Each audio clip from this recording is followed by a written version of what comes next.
What up? What up? What up? What up? Top of the morning. Top of the morning. What is going on with everybody? Shop, shop, shop. What up? Too cold? What's up?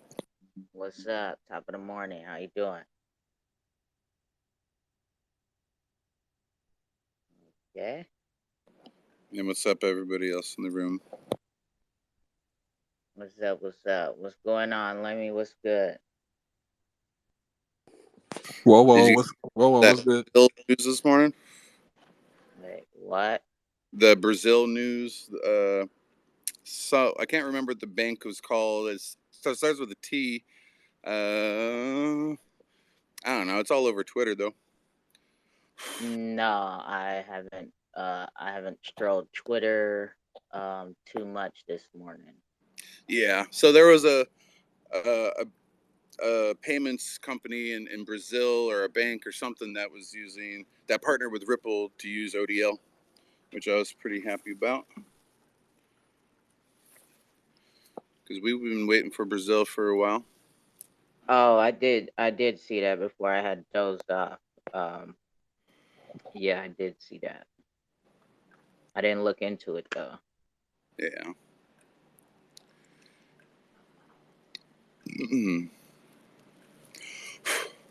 But I do think globally, more and more and more companies in all these countries are going to start looking for faster ways to do things. And what's faster than XRP Ledger? Name one freaking network that's faster. Yeah, exactly. Besides HBAR, I don't know. HBAR is pretty quick. XLM. XLM is just a copy of XRP Ledger, just tweaked out a little bit. Jed McKinney VeChain. doesn't do nothing anymore, man. And he's out of XRPs. His taco stand is empty, bro. No more push down, only push ups. For sure, I was just being funny, but that shit is fast though. XLM fast. VeChain is fast. VeChain, I like VeChain, yeah. Got a lot of VeChain, a lot of VThors. But I remember buying VeChain for the first time after he did that interview with a digital asset investor, and she just fucking went up. Next day, it was just like, bam. Perfect timing. But like at 0.008 cents, there's a lot of good shit gonna be happening this winter. It's gonna be good. It's gonna be good. But what if the stocks take a shit and that it all floods into crypto, and we just hit a cycle low? All these weekly indicators are blowing up all over the place. We got nowhere to go but up, guys. Oh yeah. Oh yeah. Oh yeah. Remember, the 5th of November coming soon, guys. What is that? A Riddler thing? No. You remember that movie with that guy with that white mask? Shit. What is it called? It's like an anarchist type of thing. V for Yeah, E Vendetta for or something. Vendetta. But yeah, a lot of shit's gonna be happening in November, no doubt. It just coincides with it.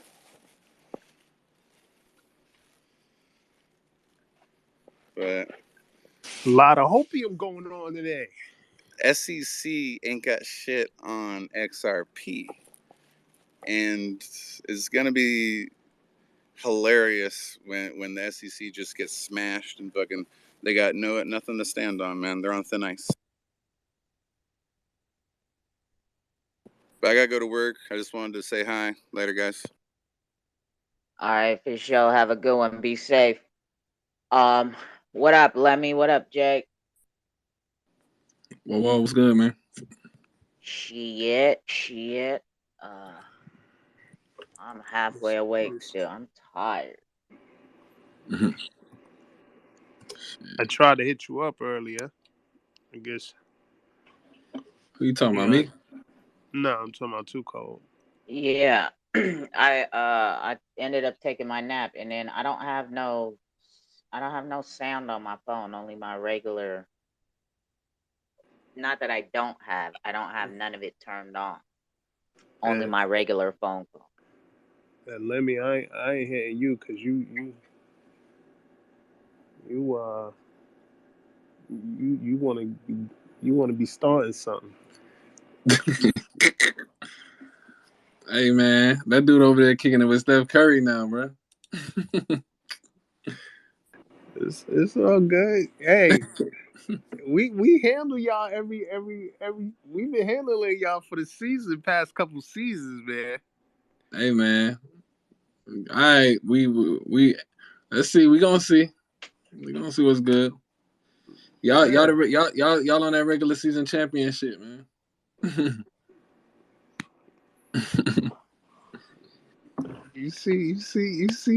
You want to be starting something, man. Nah, I just got hype. I just got hype when I seen that. I was like, oh shit, they working. I'm over here doing this FKM rally stuff. Write down my Xrpl wallet. All right. That's my address, huh? Yeah, I don't understand why when it comes to this rally, everybody gets like a brain freeze. I don't get it. It's just the way they ask it. Yeah, Jay, I had to get off the Discord. It was too much confusion on there. it started getting crazy. Yeah, cause somebody said something about the the retweet, and I was like, "Yo, the retweet is old," and they was like, "Nah, they just put it up there," and I was like, "Nah, the retweet is old. It's a retweet from fucking March. March." No, the thing, no, this is I don't understand. Yeah, I found out. There's two. Is so what they fucked up in the on the website. The tweet in the step one is the new one, but it also gives you the link to the old one. No, yeah, that too. But if y'all do not pay attention in the rallies, you always retweeted something, and everybody always retweeted a different tweet. So it's like I don't know. And then Yeah, I had JN hitting me up asking me to navigate him through the whole Discord because he don't know shit about Discord in my Twitter DMs. I'm like, yeah, I'm going. And now it's I did my part in the rally. I helped as many people as I can. I'm like taking a nap. He's sending me screenshots of him entering, talk about what I do now, like every step of the way. I'm like, just leave Discord alone, JN. If you don't already fuck with it, you just leave it alone. You you just know, gonna have to sit this rally out, my guy, because it's gonna be a lot of Discord shit that needs to be done. but it's all your fault though. You It put that ain't on my fault. yourself. Yes, you did. Nah, I You just try to fucking. make sure everybody get on. No, I'm I not, know. yeah. Yeah, So heavy is the head that wears the crown, kid. okay, yeah. You was But nah, the y'all, advertisement. you gotta take responsibility for your own self too, bro. You DM'd me as soon as you got done, and what did I got it right here. Let me pull it up. Yeah, It's I right was here at the like, all we easy of do my. is wait. No, you said okay, got the code and retweeted. Now we wait, huh? Yeah. I, I'm like, huh? What do you mean? Like, no, you put huh, like you're asking me. So I'm like, Oh no, I meant no. It wasn't like I was asking you. I meant, huh? Like all right. So, huh? oh, It just okay. like Because and then it's early in the morning. I ain't been asleep. I'm like, is he really asking me this question again? That's why I was like, bro, for real?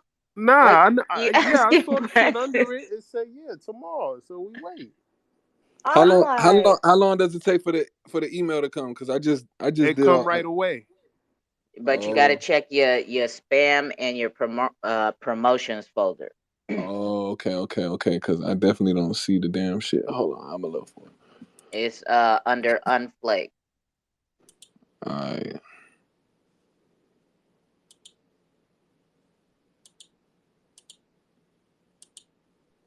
Well, but yeah. I I mean, not. retweeted both of them shits. Fuck that. Yeah, I I did retweeted too. the old one and the new one. Yeah, me too. And some of these folks on here, I mean, you know, they're new, that's great, but they've never done a rally. So it's like kids having kids type shit. You feel me? There you Yeah, go. that's why Good I got off it. evening. That's why I was like, What up, Hales? "What's Top up?" of the morning. Oh, yeah, it's good morning for you, isn't it? Because you're living in the past. Um, Yeah. Get my pirate code. Let me get that pirate code from you. Oh no, I did that shit already. yeah, just hit Oh yeah, got the step one. trust. Step one, Yeah, spread you your got the voice. trust line set, and then yeah, just do step one, and then that's it. For sure, for sure. It's gonna. I think it's gonna take you to Discord first. Did it take me to something took me to Discord first, and then I had, Yeah, or was it the yeah. form? Took you to Discord. Yeah. Yeah, and then just do, so there's a hyperlink in step one, and then there's a link at the bottom of step one that says go to tweet. So the hyperlink says Oh, the hyperlink. The read. hyperlink. I would have overlooked that shit if you didn't say nothing. Yeah. So I'm just well shit. It's the same. It's the same link because I just retweeted the one that said go to tweet. I retweeted that one, and when I went to the hyperlink, it already got it retweeted. So I guess I did it already. Yeah, okay. So they fixed it because it was in the morning. When they first came out, it was two separate links. All right, bet. Yeah. So let's retweet it. All right, bet. So bet. I'll wait. I'll wait, huh? Like Jake said. Yeah. Word. What's this shit say? Oh, tomorrow is the 19th. All right, cool. I'm just gonna leave this shit up there on my computer.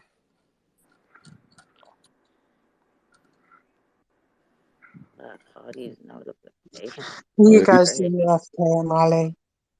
Yep. Yep. Because FKN So, is the shit. oh man. Oh, did you read the update for those over the counter NFTs, the ones that was going for 5K XRP? No, when you told me to read the pirate help pirate, it was too much shit, man.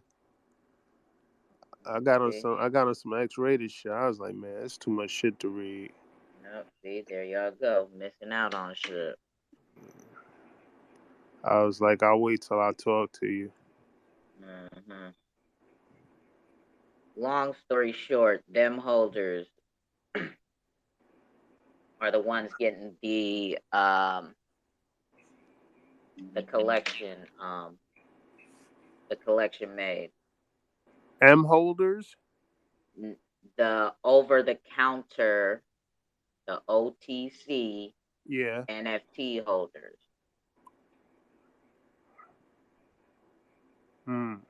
Are getting the collection made, and then if they do choose to go that route, they have to turn in that over the counter NFTs, and the captains will put it back on the market for sale and respect the floor price that it's at. For the OG Pirates? Oh, bro. Oh my God. OTC, the over the counter Yeah. NFTs, the OTC, The those are not OGs.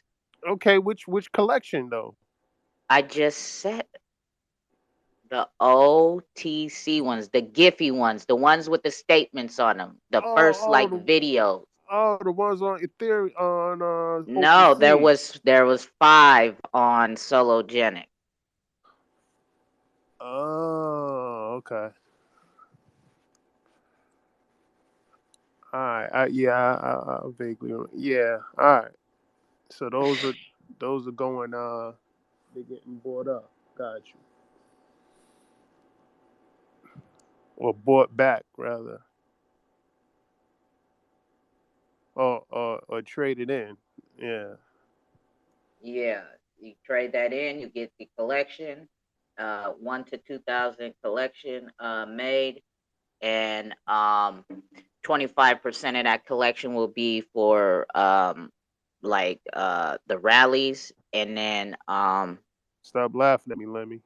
and then you get the rest. How they did the tokenomics and shit, and then you can put it to 3 to 8% royalties. Yeah, and that's how it goes. All right, bro. I'll lay off. I'll lay off for you, man. Thank you. Appreciate it. It's a serious matter. Good evening, everyone. Middle of the day or what it is. What's up? What's up, guys? What's up? What up? What up? What up? What time is it? We got a few more minutes. Not much. What's just out giving the wolf some air, the dog. And you guys? Everyone having a great day? Yeah, man. Chilling. Yeah. Yep. Doing what we does. By the way, Tukol, do you have any NFTs ready to mint once the XLS20 launches, or do you don't plan that? Do I have my collection? No, it's not ready yet. I'm in no rush, right? I don't care if my collection is finished on the first day or not. Like, because I'm not an NFT project, so I'm not worried. I mean, I'm worried about it, but I'm not worried about it for my own collection. But you're working on a collection though, since you mentioned it. What? But you are working on a collection, since you mentioned it. Yeah, you see my profile picture? Yeah, I was wondering if you was planning to mint. Yeah, I see nobody reads my website. It's cool though. Yeah, it's gonna be a collection. Nobody reads. I don't understand. Could No, make but a collection it though with is. different backgrounds, colors, and different sweaters and things like that. Yeah, it's gonna be a collection, just how other collections are collections with different traits and stuff. It's gonna be the same thing. 5K collection. Dope as fuck. You I'm put not him on the going. spot. You gotta go read it, man. I'm not going for no. Well, no. I'll give him because I didn't put that like the tokenomics and roadmap and all that stuff for the NFT collection is not What up, that's not everybody? detailed in there. What up? I got Hey. a suggestion for one of your collections. You should put like some Filipino tribal tattoos on them. There's some deep Filipino tribal tattoos that you can put on. You're Filipino, right? Put some part of So your culture, are son. are you offering? Are you a tattoo artist and offering to do that? Oh, I am a tattoo artist, but I'm not I can't do that because it's not my right. I have to be. Well, you can make the designs, but I'm not able to do the tattoo designs on somebody. You know what I mean? But the artwork you can do. You should check it out. It's dope. No, why can I can't even I can't even draw stick people. I'm not doing my collection. Somebody else is doing it. Ah, I see. I thought you were creating it. But you should suggest it to them Nah, or hell no. suggest some of the designs to whoever's doing it. Don't worry, The don't dope worry. shit, son. I got my Filipino stuff in there. Don't worry about nothing. I got my own shit going on with it. All right, guys, it is the top of the hour. Y'all know what time it is. We are here for the wake and bake vibes, right? So let's set this room up. Let's get this shit rolling and let's catch these vibes before we start getting into these conversations, right? So here we go with the oh shit. Am I supposed to play? No, there's the wake and bake song. Oh god, I gotta fucking find it now.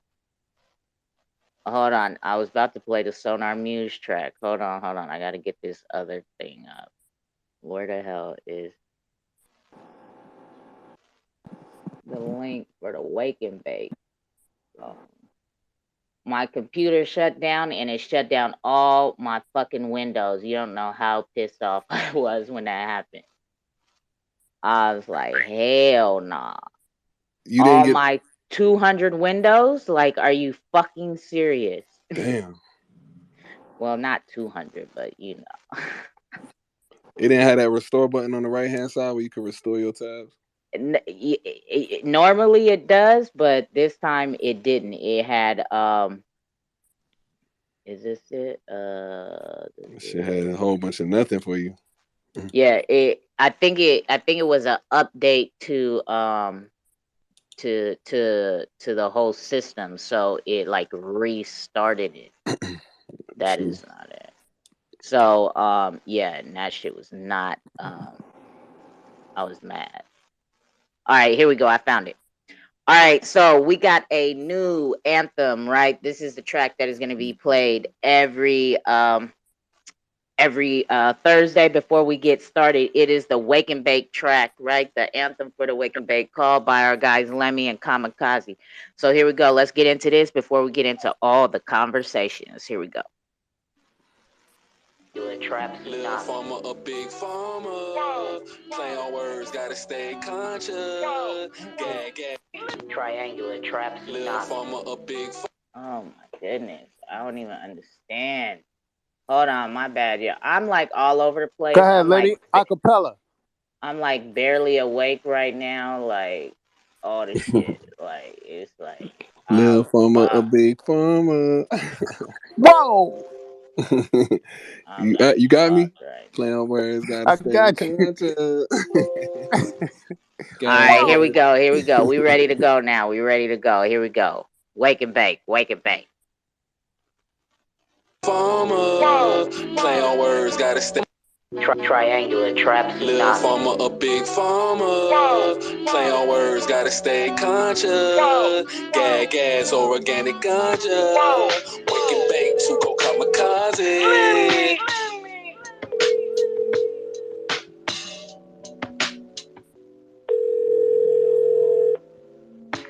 What's up?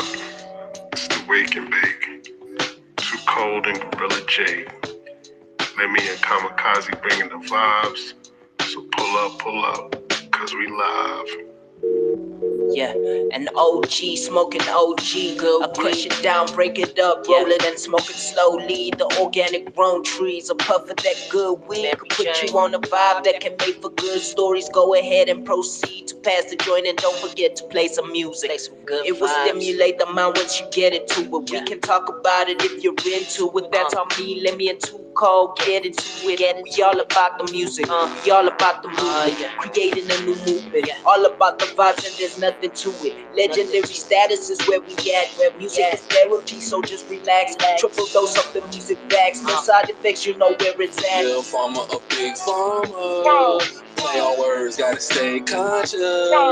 Gag gas or organic ganja. Wake and bake to go kamikaze.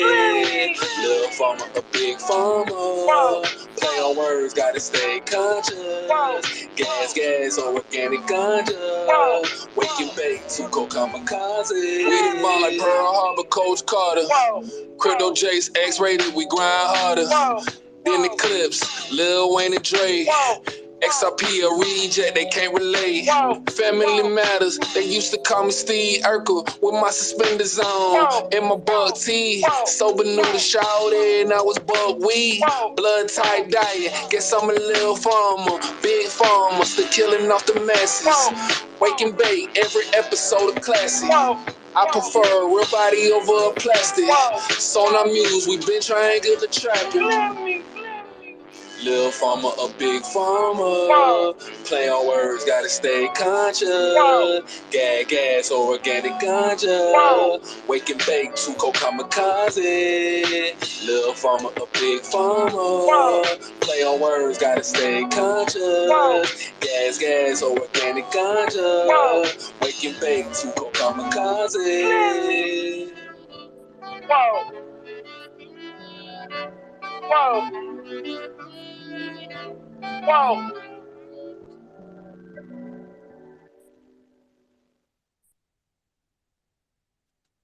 Yeah. That is how we get this thing rolling. What is going on with everybody? What's up, Lemmy? What is did Kamikaze let you know what we be talking about? I know he said he's gonna be late today and all of that.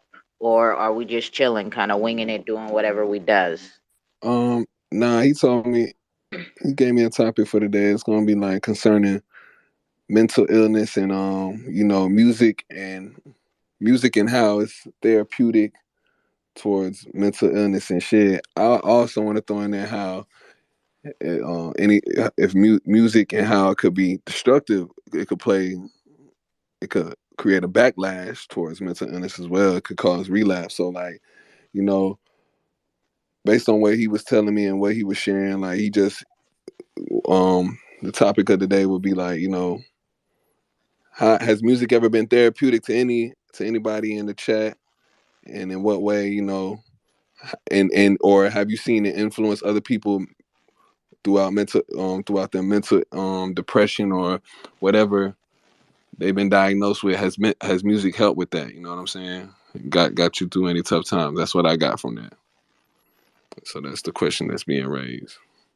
Oh yeah, definitely, right? I suffer from depression, and there goes times where I can't listen to music because it's too much, right? It hits the feelings and the emotions and the thoughts are too much when I listen to music when I am like in a deep bad depression. So I could go I could go long months without listening without listening to any music, and that's car rides, being in the house, just whatever. Like I can sit in silence for a long time. And when I do start to pull myself out of it little by little, music does play a part. I start listening to music that I feel like, inspirational, motivational, and encouraging. So, and that'll help kind of start lifting me up out of it, and triggering me to start, I guess, to turn my mindset around to like a more positive type of vibe. So, but I won't go back into it like instantly and heavily, right? Listening to music just 24/7. I'll slowly start listening to music, and I definitely won't turn the radio on. I don't like listening to the radio very much because I feel the radio music is a whole bunch of chaos and causes chaos. So Don't you I like listen. radio music, Tuko? I love What? radio music. Radio music is the best, I think. For you, not for me. To me, I think the radio music is purposely fed. It does none of the music that I like to listen to, none of the artists are played on the main airwaves. So, um, as we've mentioned in here plenty of times before, the media controls the airwaves as well. So why would they be pushing through a whole bunch of positive, encouraging music when they want a whole bunch of destruction in the world? And That's true as fuck, Tuko. By the way, the weekly song Lemmy was nice. I love it. Some good. Appreciate it. That's the new wave. Actually, that's the new song that we gonna play every show, like in the beginning. So we do have a new weekly track that we'll play later, but we do appreciate it. What for God? Do you have an answer to that question? How does music has it ever helped you through tough situations? And if so, what songs, what genres, or have you had any Yeah, backlashes? I listen mostly to Norwegian black metal, actually, and it's pretty dark and what is called cold music. So when you have a tough time, it's like helping you through, but that way. Cool. But there Shoot, is a not lot of good hip hop also. Though I listened to a lot before, say it again. I couldn't hear you. but there is a lot of good hip hop also, I think, out there. But I mostly listen to Norwegian black metal and things like that. Cool. Not to take away from what Tuco was saying, I had a question about Tuco's response. So Tuco, you would say that music affects you positively and negatively at the same time, because it's what you were saying. There's times where if you listen to it, you like get, you start to get into the depressed mode. But then when you get out of the depression, you can go back to music, just depending on what kind of music it is, right? Well, if I'm already depressed, I mean, music doesn't send me into a depressed mode. It's when I'm already in my own depression of my own shit.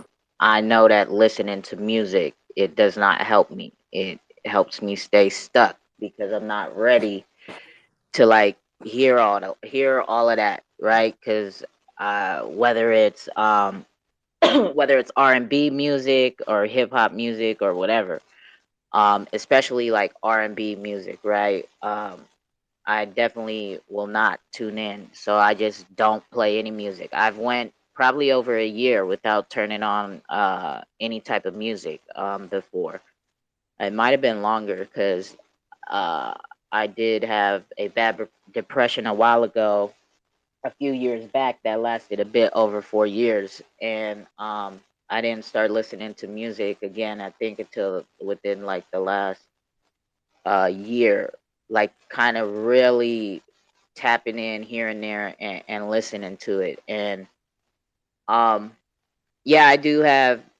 And then there is music that can, if I'm, and then if I'm like angry or mad or irritated, I have music that can like gas me up to be more mad and like want to be like on some fuck the world shit and really go out there and do some fuck the world shit.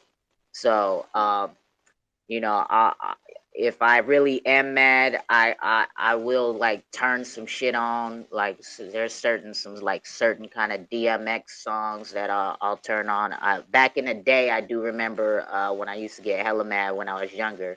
I would throw on some Linkin Park type shit. You know what I'm saying? And so yeah, You so like yeah, Linkin Park? Have you heard the conspiracy theory that the singer in Linkin Park is that guy from who is it again? I don't think it's true though, but he looks pretty similar. No, I haven't. I haven't heard anything about Linkin Park for quite a while. You mind sharing a conspiracy theory with a guy? Yes, please, if you want. Wait, I'm sorry. I want. My bad. I mean to interrupt. One question too, Cole. Are your depressions relationship triggered? Just curious. They can be, but they can also just be life triggering, right? Like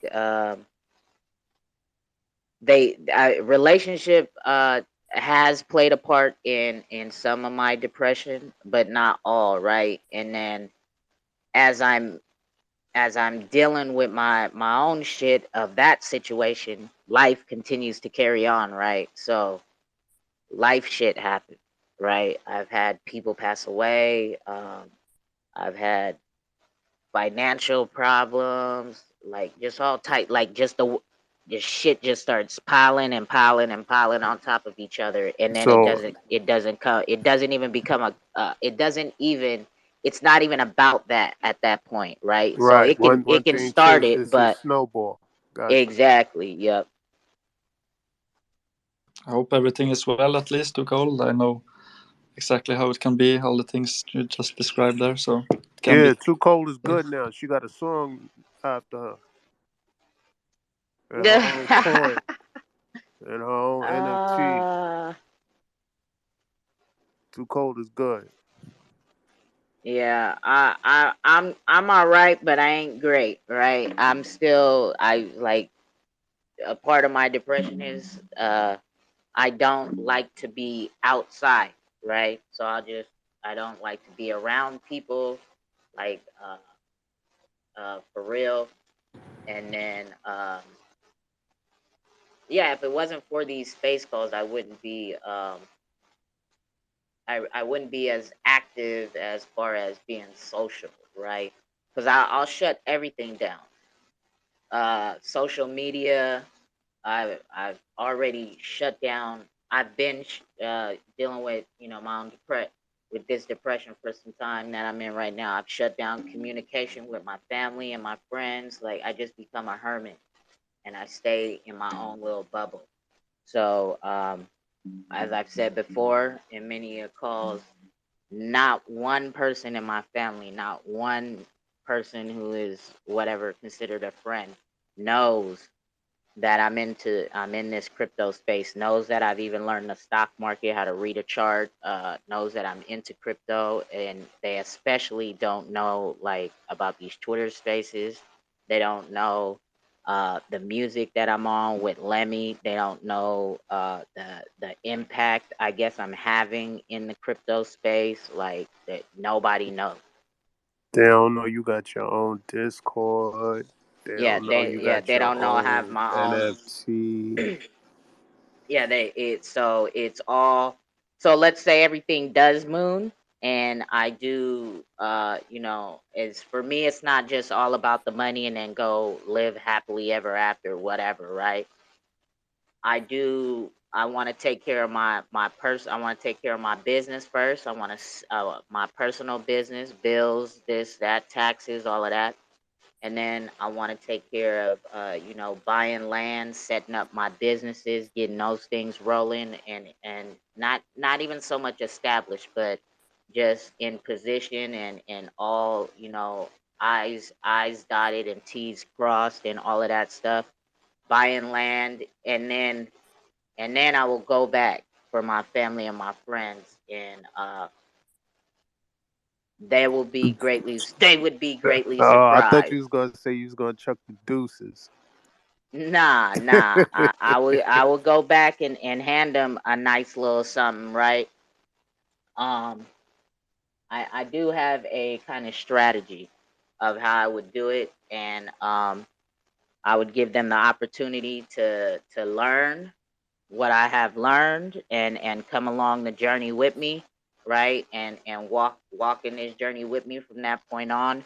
Or they could take what I will be giving them and they could go fuck it off and do whatever they want with it, right? And that will let me know right there that that's exactly where I need to leave that person or those people, right? Because I'm pretty sure there's going to be a group of them that do this same exact thing, and I will leave them right there. And there will be very few that come back after the way I have everything planned out in my mind how to do it.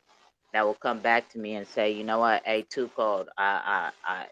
This ledger, and I heard what you said last night, and I thought about it. I want to take whatever. I want to take half of what you gave me right here, and I want to learn what you learned how to get this and create and do all this that you have us in the middle of right here, right now. So I have a whole plan. Take 5% or 10. Like I know there's gonna be two types of people when I give out these, everybody a issue of my when I give everybody a issue of my moon bag, right? It's not so there will be half. There will be the one side of the coin. Those people will take it and loss with it, right? Gucci, this, that, a car, jewelry, this, trap, posting on Instagram and Facebook, showing the world like, oh look, I got this, I'm balling now, and whoa, that type of person, right? There's gonna be some of that, and then there's gonna be some that are gonna come back and say, hey, Tuco, I want to learn what you did to get here.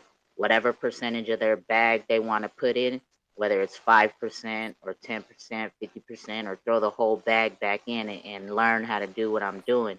Not give it to me, but take take some of that off that ledger and sit here and learn how to do research and this and that and read a chart and find out about different wallets and blockchains and this and that. There's going to be only a handful of people that take that road. And those are the people that I will, take my time and bring them along.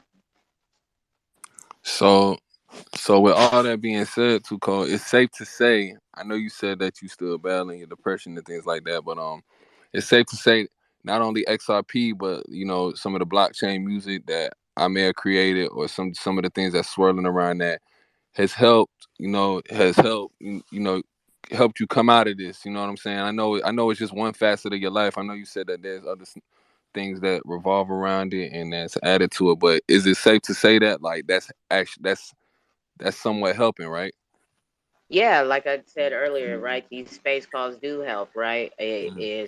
If I didn't have these space calls, and not even just mine, but just going into space calls, listening and learning and whatnot, I would be sitting here doing what I always do when I am in that state of mind. I just be sitting in silence, staring at walls in my house all day, right? And not really. I'm constantly on Twitter Spaces, right? And it's not like I'm not doing nothing, but you know, like I just really wouldn't be doing nothing like around the house. I don't cook. I don't do shit. My house. I'm not saying it's a pigsty. It's clean, but when I am not in a depression, my house can be like my place can be like OCD kind of looking, right? My closet is aligned a certain way, how I hang my clothes up and shit like that. I have a whole basket of clean clothes that I ain't put away for months, right? But it's just in one corner, and I just, when I do have to go out and get dressed, right, I just go dump the clothes on the floor, look for an outfit, put it back in the fucking basket, and like it's, like so it's. I just definitely wouldn't be engaging socially as I am right now, right? If it wasn't for these space calls and finding crypto and doing doing music with you and all of that, so yeah, it does help every day. It gives me something to look forward to and to do. You know what I'm saying? I don't wake up and say like, "Oh my god, like fuck, I gotta do this shit." Like I'd be like, "Oh shit, I got a space call." You know what I'm saying? Facts. Yeah, I appreciate you opening up and sharing your story. Anybody else got anything they want to share right now? If you just stepping in the room, we talking about mental health in the music industry, how it affects people's mindset, how music can be a source of therapy and an outlet for creativity. And Tuco just share her story. Does anybody else want to share? It don't necessarily got to be your story. It could be Mine's is, something that. Yeah, I, go ahead, bro. no, I'm sorry. I was just gonna say, what music does for me is more nostalgic. Like I associate music with a particular time, or what was going on in that period. So if I hear a certain song, like I'll relate it to, oh, this was my friends. He used to always sing this song in class, blah blah. So it always like, you know, brings me back to some kind of fond memory or whatever. So that's Facts. what it does. I could piggyback off of that. So me, I'm such a music head. Like we could be having a discussion in here, and you might say a word or something like I know this is cliche. Like you might say "I wish" like R. Kelly, and I'll start singing it. You know how somebody might say a line or something, and then Right. and then somebody just come up with a song. Like I'm that type of person. Like it's kind of my way of like creating conversation, or just having fun, and like you said, being nostalgic and just going back in the time, making somebody's day. Like you didn't even see that conversation coming. Somebody just might say something, and I'll start singing the song, or I'll make light of it. And it's all, and also at my job, it's this lady. She pushes wheelchairs or whatever, and she like came up. She would come up to me every now and then. I guess this is her way of talking to me. She'd be like, who said this in this song, and you know what I'm saying, and I'll guess it and get it right, and then you know I work in the airport, so I'll look at a city, and then I just sing a song from a particular artist from that city, and I'll say who said take it to the house? Like the flight might be going to Miami, and Right, right. she'll be over there. I'll be like, who said take it to the house? Who said they gonna take it to the house? And she won't know. I'll be like slip and slide, and then we just be laughing, and then you know it's therapeutic. We just laugh off of it. It just she might be having a bad day because she'll be like, man, you make my day. You be making my day. You know what I'm saying? Like that's the part that where music can make somebody's day. But I've also seen music destroy people too, you know what I'm saying, and it plays role. I'm not saying it single-handedly destroyed a person, but it plays roles because like Right. Put them in the I've seen the mindset. influences that it has on people as Yeah. well, you know what I'm saying. So it's like almost accountability. It's a wide spectrum, man. So like, you know, I know Kamikaze ain't in here, but shout out to him for bringing this up because I got a brother who loves Lil Wayne, and I know we have our Lil Wayne discussions in here. My brother loved Lil Wayne, and Lil Wayne, even though Lil Wayne was a great artist and he had his wave where he was just taking over the game, a lot of kids got that idolization of him misconstrued. A lot of people wanted to be him. They thought they was him. They was doing the things that he was doing, and you know, and it took a wrong turn. And it's a few rappers out there where, or a few kids out there, a lot of kids out there that idolize certain rappers. That's why I got this love-hate relationship because it's kind of like attached. It's kind of like I'm a part of it. I've seen it affect people for real, and it's just like, man, you know, I gotta be careful what I give my energy to. You know what I'm saying? I seen this shit destroy people's lives if they can't control themselves. You know what I'm saying? Like, so, you know, when we talk about mental health, we talking about everything, like, because there's a therapeutic aspect, but then there's also a relapse aspect of it too. You could relapse as well throughout your therapy. So I, I think it's important to touch on that as well. You know what I'm saying? Like, I know we've all. I can't speak for everybody. I know most of us have probably seen this. You know what I'm saying? Especially in the black community. You know what I'm saying? Like, because hip hop is powerful like that. I've seen it happen to multiple people. You know what I'm saying? So I can understand what Tuco's saying. I can understand what Jake's is saying too. You know what I'm saying? So that's just a spill of my experience. Yeah. Well, it also goes to you uh, what I take credit in is being open minded towards music as well. Listen, like not just staying stuck in one particular genre of music. You know, that's why you can relate and you know find some kind of what's the word? Balance. Yeah, yeah. Because I like becoming a DJ, like it opened me up to so much more music, so many and it, like people be surprised, like, oh, you know this record, or like older people like, oh my god, I can't believe you know this song, or whatever the case may be. It's like, yeah, because I listen to a whole bunch of different shit that you judging a book by its cover, or you see me and you think because I'm young, I'm not, I have no idea about certain songs or certain music. Facts. And like I said, it the music isn't a single handed reason, because you know, like even just speaking for my situation, he wasn't just caught up with rap music. He liked other music too, but you know, I don't know if it's the drums in the music. I don't know if it's what the punchlines, Yeah, but you but know, it's folks that they stay in one genre. They just stuck, like I don't listen to nothing oh else. yeah, Like, yeah, you hell know, yeah, hell yeah.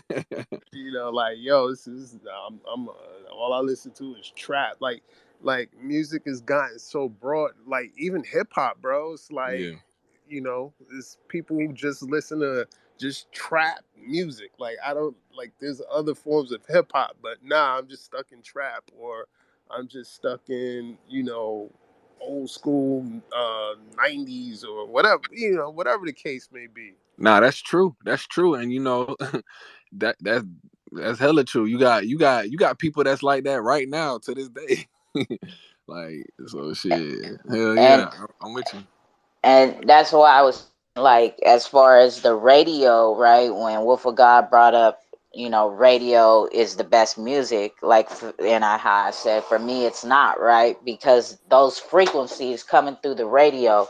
If you really think about the music that comes through the radio, especially in today's time, it encourages drugs, sex, alcohol, showing off and bragging about your riches and kind of, Money, hoes, and clothes. yeah, exactly, right, Yeah, and kind of shitting on other people, right, and then you got your R&B artists who aren't really, I mean, you got a few who sing R&B, but even through the R&B music and today's music, a lot of cheating, fucking on you're my secret, you know what I'm saying, yeah, you're my side bitch. Like, being the side bitch or the side nigga is the thing to be, and not taking care of home and your main relationship, right? So that's why I say, for me, the radio is not the place for me, because I'm not that type of person, right? yeah. And doing all that That type shit's of shit, that that type of radio's energy. brainwashing. or, Exactly. or, So, or nobody so could do it better than me. yeah, so it encourages a lot of, kind of, in a way, it encourages a lot of self-destruction and a lot of chaos throughout society, right? To cause a whole bunch of divide. And so, like, I won't say I never listen to the radio, but I listen to the radio as least as possible. And especially when I'm in a depression, I will ride a 4-hour freeway car drive and listen to nothing. Like, I can really sit there in a car and just drive with no music, no sound, no nothing. So, yeah, There's a lot the of radio is a powerful thing. Yeah, for sure. Shout out to Gorilla Jakes for digging in the crates. Yeah, for sure. But yeah, like Lemmy was saying, yeah, I can't help it. Like, if somebody says a word, like, I've been into music for so long, like, the song just pops into my head, man. I cannot stop it. I don't know what it is. And then yeah, like if you're sad, people tend to like want to listen to like sad slow music, but in reality, you want to do the opposite. You want to uplift yourself out of the sadness and shit. And then I don't know, I guess, so when I was young, growing up in the hood in LA, like, you know being from a crew, and then there's other crews, and one crew wouldn't get along with another crew, like, people would like, they'd like put on some Easy E or something, and then go and try and catch some people slipping. I mean, that's just like another form. But yeah, no, music is definitely got a major influence on people's moods. Facts, facts. Music is a theme. It's like a theme for an occasion. It's like when you think Yeah, about it, it's like you had a ceremony. Like, you see how we all come into the spaces with Too Cold, and she's probably playing my music. Like, it's the theme. You know what I'm saying? Like, it only makes sense to play um, that music in this time. I mean, she plays other songs too, but just being that this is the grand occasion. So if somebody's ready to rob, of course they're gonna go play some with the NWA. I forgot the name of the song. Yeah, some Yeah, you know what real I'm saying. motherfucking G's. No. Pull your car. You know what I'm saying. Like, we some or Nas, the Thief theme. You know what I'm saying. or or Biggie, give me the loot. Exactly. Give me the loot. Give me the loot. You dig what I'm saying? So yeah. you at a So barbecue, you gonna hear Juicy. You gonna hear, you know what I'm saying? Like, when I think of music in that sense, it's a and I feel Jake's aspect too, right? It is nostalgic, and it takes you back, right? So when I play music, instantly it's like a soundtrack to my life, right? Like, it's, in my mind, I I'm back there, or I'm dealing with this certain situation, and then especially when I'm in a depression mode, like I'm really in that scene, you know what I mean, while I'm listening to certain songs and stuff. So that's why I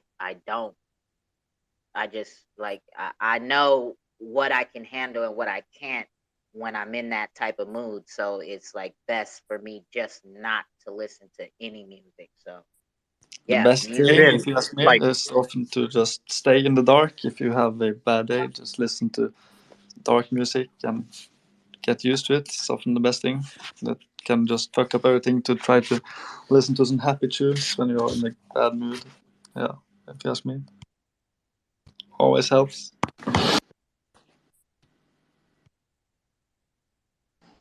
and Jake's knows as being a DJ, you can definitely control the vibes of the crowd. Yeah. I'm not a DJ. I mean, I've messed around before, but like when I do a playlist or something, like when they used to have the bar here in town, they'd have a jukebox, and then like you take a look at like the type of people that are around, you could kind of like guess what kind of music they like, and then like yeah, they'll be vibing to that shit, and then you could Yeah. just like totally switch it up Switch on it. them. Hey, too cold. What up? What up? What up? What up? What up, JN? Yeah, that's a topic and a half you guys are having today. You know, um, I'm not a music person per se, but I know this dude who's like um, full blown mental depression or mental illness. He's like depressed, but I don't know like him before he got depressed. But I hear the story that he was like a legend. He was like the man um, of the moment back then. So I kind of like tried to connect um, with him and just try to understand really what happened. And I learned that he's a developer and that he loved music so much. And his story is like somehow he was mining Ethereum with his brothers, and they knock him off the money, and he lost it altogether that day. He was driving his Range Rover, it got bumped into the wall, and thereafter he was never the same person. Was accused of all these things and was in jail for like 6 months. And when he come out, he lost everything, and everything was never the same. But something happened the other day when I was with him. I gave him my phone. Then he started playing Michael Jackson music, and something happened to him that day that he managed to remember some of the password on his wallet. Um, Unfortunately, on that wallet there was nothing, but you could see there was some transaction that happened while he was in jail. So a music can really uh, bring a person, uh, from the dark to the light. And I've witnessed that day with that guy, that although I don't hang around with him a lot these days since I started my 7 to 5 job. But every time when when I'm with him and I give him my phone and he start playing music, you can see his eyes, his face is glowing, and it's kind of like coming back, And but unfortunately, he's so bad that it is only a moment that you can see that he's now the normal person. Then a few minutes later, and then he's back to his depression thing, and he becomes abnormal again. But I witnessed the power of music through him that day when he was able to log into his one of the wallet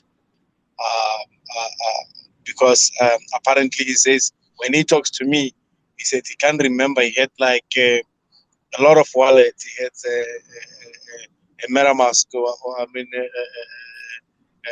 wallet. He had a Coinbase wallet. He had Luna wallet and all this. So he can't happen to remember all the password or which email he used to set in it. But when that day he put in that email and that password, and it's kind of like it worked, and unfortunately there was nothing. And he was playing this Michael Jackson song because I was always asking, why do you playing this songs? Say because there's a combination of my password in one of the songs, and it's Michael Jackson song. So, and when he played that song and he remember, then I really witnessed the power of music to someone, So yeah, that's all I wanted to share with you guys, my experience that I've learned. That's dope. I mean, it's dope and it's sad at the same time, especially dope for that moment in time that he was able to remember a password to a wallet. And, shit, who knows? Hopefully maybe as you continue to he continues to be around whenever you come around, and maybe gradually he starts remembering for the other wallets, right? And stumbles across one of the wallets that that have large holdings that could possibly, I guess financially get him on a better track, right? So that and then yeah, that's dope. So I got a question regarding that, Mr. JN. So he actually knows about crypto. Isn't that it like the movie A Beautiful Mind just come to mind like when I hear shit like this, because he obviously got a mental disorder, a mental health issue, but he knows about crypto. He's receptive and learned about it and was willing to learn about it. But then you got some people who perfectly sane out here that don't even want to that can't even grasp what's going on in our society and what's going on with the money in the world. But this guy right here, he obviously going through something in his life that changed him and tweaked his mind a little bit. But he's receptive to what's going on financially in his life. Like, can you talk about that? Are you willing to like go into that? Like he did this just happen like recently? Like his it happened.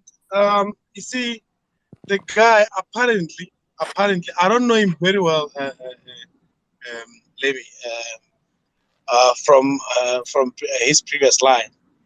Apparently, it is something that happened to him also when he was a child, and then because I tried to find out about his parents.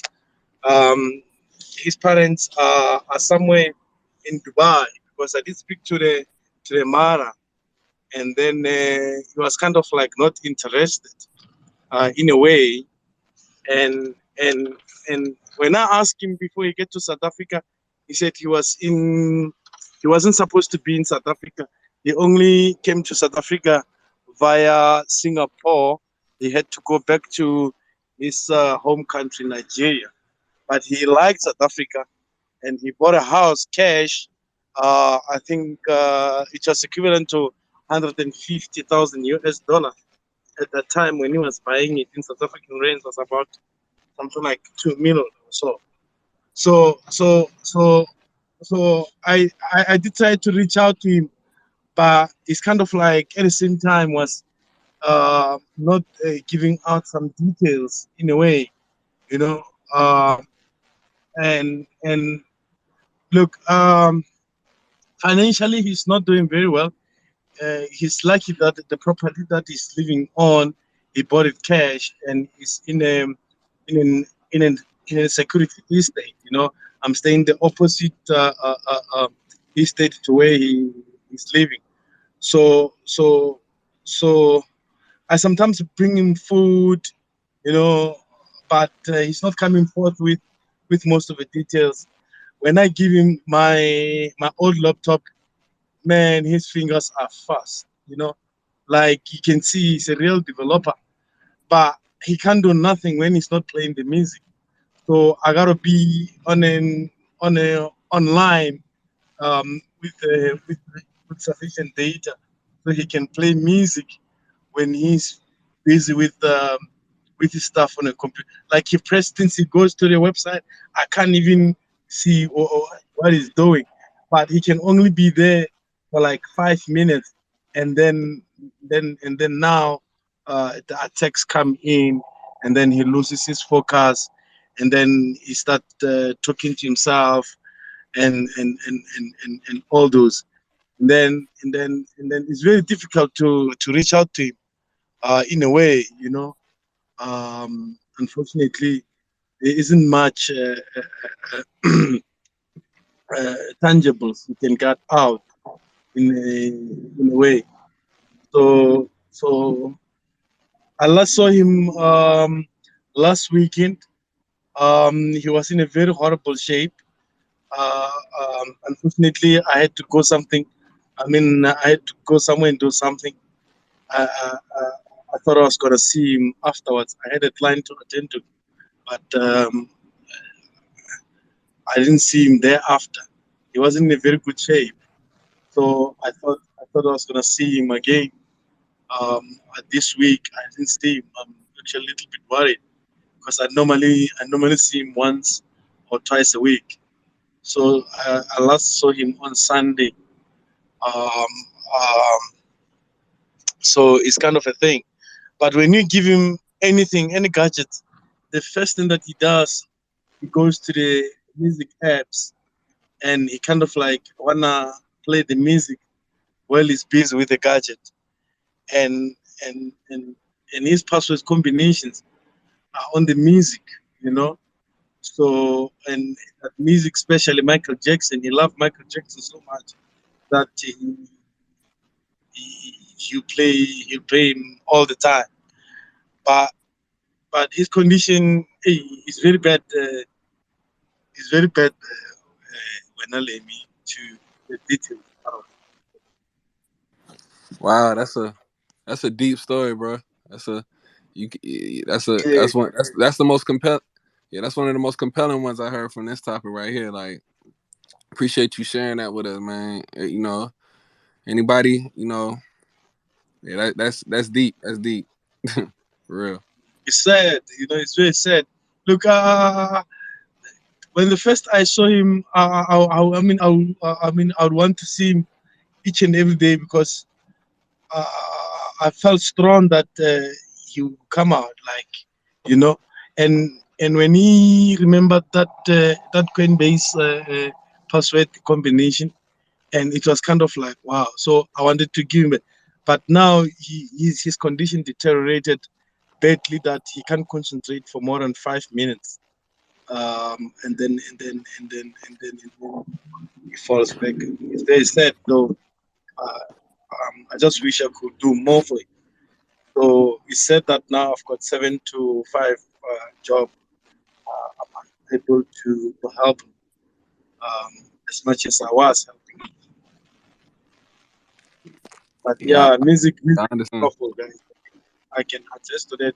I'm a witness of that. Doesn't remembering his password combination because of the sounds and the music I was playing, and especially that he is in a mental depression.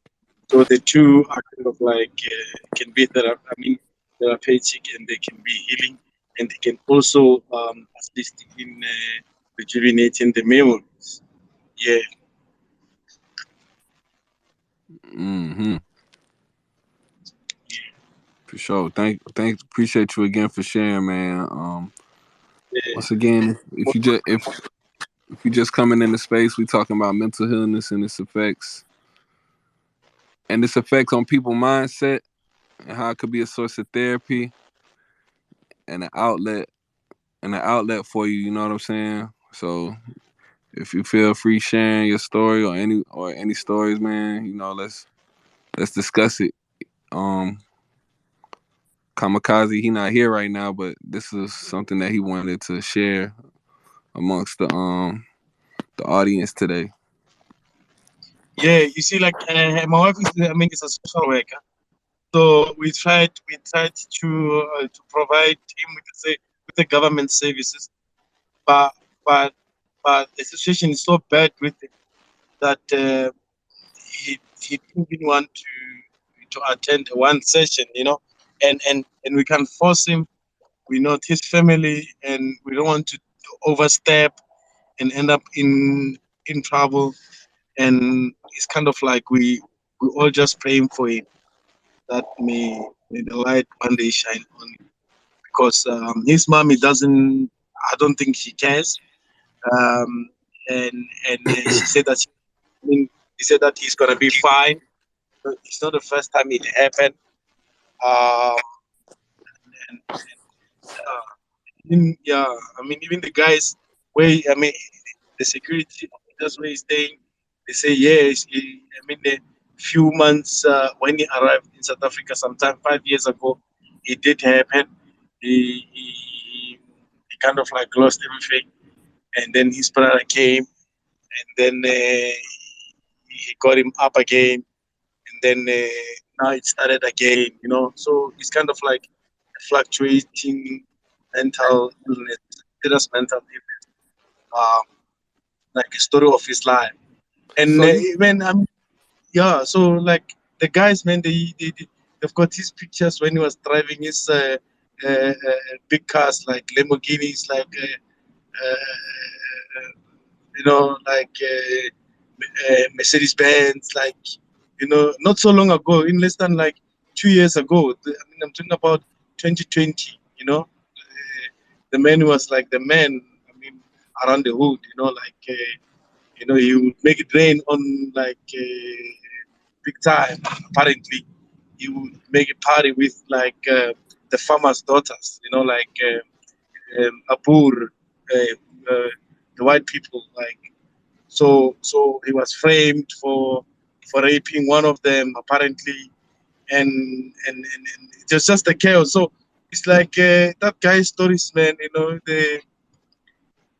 They are sad, and you can see he's a very good person, like in a way, but at the same time, he's very. I don't want to say secretive, but not coming out with some details because we really wanted to help him, but we couldn't. We just get the pieces and the stories there, and we're not sure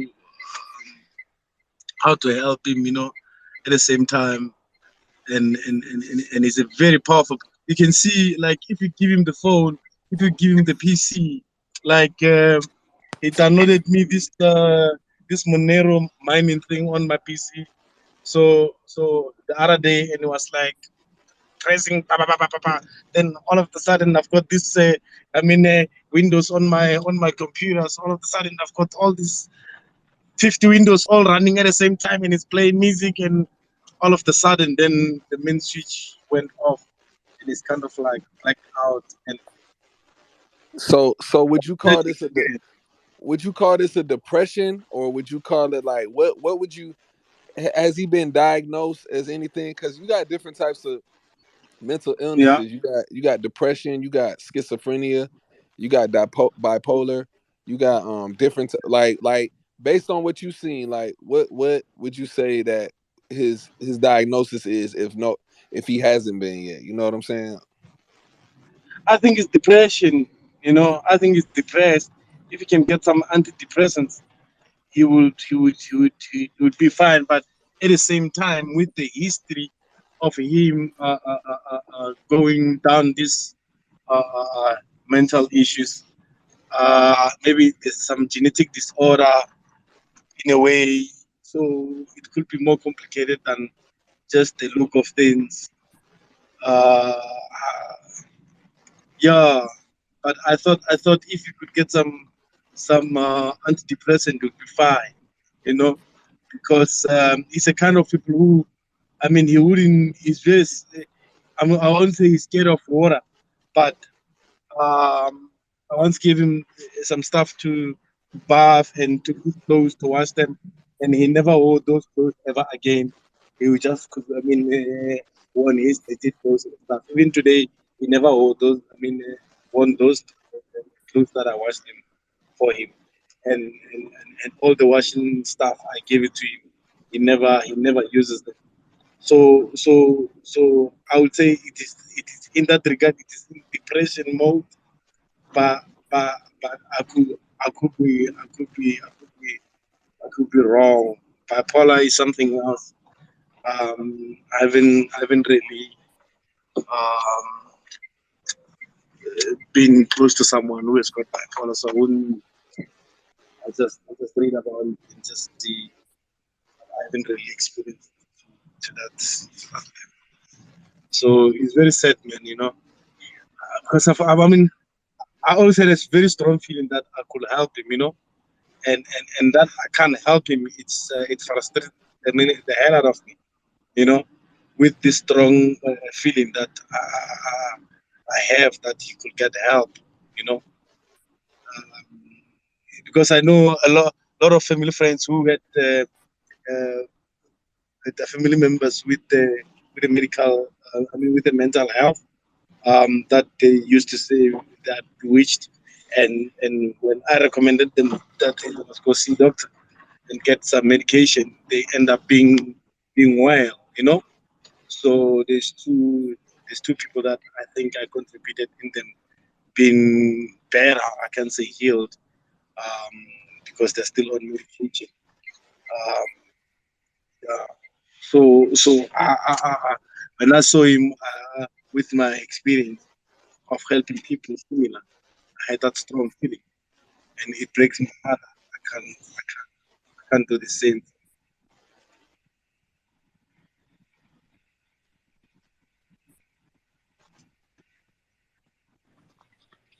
Hello? What happened? Oh, Yeah, okay. yeah, yeah. I'm just a bit emotional about the issue. Actually, not talking about the guy. I tend to get emotional. Do appreciate you sharing the story, man. It's Yeah, it's that's it could be Yeah, very powerful. My bad. Go ahead, Tuko. yeah. No, I was gonna yeah, just say exactly just that. Is yeah. Thank you for sharing that, and yeah, that is a very powerful and very deep personal story about how music is affecting somebody in that way. yeah.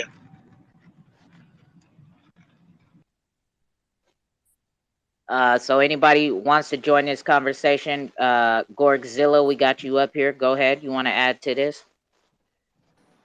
Oh yeah, I was just gonna say too. Like always, when I was a kid and stuff, like always listening to the song, the Pied Piper, and like this guy's like bringing all these kids along because he's playing a song, everyone's loving it, kind of thing. But I don't know, like when I listen to certain songs, like it just takes me back, and it almost is like a spell or like magic in my mind. So it's kind of cool. Yeah, like it's brought me out of like a lot of dark places, and I got this one song I always listen to, and it takes me back to like when I was like 9 years old, kind of thing, like every time. So yeah, a lot of good thoughts and memories that way. It's great. Love music.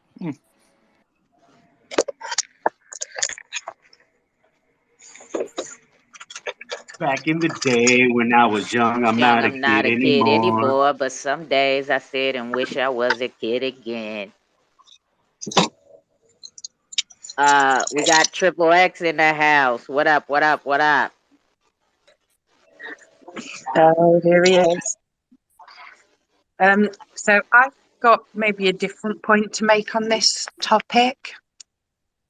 So do you think that some of the music that is coming out now could actually be detrimental to people's mental health in terms of some of the music which comes from certain female stars? They're behaving a certain way, acting a certain way, and talking about some rather specific sexual things. Do you think potentially that's going to make younger girls think that that's how they have It to behave and it's have a already negative it's already effect. doing it. Yeah. It's already doing that. That's like what the I mean, mainstream is pushing out. It's already having that effect. you know, I understand that there's a lot of female artists who are trying to take back their sexuality, but isn't there a more positive way they could do it So rather than getting pretty much naked on a stage, gyrating and singing about? So, I mean, my daughter played a song for me a couple of days ago called CPR, and the whole song is literally about giving head, which is insane. I mean, I know that's probably Triple X's kind of music, but that's the kind of music that young, impressionable girls are being subjected to, is probably the wrong word to use there, but that's out there. And it's almost saying to them, this is the way you should behave. When really, for me, an important message to young girls is be confident in yourself, be strong, know your own mind. You don't need to behave in this way to be appealing to the people around you. You know, I know back in the day, reserve gangster rap, that got a lot of bad press because it was taking impressionable young males and telling them they needed to be gangsters. And I think some of the messages that is coming out in music can be so detrimental to people's mental health. But at the same time, there's music out there that can be great for your mental health. I mean, I've got my playlist. I've got playlists that got me through my divorce and made me come out stronger, but none of it involved the topics that are coming up in music now. So just to speak on what you're saying, Hells, I thank you for sharing this as well. Like we've been talking about depression in hip hop for this past hour, and like I was saying, there's other forms of mental illness, and bipolar is one of them. And I feel like regarding with what you're talking about, that's a big um that's a big sign of just bipolar, like, you know, playing both sides of the fence. 1 minute you're this, the next minute you're that, and a lot of women are battling that because, especially in hip hop, if I'm a student of the game, and maybe Crypto Red I can attest to this. Like when you listen to a lot of hip hop albums, whether it be man or woman, and these people are signed, there's a certain structure with these albums. You got the intro, which is the one of the hardest tracks on the album, the intro. Then you start to get into like their hits, their hit singles. Right after, then you might, depending on like the type of artist that it is. Like if it's a hardcore gangster rapper, then you're gonna get right after that, you're gonna get their hardcore gangster song. Then you might get their love songs after, and then at the end, you might get some we gonna fight for peace and do all of this shit. But at the end of the day, you was just talking about twerking, shaking your ass, shooting somebody. Then at the end, you got the most peaceful song on the album. And I feel like that in itself, I don't know if it's the artist who's advocating for that, but that's a sign of bipolar to me, because the album is somewhat inconsistent. You know what I'm saying? It's like all over the place, and you putting out one message here, so the kids gonna listen. Then you got another song called CPR, or like Slob on My Nah, like Juicy J would say. And don't get me wrong, I grew up listening to these songs as well, but it's like it's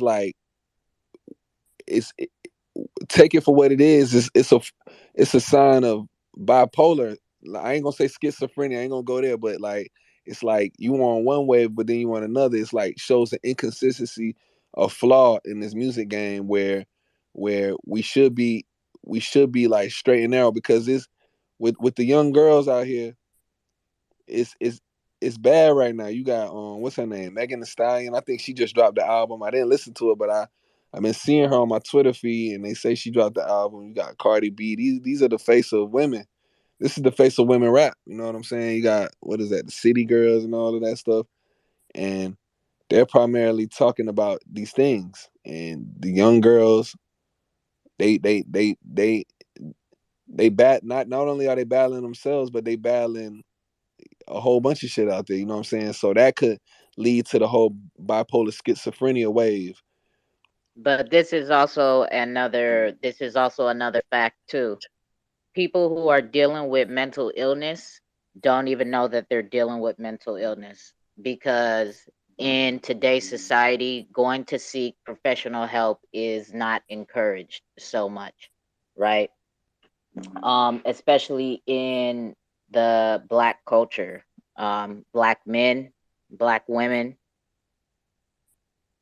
they're, for whatever reason it is, a lot of that part of society is not open to the thought of going to seek professional help and be not, not to say that they need to go be diagnosed, but just to even acknowledge that they do have issues within, because they feel that they don't, because it's just the environment that they've been raised in, what they're used to, and they just keep trugging along. This topic in itself can go down a deep road, because as Black people in America, we're all pretty much traumatized, and it's embedded in our DNA. And a lot of people in the culture don't want to admit that. And again, a lot of people will not go seek professional help to understand what it is that they're really dealing with deep down inside. Well, I can speak on what you're saying, and like you said, Black people a lot of us been traumatized from, the inception, and we don't really believe in going to the doctor because, like you said, with the deep rabbit hole, there's a thing called medical apartheid, where Black people were used as guinea pigs in the medical profession and experimented upon, and that's a part of the traumatization, and that's another thing that can lead to the mental illnesses as well. The like deep bedded mental illnesses. This I got another video too. Like, if anybody want me to share with them, it's a author. I forgot her name, but she got this video where she's talking about medical apartheid and how Black people were used as like basically mannequins for medical experiments, and it scarred them for life. You know what I'm saying? So when you talk, wait, go ahead. You got something to say, Hel? So, I'm sure I watched something like that. I want to say it was on Amazon, and they were what they were looking at was actually, or what they were doing, in what I saw, was leaving women infertile. They were telling women they were testing for something else and actually giving them fertility drugs, which made them completely infertile. And I believe that actually happened in South America, and for some reason the Dominican and Haiti springs to mind. And that was all done on Black people. Yeah. So what you probably watched was just a piece of it, because it's a big thing. Like, it's a big thing behind the scenes. It's not really talked about on the mainstream level, but this is some shit that it happens on the black market right now. If I'm pretty sure a lot of us seen Get Out, and black people are murdered every day in inner city neighborhoods, and their organs are being used for older people. So you know what I'm saying? Black people have their reasons for not wanting to go to the doctor for shit. You know what I'm saying? So like, it's not that they're being ignorant. There's a rabbit hole to this. Even with the mental illness, there's certain foods that we can all eat certain things that we can intake and certain things, bad things that we can stop doing to help us even overcome our depressions. You know what I'm saying? Like we can heal ourselves, but like Tuco said, sometimes people don't even know that they're in a mental state, and you know, sometimes it may take for another individual to tell them that, but is that person going to be willing to accept that truth or not? It's very deep. So hells yeah, what you speaking of is, I think it's a part of what I was going into, but it's deep all across the board.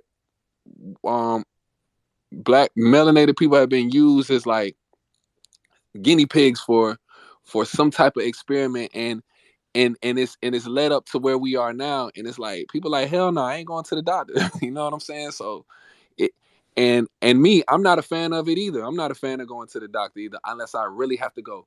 Unless I gotta go. You know what I'm saying? I'm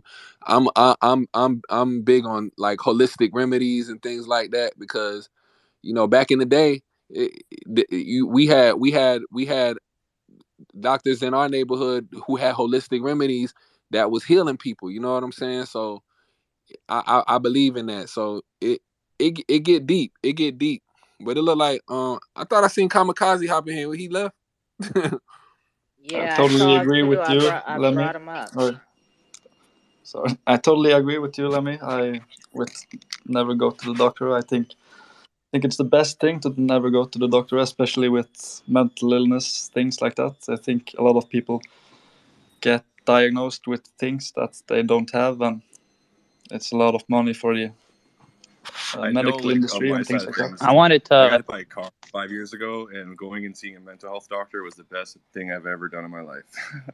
I just wanted to add real quick to that comment of black people not going to the doctor. As somebody who works for the city of Toronto, I can let you know that that's a sentiment felt among a lot of low income people. I've seen it amongst a lot of homeless people who have crazy infections and like visible things that need to be treated. But when you talk to them about the hospital, they tell me that that's a death camp for homeless. They euthanize the homeless. Like there's these stigmas about seeking medical attention that I want to just say expands beyond the black community, and I find it to be a trend amongst low income and homeless and that type of thing, where they say no, they think that I'm bleeding the system via welfare and this and that, and if I go to these places, they're just going to shorten my lifespan. They're not going to increase it. So that is a sentiment that I've seen myself throughout working with, lower income areas and stuff like that. So yeah, it's very true what you're saying. There is this stigma of these places are going to harm me, not do me any better because I don't maintain a social standing like whatever the norm is. I completely agree with you, my guy. I 100% agree with you that yeah, the I didn't mean to say only the black community, right? But yeah, of course, the poverty stricken society, especially the homeless, right? Um can be taken advantage of by the medical system, right? And I can imagine them people just feeling like used and not gonna get the best treatment and turned away, and like just I mean, I can only imagine the fear that they have.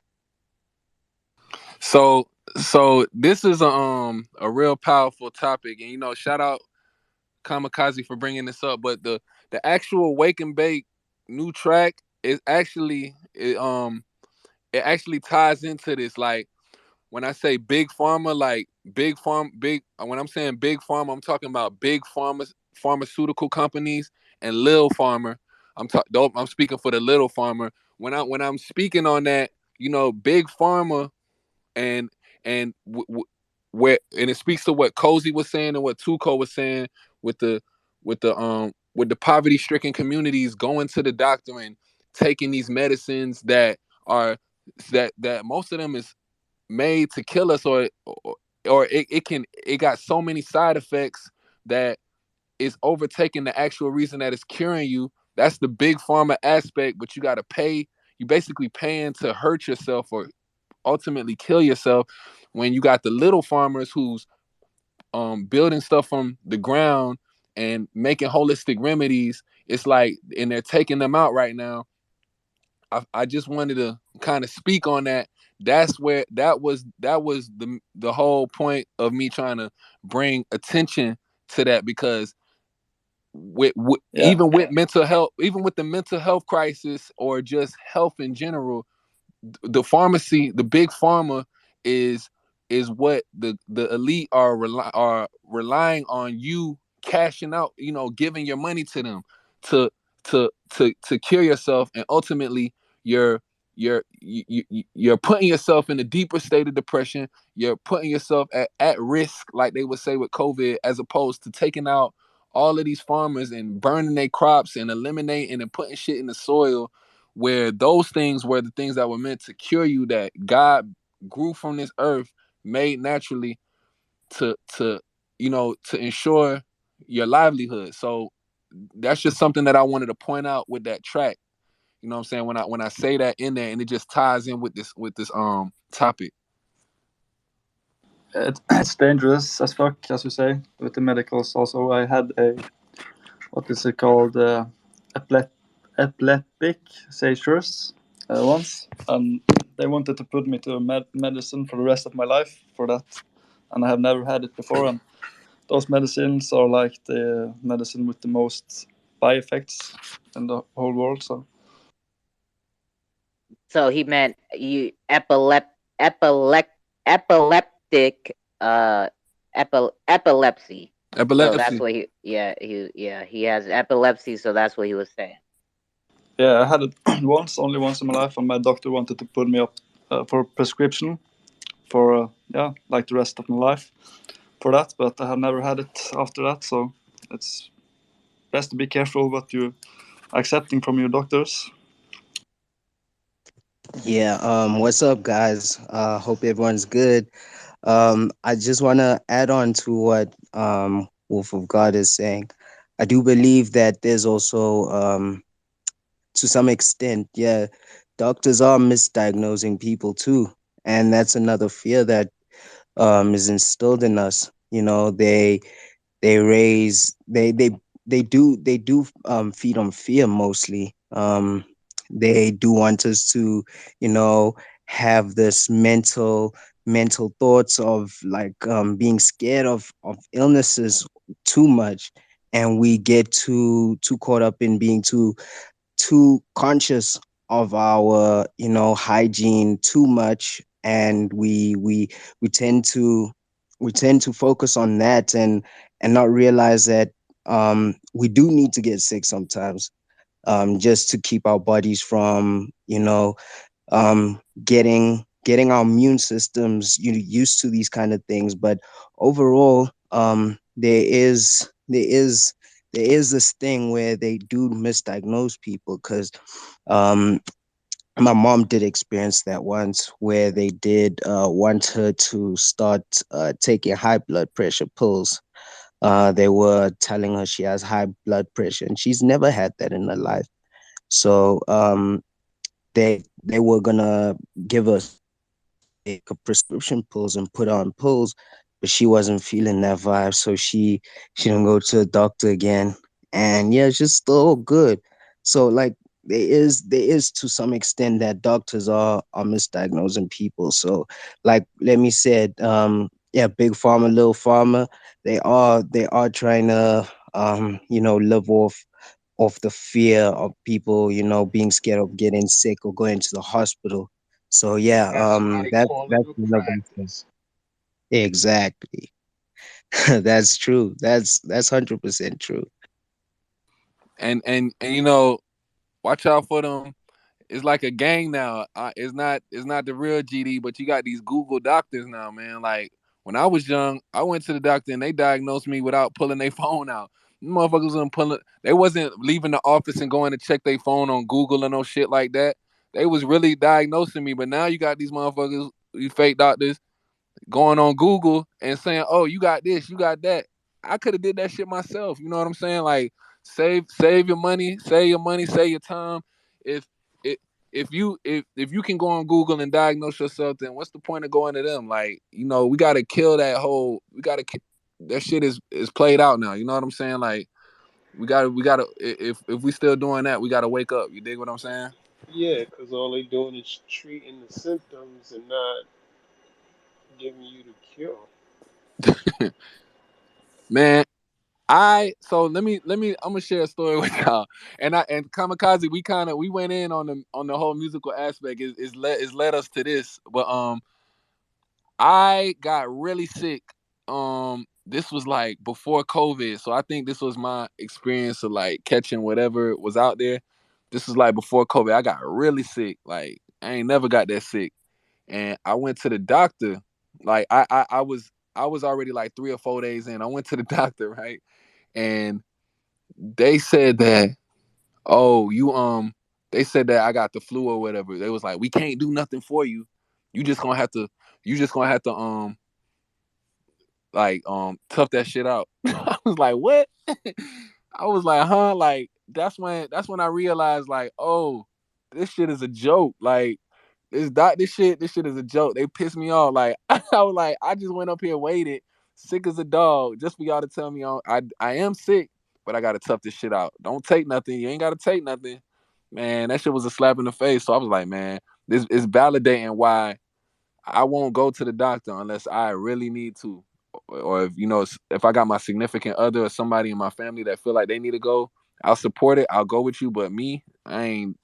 I'll find a way. Yeah, I've experienced that too. Like in 2019, before the whole COVID thing in 2020, I was also really, really sick. And yeah, I didn't go to the doctor at all. I I had to stay in bed. Like, I stayed in bed. It felt like, it was like some really intense flu. Like, I've never felt that way before. I don't know what it was, but yeah, I got this. I think maybe it was a stomach bug or whatever it was. But I had to yeah, like, stick it through and just get like maybe some pain medication. I'm asthmatic, so I had to get like new inhalers. um and yeah, the yeah, sometimes you gotta realize that you can help yourself. You can kind of cure yourself if you do understand the symptoms you're facing. And like Gorilla Jake says, they're not really giving you they're not even really preventing that illness or They trying to they're get not rid of it. treating the They cure. actually, They're not yeah, curing you. They're just treating your symptoms. they just treating the symptoms. They just trying to get rid of whatever you feeling at that moment, and not for the long term. So that's one thing. Because there's this meme that's going around about doctors, where they say, a cured patient is a patient that's never gonna come back, or yeah, a lost customer kind of thing. I've seen a cartoon of it. So, like, I somewhat think it's true that doctors is thinking that way, that if they completely cure us, we'll never come back to them. So they just treat it so that you feel better for a certain amount of time, and then you come back to them. But there are those doctors that, of course, try to help you out so that you can cure whatever's uh causing your illnesses. But yeah, some do have this agenda to um keep you coming back. So yeah, that's why some of them misdiagnose people. um and there's one aspect too that I don't know if you guys touched on it, is like the pregnancies that, like, especially in the African community, there's a lot of you know um pregnancies that go wrong in hospitals, and births that happen, that doctors don't even give women the right medication. I've been seeing stats like that, especially in America. There's no women are are not taken seriously when they go to doctors about like how they're feeling and the pains they're having. And even in when they're giving birth, most of them do die when giving birth, when they're on the table and they're not getting given the medication they need. So yeah, that's another aspect to it though. Facts. Yeah, real That's quick, facts. real quick, real quick, because we got new folks in, and Kamikaze has just joined. He came in a little late, but he sent in the topic to get this conversation rolling. And as it is, right, Wake and Bake Vibes, we took it from the music aspect of things, and now we went down this other rabbit hole, which is fine. But let's hear from the man who brought up the topic itself.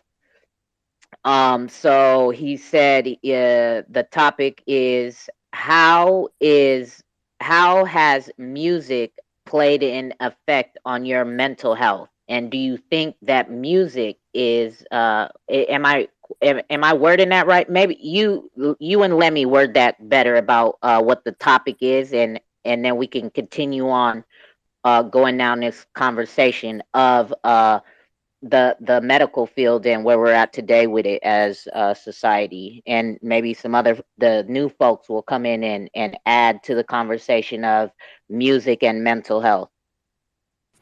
Okay, yeah.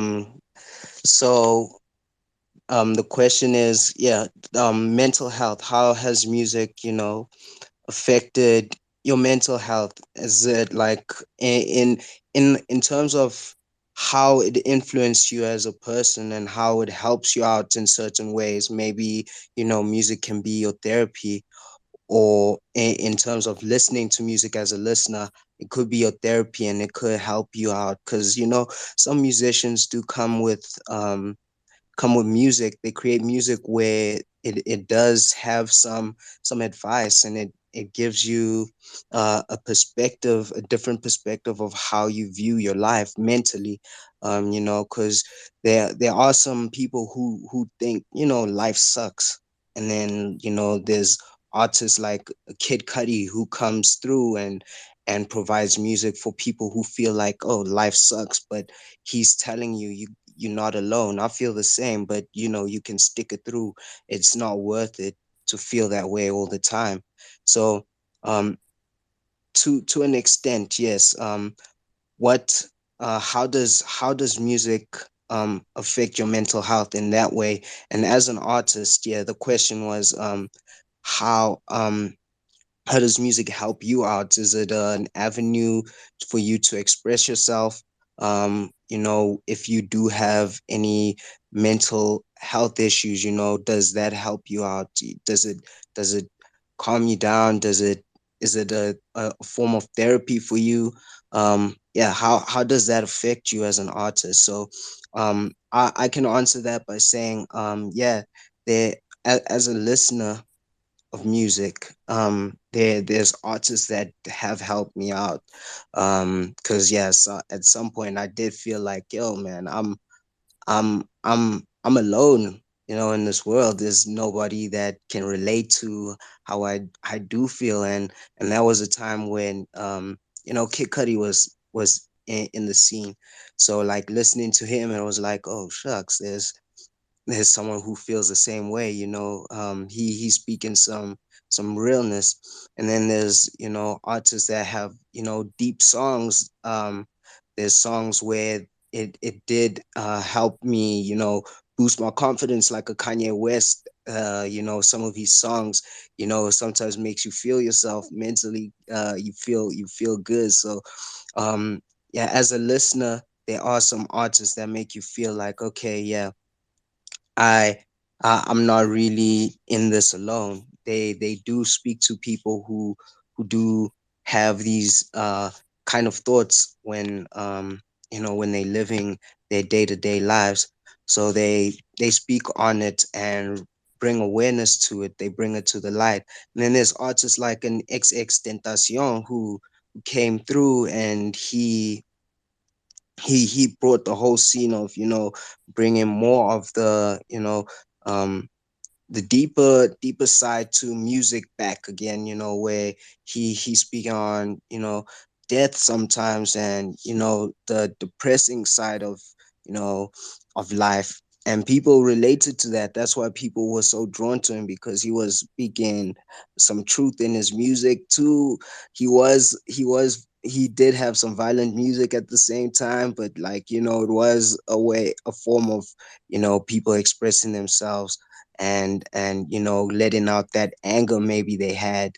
So as a listener, yeah, there's that aspect for me that yeah, music did help me in that way.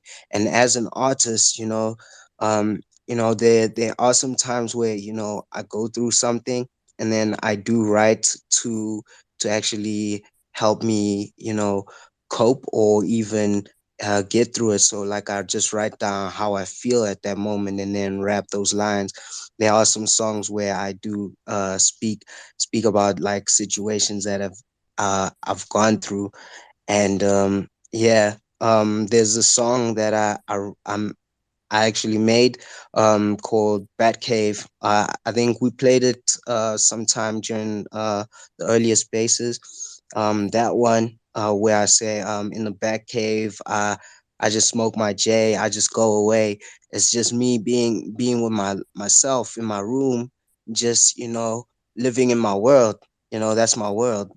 Like just doing me, and just realizing that life is what it is, and you you got to take it as it is, and live your truth at some point. So yeah, as an artist, mentally, yeah, music does it is some form of therapy, and some form of way to help um prevent prevent me from getting too caught up in the emotions I feel. So writing it down, or even rapping it out, does help. So yeah, that's my take on the question.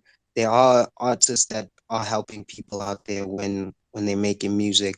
So yeah, music is a form of therapy, and it does help people who have some form of like mental issues, mental health issues. It helps them even escape their reality sometimes, just so they can feel good for that moment. Music makes you feel a lot of emotions that you've never felt before. So yeah, that's my take. If there's anyone who wants to say anything um about the topic, yeah, please come through. Um, yeah. Anybody else want to add to that? So again, Kamikaze came late. We touched on that aspect before he got here. The music, how music plays a part in your mental health, right? As a artist as well as a listener. And then we started going down the rabbit hole of what the medical field really kind of is in society. We could continue on that conversation in a second, but I see we got Hamson up here. You want to add to that, my guy? Actually, I just came in, so I was going to ask, what's the question? What are we talking about? Mental health and music, like how does it play a part in your creativity, like, and listening to it, and do you feel mental health and music kind of go hand in hand in a sense? Absolutely. Yeah, I would say that our mental health is determined by a large number of factors, and some of them aren't necessarily the most obvious, like the things that we listen to, right? And so whether it's another person in a conversation, or a song, or a speech, or a book, right? I believe that the seeds that we plant in our brains, right, impact the fruit that grows there, right? So if we're in a bad place, we can either emphasize that, right, and feed into it, or counteract it, depending on the way that we approach it, right? Like what are we going to put inside? It's whatever it is, it's going to have an effect, right? Not kind of like an art. You are what you eat, or you are the people you hang around. Like, we also are what we listen to. We are what we watch, and so I think that music can have either positive or negative effect on us depending on what we choose to put in. Yeah, okay. So that's how you feel about that. Sorry, I didn't mean to cut you off, Kamikaze. Now you're an artist as well, so how do you feel it plays a part in your creativity? Sure. Oh, so yeah, that part. Well, the reverse is also true. The things that are inside of us act as energy, in my view, right? And it's up to us as to how to express that and get it out into the world, right? And so I think that if we choose not to express those things that are inside of us, that it can build up and kind of risk becoming something that we didn't necessarily want or intend. So our creativity gives us the opportunity to express the thoughts, feelings, emotions, experiences, etc. that we've had or are having, and release that energy and channel it into a different way, in different format. It gives us the opportunity to let things out, share it with others, and kind of overcome through that process. But then again, it all comes down to how we choose to do that, right? If you're in a bad mood and you write a song about how angry you are, it's not really going to necessarily help you if you're feeding into that anger, from that place, versus writing from a position of gratitude could change that situation. Yeah. Yeah, to some extent. Yeah, you shouldn't feed into those emotions too much, but there are some points sometimes where you would need to do that, like especially with people who make romantic or breakup songs, sad songs. You need to get into that energy and feel those emotions again, just to tap into that zone. You probably get into a zone when you feel a certain way and you want to write about it. There's like a zone or a level that you get into when you're making music, and that can either affect the way people respond to that music. But yeah, like you said, there are some good and bad sides to bad sides to this music, making music based on how you feeling, because it does definitely influence how people react in life. We are what we listen to, we are what we consume. So yeah. The like the topic was last week. We spoke about drug use, and the influence of drugs when listening to music, and even how musicians influence the users um, in their songs. So I would mention like an artist like a Juice World, um you know taking pills, even Future, speaking about taking pills, sipping lean, all those stuff. It does take a toll on the listener, and it does make them want to experience those kind of things, because they do feed on the energy that the artists bring out. So to some extent, yeah, you're correct with that. um artists do have a responsibility at the same time to to realize that their words do affect the people that they are spreading their music to, or who are their listeners. I couldn't agree with you more on that, and that's kind of the point where I wanted to make, is that I think it's important for a creative to be able to express whatever it is they're going through and get that on paper. Like it's an opportunity to evolve, right? But you don't necessarily share your diary with the whole world, right?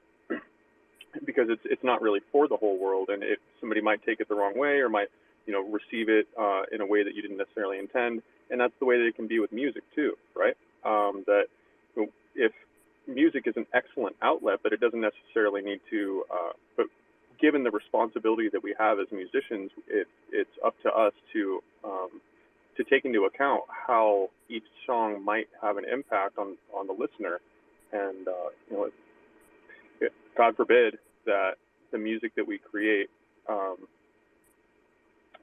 plants the seed of a negative experience in somebody else, right? I mean, I look at my life sometimes and I recognize the lyrics to songs that I listened to 2 years ago, and I realize that that choice has potentially impacted my life today, and not always for the better.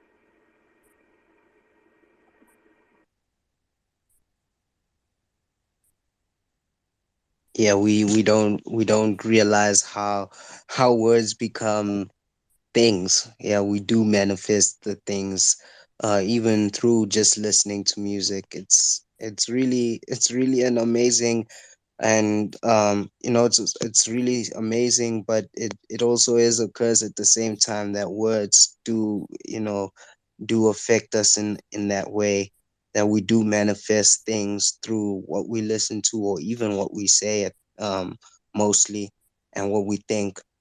But yeah, I I do think we really need to start being more vigilant of what we say, and how we speak to the audience in our music.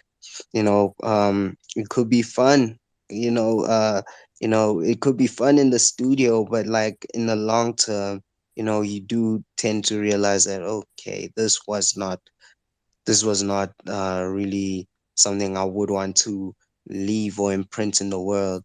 But you know, there is some growth that needs to happen as an artist. So, you do need to go through those stages in your music career too, to actually evolve as a person. So yeah, sometimes you do need to go through that those phases as an artist, of like making different kinds of music, because you tend to grow, and then you find yourself at the same time. And yeah, it does take time though. Some of us still need to find ourselves. Some of us are still in the process of finding ourselves. Some of us have found ourselves, and our sound, and what we need to do with our music. And yeah, it is a blessing when you get to that point, because yeah, that's when you reach that tunnel vision, and you reach that zone where you can't be stopped with the music, and you keep bringing get a good influence, or some type of influence, to the audience. So yeah, it is a process that people and artists need to go through, and the audience grows with you at the same time. So you also teaching them, and helping them mentally grow as well with you. So yeah, it is a process that an artist needs to go through at the same time. Absolutely. I've worked with a lot of like newer rappers, and uh, it seems like their first few songs, or even first couple albums, will have a lot of I don't want to say negative content, right? But just like the expression of the things that they've had stored up inside for a long time, and are now finally have the opportunity to get out. And it's really neat to see how an artist can evolve from, okay, now I've gotten these things off my chest. Who am I? What am I making? What do I care to talk about? Right? Because I think there's two sides of it. There's the music industry side that says, what does the listener want to hear, or how do they want to hear it? But then there's the creative side that says, what do I need to say? What is it that I have to express? And being able to walk that fine line and balance it, I think is important. But for me, I prefer to err every time on the side of what I would rather put out, what I feel I need to say. And if the industry isn't amenable to that, if they don't like it very much, it's not their style or whatever, that's fine with me. It's for me, like, art is, it's going to be received by the people who are on that level, right? Who have, I guess, gotten to that point where, how do I describe this? Like, you mentioned that the listener grows with the artist as the artist grows, right? But like, we're meeting each other where we're at, right? If I'm not on your level, then you're not going to relate to what I'm making, and vice versa. So that being said, right, it's better, rather than being kind of fake, I feel like, and compromise what I think is important to create, or my vision for the sake of somebody else being able to shake their butt to it. Like I'd rather make something that I can be proud of and look back on and say, this was this time in my life. This is a step on my journey. And it was a step on some other people's journey too, and we've gone through it together. No. We need all the shake your booty, popping bottles, fucking your girlfriend, fucking your best friend's girlfriend, and driving a Lambo. We need that type of music. Well, then don't look at the email I just sent you. It is all good. Yeah, and don't play his song on Sonar Music either.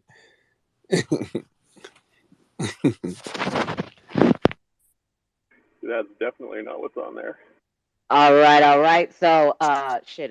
Hey, yeah. Speaking of his song, right? Yeah. Speaking of his song, right? Hamza, would you like to explain, your song "Sanctification"? Because I feel like it kind of ties in with what we're talking about. Yeah, happy to explain that. Sounds like Tucon's listening to another song I sent her in the background. But so sanctification is a really big. Wait, hold on. Is this song on the Sonar Muse platform or no? Because which song am I supposed to be playing? Yeah. His song is on the platform. It's called "Sanctification." Okay, because he sent me one to my email. I was about to play that in a second. Okay, so Oh, on I the see. playlist. Yeah, he has a song on Sonar Muse.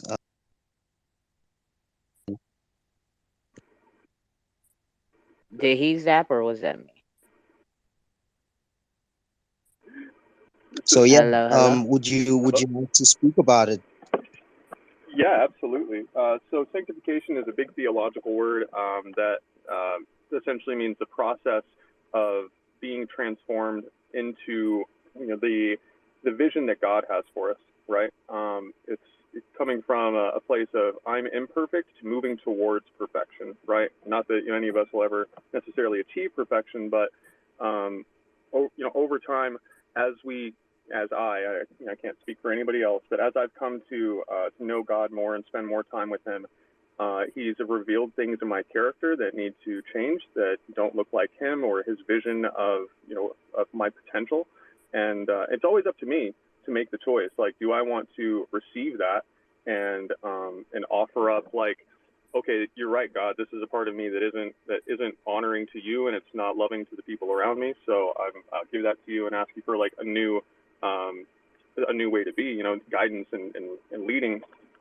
And that's always the option, but it's difficult, I think, to change our behaviors, our habits, our attitudes, our outlooks in an instant, right? That it takes time, and so sometimes it feels like 2 steps forward, 1 step back, or even 1 step forward, 2 steps back. It's this process of growth, and there's like these undulations, like a waveform of up and down, closer and further away. I believe that over time it all trends to the upside, but that we're all growing, right? And if anybody feels like they don't need any growth, I'd really encourage you to take a hard look at your life and determine if everything that's in it is working out for you optimally, right? Do you have anxiety? Do you have fear? Do you have pain? Resentment, right? Unforgiveness that you're holding towards others, and these are all things that we can let go of over time. But it's impossible to do that until we identify that it's an issue first, right? That it is causing a problem. So kind of like that 12 steps of Alcoholics Anonymous. First we admitted we had a problem, right? And it's only from that place that we can actually move forward. But it's hard to see properly from the self, right? Like how do you say that? You can view some things about other people better than you can view things about yourself, right? Because you're seeing it from the outside. But I believe that God sees us from the inside, and the things that we think are the problems in our life are really just the expression or the fruit of a different seed that was planted at a different time, right? Or that we watered in our lives at a different time, and so that that process of sanctification is not just, trying to pick all the fruits of our problems, right? But actually get down to the roots and chop that tree down, or change what we're feeding it so that it produces good fruit in our lives. Hamza, great to hear that there are other Christians also in the room. I saw the light also here 1 year ago now, also, almost. My life was starting to get better every day. I'm trying to pray as much as I can. How many times a day do you used to pray? So I don't do like religion anything. Like I'm not a pray 5 times a day facing the east type of guy, right? Like I try to maintain constant contact with God throughout the day. There was an evangelist who was known for saying, I never pray for more than 15 minutes, but I never go more than 15 minutes without praying. And I'm not on quite that level, but I just try and keep my eyes on God throughout the day in as much as I can, and keeping ear out for any kind of leading or guidance He has to say. And if I'm going through a situation where I'm feeling some type of way, or I'm really grateful and excited, either way, I bring those things to God and say, "Thank you, this is awesome," or "I don't know what you're doing here, and this sucks, but I trust that you're gonna do something with this." So it's that keeping the line of communication open. Thanks, Hamza. Some great advice there to bring with me on the journey. So thanks. Of course.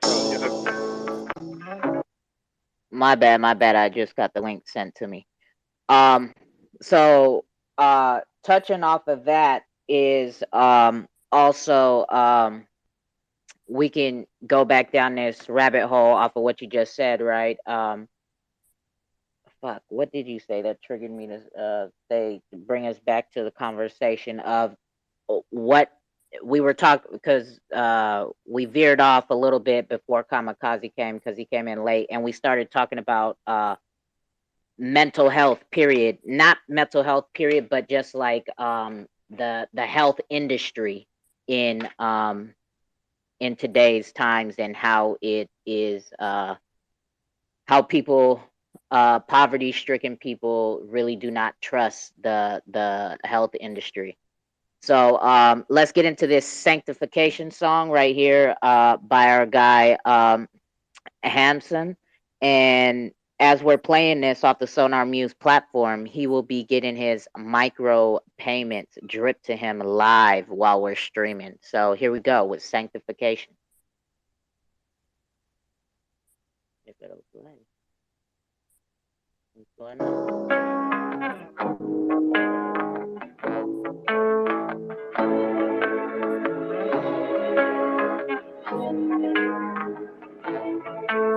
The government will be on His shoulders, not as a politician. Jesus came to bring us back into the kingdom. That was the Father's mission. The dawn of repentance follows conviction and submission. The silver and dross are both within us, awaiting God's division. The problem of sin is real, so we must surrender daily. We come to Him as children. He instructs a growing baby, learning not to walk in sin. I'm like Bartimaeus, save me. He gives sight to the blind, but I need to be shown the way, please. I mean, the way that pleases Him. Trying to learn the way that Jesus lived. Free will means I don't need to sin as soon as I believe in Him. But He continues to give us the choice, moment to moment, providing a way out if I will take the time to notice. He shows us where the road is, but we gotta walk it.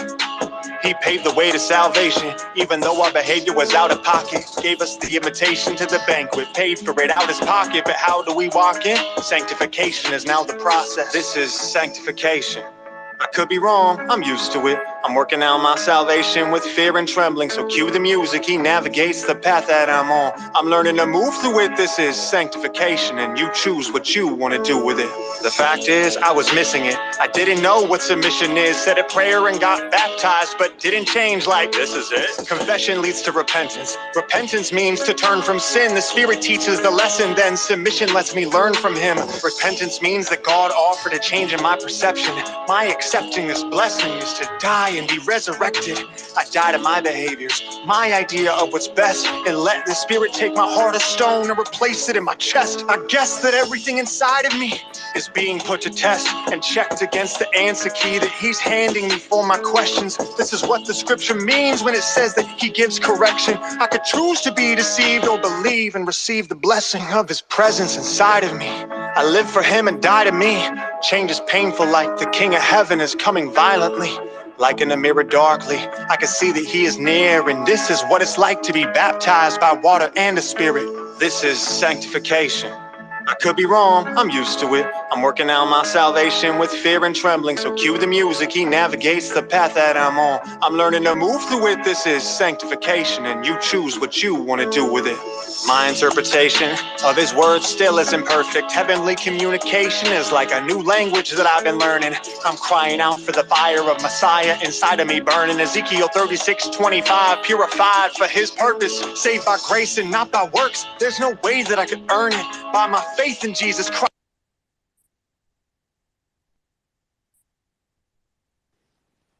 She got what happened? Oh shit! I don't know. My computer is No tripping, bro. music. Fuck. Pay. When he gave his life that day, it allowed for me to change, and now the curse is broken. I have hope in him. That's where my focus is. These chains don't have a hold on me. They all will fall away. He leaves behind the 99 to find the one that got away. He calls us out the grave, so we are no longer slaves. I am being sanctified because I've been saved. I've been saved. I've been saved. I've been saved by his grace, by his mercy. I've been saved. I've been saved. I'm saved. This is music in my ears today. Amazing song. Who did this? Saved. We just Hamson, the guy who was talking earlier, that he explained the whole song. Yeah, I thought it was Hamza I could hear in the song. Amazing song, Hamza. Really great. Thank you, Wolf. I appreciate that. She likes playing with my name, so I'm not surprised you didn't understand. Yeah, so that's that was Hamson sanctification song on the Sonar Muse platform, and yeah, so talking about today's conversation of mental health and music, how it plays a part with each other, right? And not just in the industry, but just in your personal life as a listener and as a artist, musician. So if you want to add to this conversation, hit the request button and we'll bring you on up here. So go ahead, guys, take it away. Yeah, I just want to ask, like, Hamza, how does it feel, you know, being able to receive micropayments for every time your song is being streamed by someone with a Coil subscription? Yeah, that's a question we do ask the artists that we do play on our space.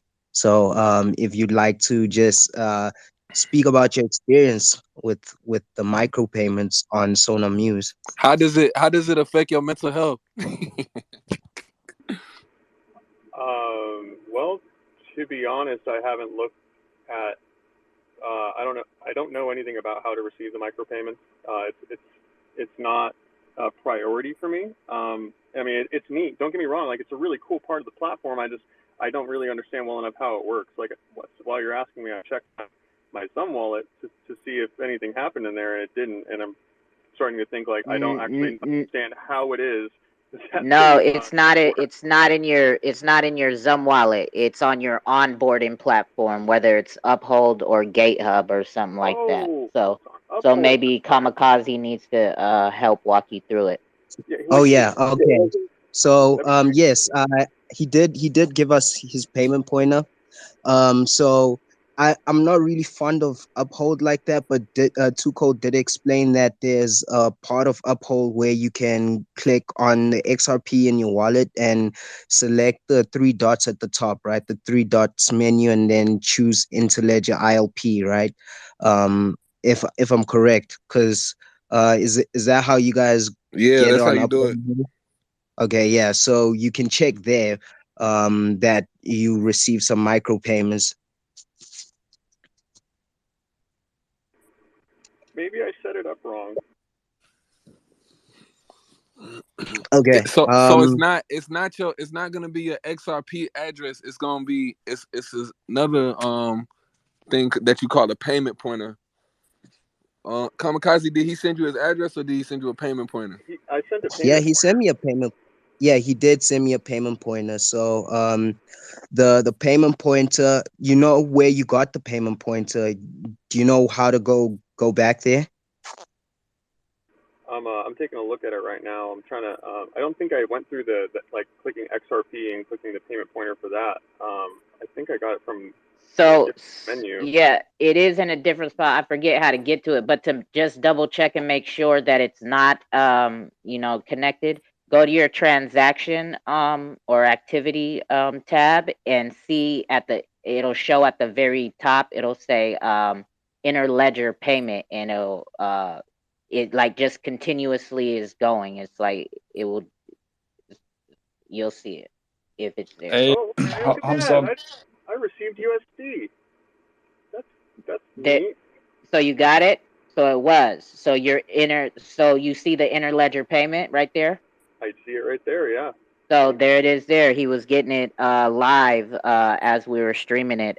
So he chose to get paid USD then, obviously, because I didn't mean to. oh well, yeah, you could get USD or I think any. Is it any Yeah.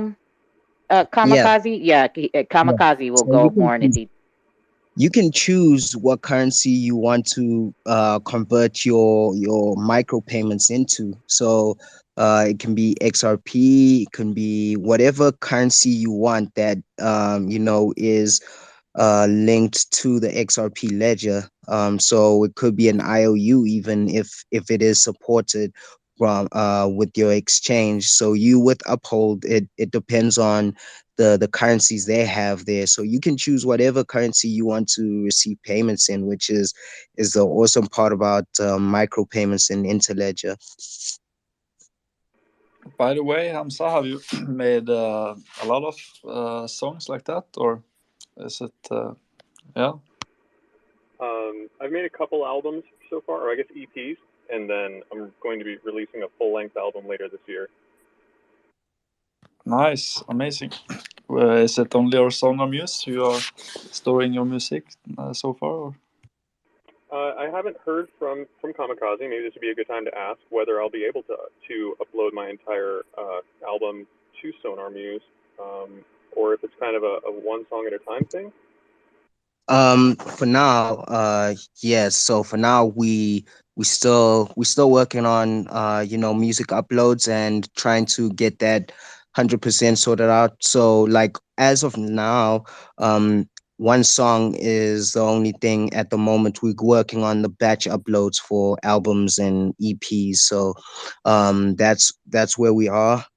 So as soon as we get the website sorted out, we will be allowing artists, the beta artists, to start uploading music soon. So right now it's just the one song until the next round of music submissions for the other people who want to join the platform, other artists who aren't on the platform. So we will be giving them a chance to upload to send their music and then upload their music on.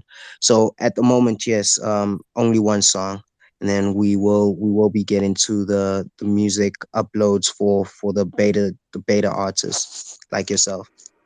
So that's what it's kind of what I understood is kind of, since we're in beta, one song at a time for now. But do you plan to have like album pages for artists in the future, or like collection releases? Yeah. Okay, cool. Yeah, Yeah, so I figured that was 100%. going to be coming. can't wait for the follow-up at least on the Music to Hurt. And I also can't wait till the Summer Muse is live. Getting more and more excited about it. So Appreciate it. Yeah. So the album uploads, yeah, we already have the template. It's just we just focused on the single uploads for now, and then yeah, we get into the albums for sure. So you will be able to mint a whole album, and you will be able to mint singles as well. So yeah, we working on the album uploads. Once we get the singles uploads sorted out, the album uploads will be really easy.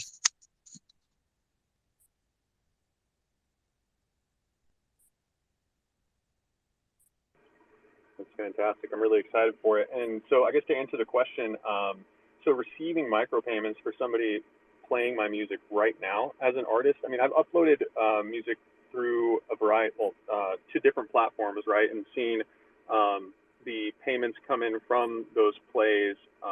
It seems kind of, I guess, inconsistent, right? And not, maybe it's because my music isn't very popular, right? Like people aren't listening to it.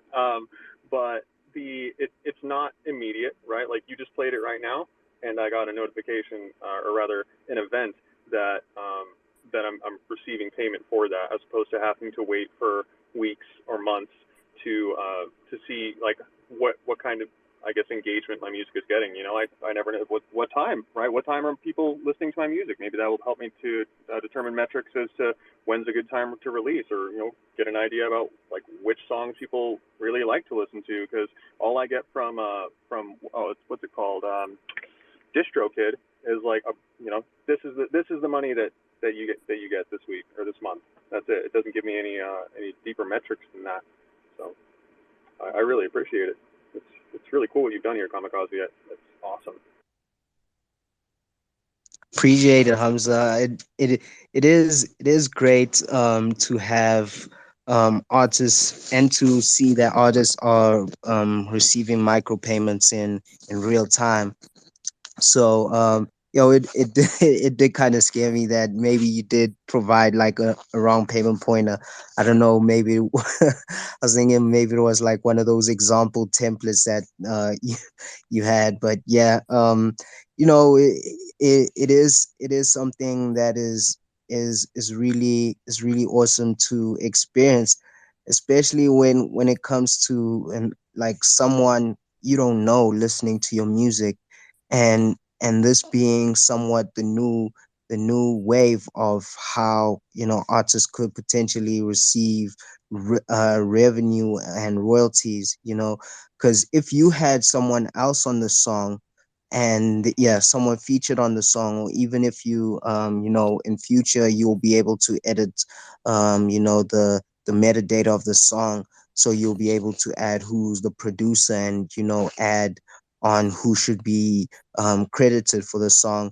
Because as of now, of course, it was you guys just submitted your music, you didn't provide all the necessary information for the song. So when we have the music uploads sorted out, you guys will be able to change and edit the metadata for who was involved in the song, and what percentage of the song they'll receive, how much royalties they will receive. So as of now, yes, we have we do have split payments on the song. So if you had someone else on the song, they would have received payments also for every time it's being streamed. So it is amazing to see that, okay, it is working, and you have been receiving these payments. Yeah, and having uploaded music, like I said, to other platforms before, and given that credit, it's kind of a weird position. It's like I want to ensure that everybody gets paid from this, but there's no mechanism to be able to handle that, right? Like, if I bring in somebody for a feature, or I always tag my producer or whoever that is, and I want to make sure that they're able to get some kind of residuals from from any plays as well, right? Because it's not about me. I didn't do this by myself. We all did this together, right? And if I could tag in my mixing engineer, that would be cool too, right? But without like, it doesn't even ask on other platforms for, you know, their account or their payment details or anything like that. It's just, oh, okay, you give them credit. That's nice. And that, yeah, so to be able to provide that on your platform and say, these are the people that have helped me with this and they deserve a payment anytime it's listened to, that's, I don't want to say like democratizes music, but I'm not sure what the right word would be. So I guess stick with that for the moment. Yeah, somewhat creating a level playing field for everybody. So not only one entity is receiving most of the payments, you know, and reaping the rewards. It's all going to the artist. So we don't take a cut of the song when it's getting streamed. Unless you don't have a payment point to set up, then of course the payments aren't gonna go to you until you set one up. Um, so yeah, all the streams, whenever someone's listening to your music, those payments are going directly to you. We don't take a cut of that. So yeah, we are aiming to uplift artists and create somewhat of a level playing field for music being streamed, because we do see that most of the streaming platforms are benefiting more than the the artists themselves, and even the listeners don't have a choice to pay out the artists that they are only listening to, because on streaming platforms what happens is you pay a fee, right? And that fee is, yeah, that monthly fee pays for every artist who is on that said platform. So whoever you are listening to, they just getting a certain portion of of what you're paying for the month, and then all the other artists that you're not even listening to are also getting a portion of, you know, your monthly subscription payment. So that's something that I feel is not fair. You should be paying for what you're consuming rather than just the service of accessing the platform itself. So paying what you can pay for to listen to a song is something that would, you know, allow more people and allow artists to receive you know, a fair payment. That's so powerful, right? Because honestly, there are a lot of artists who low key, like, I don't want to support with my, you know, YouTube premium subscription or my Apple Music subscription, right? I would never want to give them any of my money because their content is the antithesis of what I would want to pay money for, right? And yet, and I'm not going to, you know, name any names, but you know, you heard my song. I'm sure you can imagine there are artists out there who say things and make music that I don't want to contribute to. And so to put that control back in the hands of the listener and say you get to pay the person that you're listening to, and you don't have to support other artists that you don't support is super powerful. Hey all, you hear me all right? I'm sorry to interrupt, but my question actually is directly relative to what you're talking about right now. Hey, yeah, go ahead. Yeah, Hi, Adam. yeah. I was wondering, for us as listeners, and people that are new to this, how do we go about utilizing your platform, being able to find artists and listen to the music? What's a quick rundown of how we can utilize this on our Muse platform? Okay, so right now we are currently in a closed beta. So only a select few of the XRP community has been granted access to, you know, test out our platform. The way that you know, the community will be able to utilize a platform is they would need a core subscription to support the artists they listen to, or to be able to even access the streaming platform. But when you access the website, you will have free access to the NFT music store. So whatever collections or whatever songs they decide to mint as NFTs, you guys will have access to listening to before you decide to buy or mint that NFT for yourself.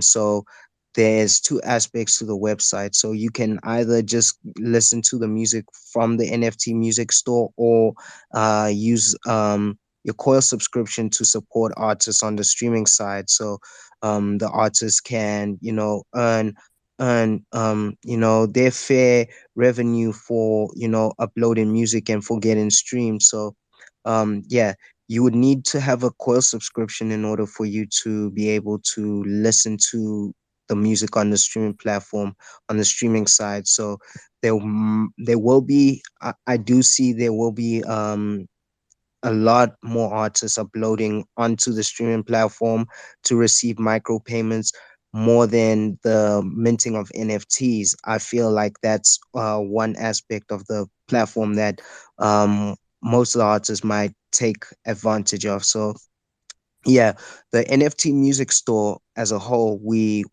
wanted to be more of traditional music store.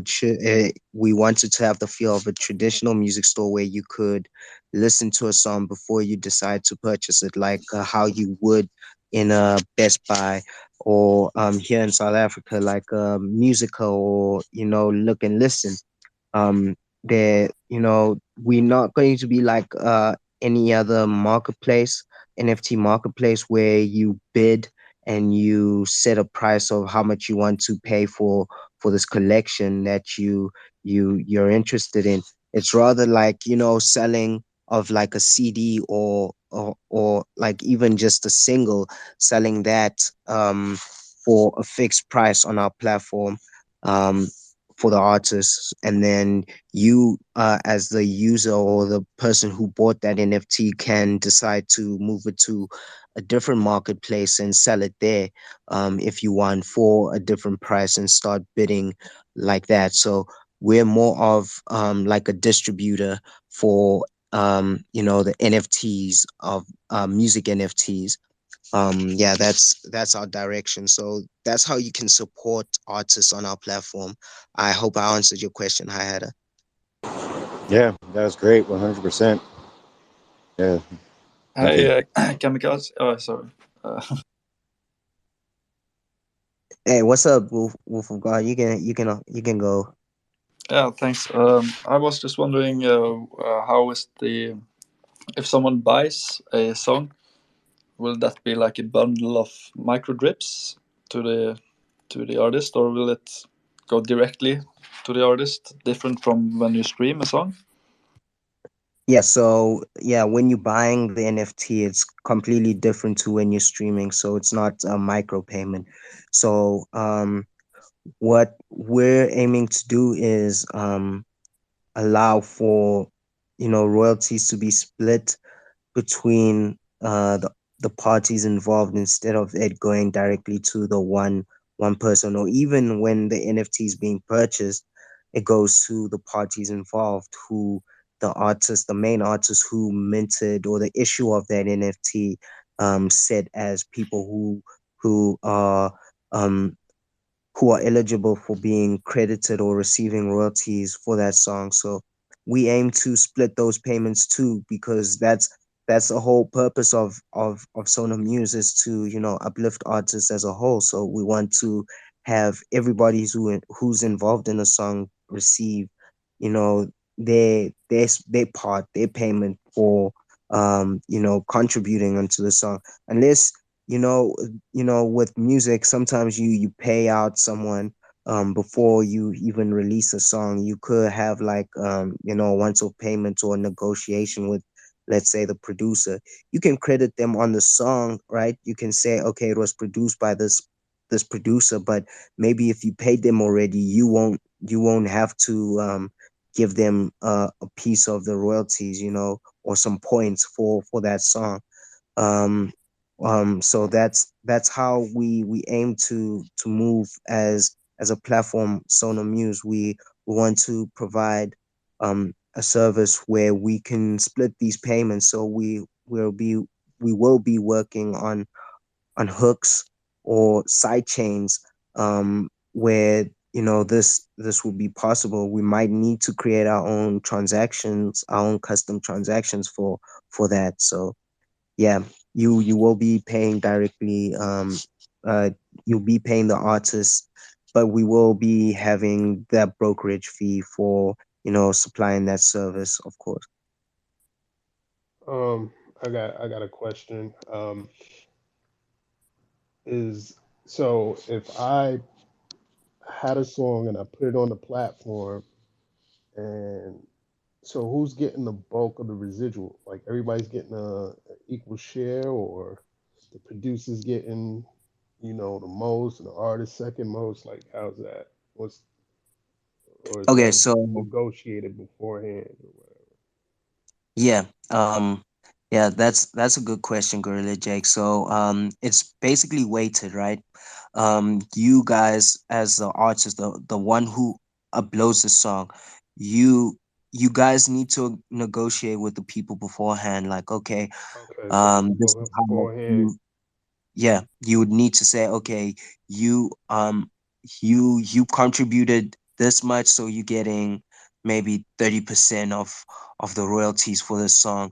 You produced the song, okay, you getting maybe 20% of the royalties, um and I get the rest of it, kind of thing, because maybe put in most of the work, kind of thing. So So, that's I how it brought the goes. song to you. I got you. Yeah, so it's basically weighted. So it's basically a percentage of 100 that you have to put in of how much a certain person is going to be receiving. So that's how the payment pointer works. It selects based on the weight of the artist who is receiving the royalties. So if you have 30% of the song royalties, you're receiving royalties for a song, then your payment pointer will be getting paid 30% of the time during the song. It will be selected 30% of the time. That's how it should work. So yeah. That's what's up. Um, I want to take a quick time out. I know we don't normally do this, but I want to shout out the good brother Rob Nichols for coming through. I invited him here. I introduced him to Kamikaze yesterday in the Mad VA space. Um, yeah, he's an OG in the music game. Rob, if you want to get up and grab the mic and introduce yourself to the rest of the crew, feel free.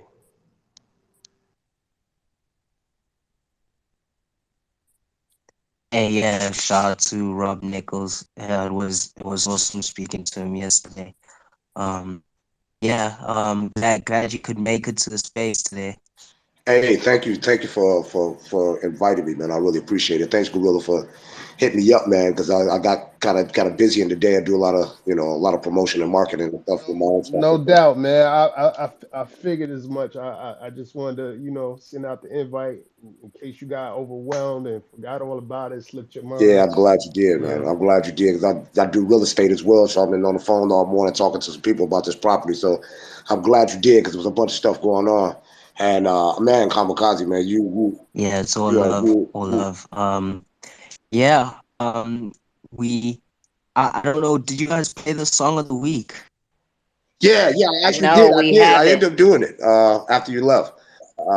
Dang, I was like, after I finished, I was Okay, asking to see if you were still in the room. You was yeah, already gone. it is, Is he breaking up or is it just me? Is Kamikaze breaking Yeah, up or is it just Kamikaze me? breaking up. Go ahead, Rob. Yeah, so man, I think what you got going on, Kamikaze, that's a great thing. And Gorilla Jake, man, thank you so can you hear much. me now? Am I good? Yeah, I can hear you now for sure. I want to thank you for yesterday, putting your hand up and being so patient for him to call on you, for you to bring that information to the forefront. Because man, I can see how this is going to revolutionize the game, man. And I can see how this can branch across every single blockchain. The ones that's most affordable anyway. Obviously Bitcoin, Ethereum. The gas fees are too high to even be trying to do stuff like that. But definitely on like the Kronos blockchain, the V chain, and the gas fees are so small, and everything is so so available and fluid, on all of these blockchains. I'm bullish on Ripple as well. So, man, I'm certainly sitting here in awe and can't wait to hear more. And I'm looking forward to chatting with you, offline and being able to see how I can assist and be a part of.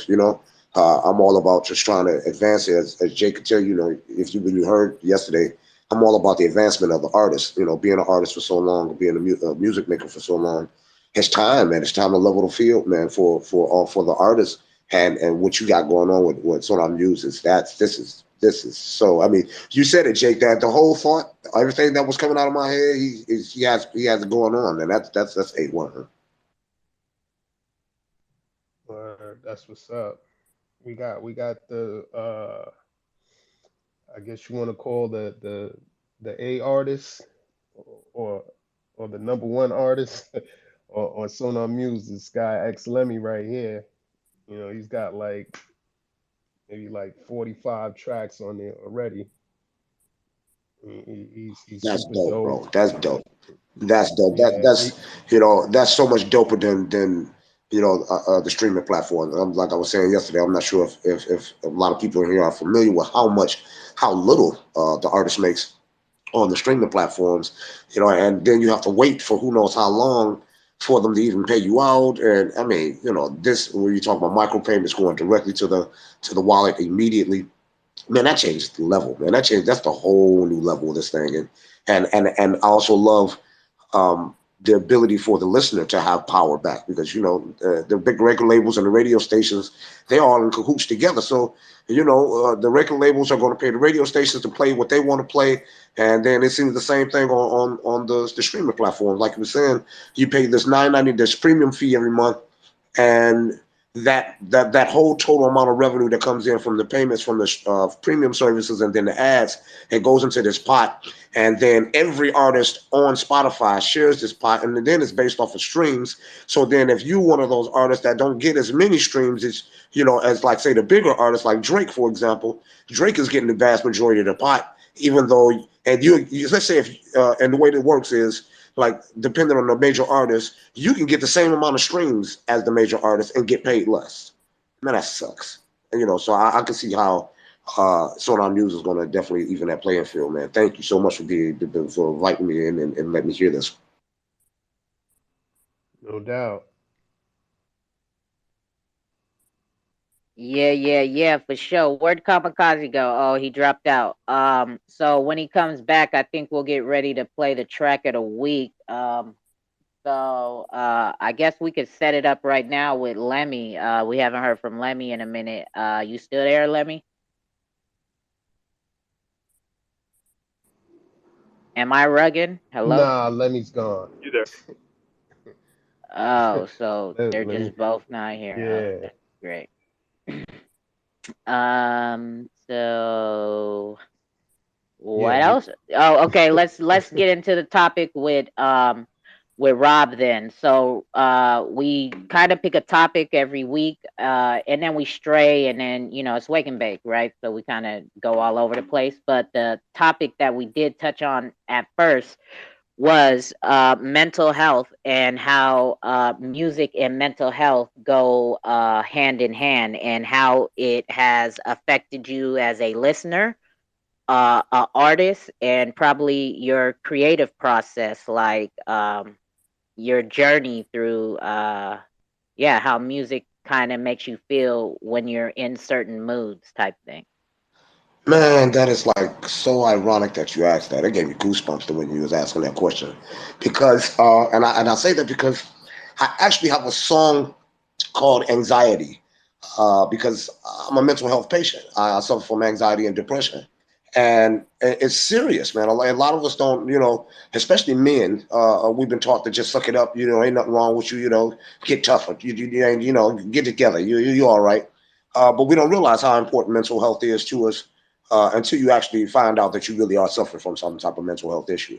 And being mental health don't mean you crazy, like you're schizophrenic or suicidal or sociopath, but it affects all of us at some point or another. To some of us more than others. So for me, mental health obviously is extremely important because for years I didn't know. I was too much pride or ashamed to even go and ask the question whether I was having some type of mental health issue. You know what I mean? And then once I found out that I was suffering from this, and then was able to start getting treatment for it, and and being able to put myself around other people who were dealing with it a lot longer and a lot worse than I was, I realized I needed to find some type of out, some type of coping mechanism for it. So when I got into those, when I started to have those anxiety situations, and because the anxiety would get so strong that it would cause the depression to get more, and I was needing to find a way to get out of it, and then I found it was affecting my creativity. I found it was affecting my just normal day, my work day, and just my friendships and all of that kind of stuff, And once I realized and I found out, I was like, man, okay, it's scary, but it's not, it's not the end of the world. You know what I mean? It's a lot of people going through the same thing. So, how can I embrace it and to help others? And that's what I ended up finding out was beneficial for me. So I wrote this song called Anxiety, and it's really talking about it's talking about the effects that anxiety has on me, but more it's talking to the general public and our friends and our families and the people like that who may not fully understand mental health and how it applies to the people, because it's so complex. It can be very light, it can be very extreme. It just depends on the person. But the song is like a cry out to the world that, hey, this is what I'm going through. The walls are caving in. I feel like I'm about to go crazy. I don't know what to do. I need you. Help me. Don't let me down. Somebody just give me a hand, and if it's nothing else but to listen. So, man, it's a very needed topic. It needs to be talked about more in music. I think more artists need to be honest with themselves about mental health. I mean, you can obviously see it's a lot of artists that got some mental health issues. We know a bunch of them. We can look at them and tell they got mental health issues. You know what I mean? I ain't calling my man out, but this is just like the one thing that tells me this is mental health. What individual in their right mind, if they're not having some type of mental health issue, decides to implant a diamond in the center of their forehead? You got some type of mental health going on, you know what I mean? And to realize later on that this thing is affecting me, it's causing me infections and shit, but I got a big fat 20 million diamond in the middle of my forehead. You got to have some type of mental health issues, and it needs to be addressed. So yeah, it's important, and it's now, since I have a grip on it. I mean, I still just seek treatment, but I found that once I found out that I had this issue, and I started reaching out to others, getting into groups where people are sharing the same stories, and we're being able to be supportive to each other. I'll be able to reach out to other music artists who like, yeah, man, that's important, man. Like when I do the song, I did it on one of my takeovers that I did on one of the called Crow Fan Music Monday. I did a full takeover, and I did the song on there, and I was overly impressed about how many people related to it. And was like, man, you were saying a lot of things in the song that I couldn't quite express to anybody. And so I know that if we as artists can relate to it and create music that can be therapeutic, because it's therapeutic for me now to be able to write these kind of songs and even have this kind of conversation. You know what I mean? So, man, that's an A1 question, man, and it really should be talked about more. Yeah, thank you for that. And everything you talked about, we dove into all those different bullet points that you did talk about, right? How people do not have the courage to go seek professional help, right? How they stray away from it, and how people with mental illnesses you know can gravitate to music to help them, and or it kind of helps, it kind of worsens their state of mind, right? Because I suffer from depression myself, right? So for me personally, I know when I can't listen to music because it's just too much emotionally, right? So I just rather sit in silence than not listen to music, than listen to any type of music, right? And as I get the strength, then I start to tap into music, and it has to be a certain type of music that can help pull me up out of it. So shout out to you for that. If you want, if that music is streamable on some type of platform, if you want, you could DM it to me, and I'll we can get into that. We could play it a little bit later right here. Because I think we're about to jump into the exclusive song of the week by Lemmy and Kamikaze here shortly, and you know, it is a good conversation. So there's no time limit on this space call, right? Like we go for hours or we cut it short. It's however the room is flowing. So it is what it is. Hamson, I see you got your hand up, my guy. Go ahead. You want to add to what Rob was saying?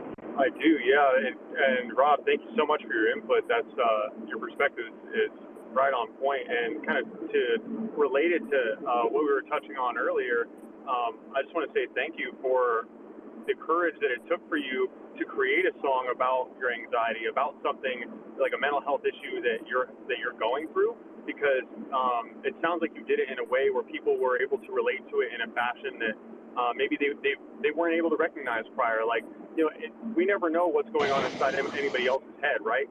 And so it can, especially when it comes to mental health, it can very easily feel like I'm the only one that's dealing with this, and it puts us in a bubble, right? It puts that arm out that that I guess kind of defends us from other people, or maybe protects them from us potentially. But so whereas, you know, when we can make a song that people can relate to and they're having an issue that they're going through, and they can say, oh, you're going through that too. Oh, now we can connect. Now I'm not alone anymore. And maybe hopefully that song can express some sort of hope through a negative situation, and to kind of, you know, relate to what I was saying earlier. It's important how we express the things that we're going through, right?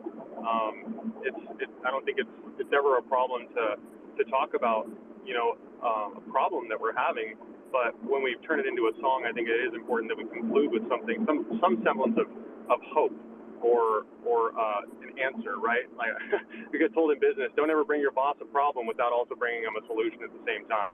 And in a sense, it's like sort of philosophically, it's some sense, right? Not to say that they have any control or dictate over the way that a song is made, but they're the ones that are, you know, they're whether it's a micropayment or they're paying for an album or an NFT, they're the ones who are contributing their hard-earned money to the artist and supporting them through it. So in that it's up to us to bring a solution to our boss, as well as, you know, when we present a problem, right? Like, this is the issue. It does exist. You're not alone. But here's where I'm at with it. Here's where I've come to with it, and there's a path forward. A lot of wise words there from Hamza. I love it. Never know what paths some are on. Things like that. That's H1 feedback there. In your response to you saying to Cole, actually the song is not recorded yet, but after, you know, all of it's done, I will be more than happy to perform it. I'll be more than happy to. Oh yeah, bring it back anytime, my guy. It's all good. And you know, the like I was saying earlier, everything that you touched on from an artist standpoint, right? We were talking about all of those topics. Black, not just people not having the courage to go seek professional help, but how it plays a part in you know,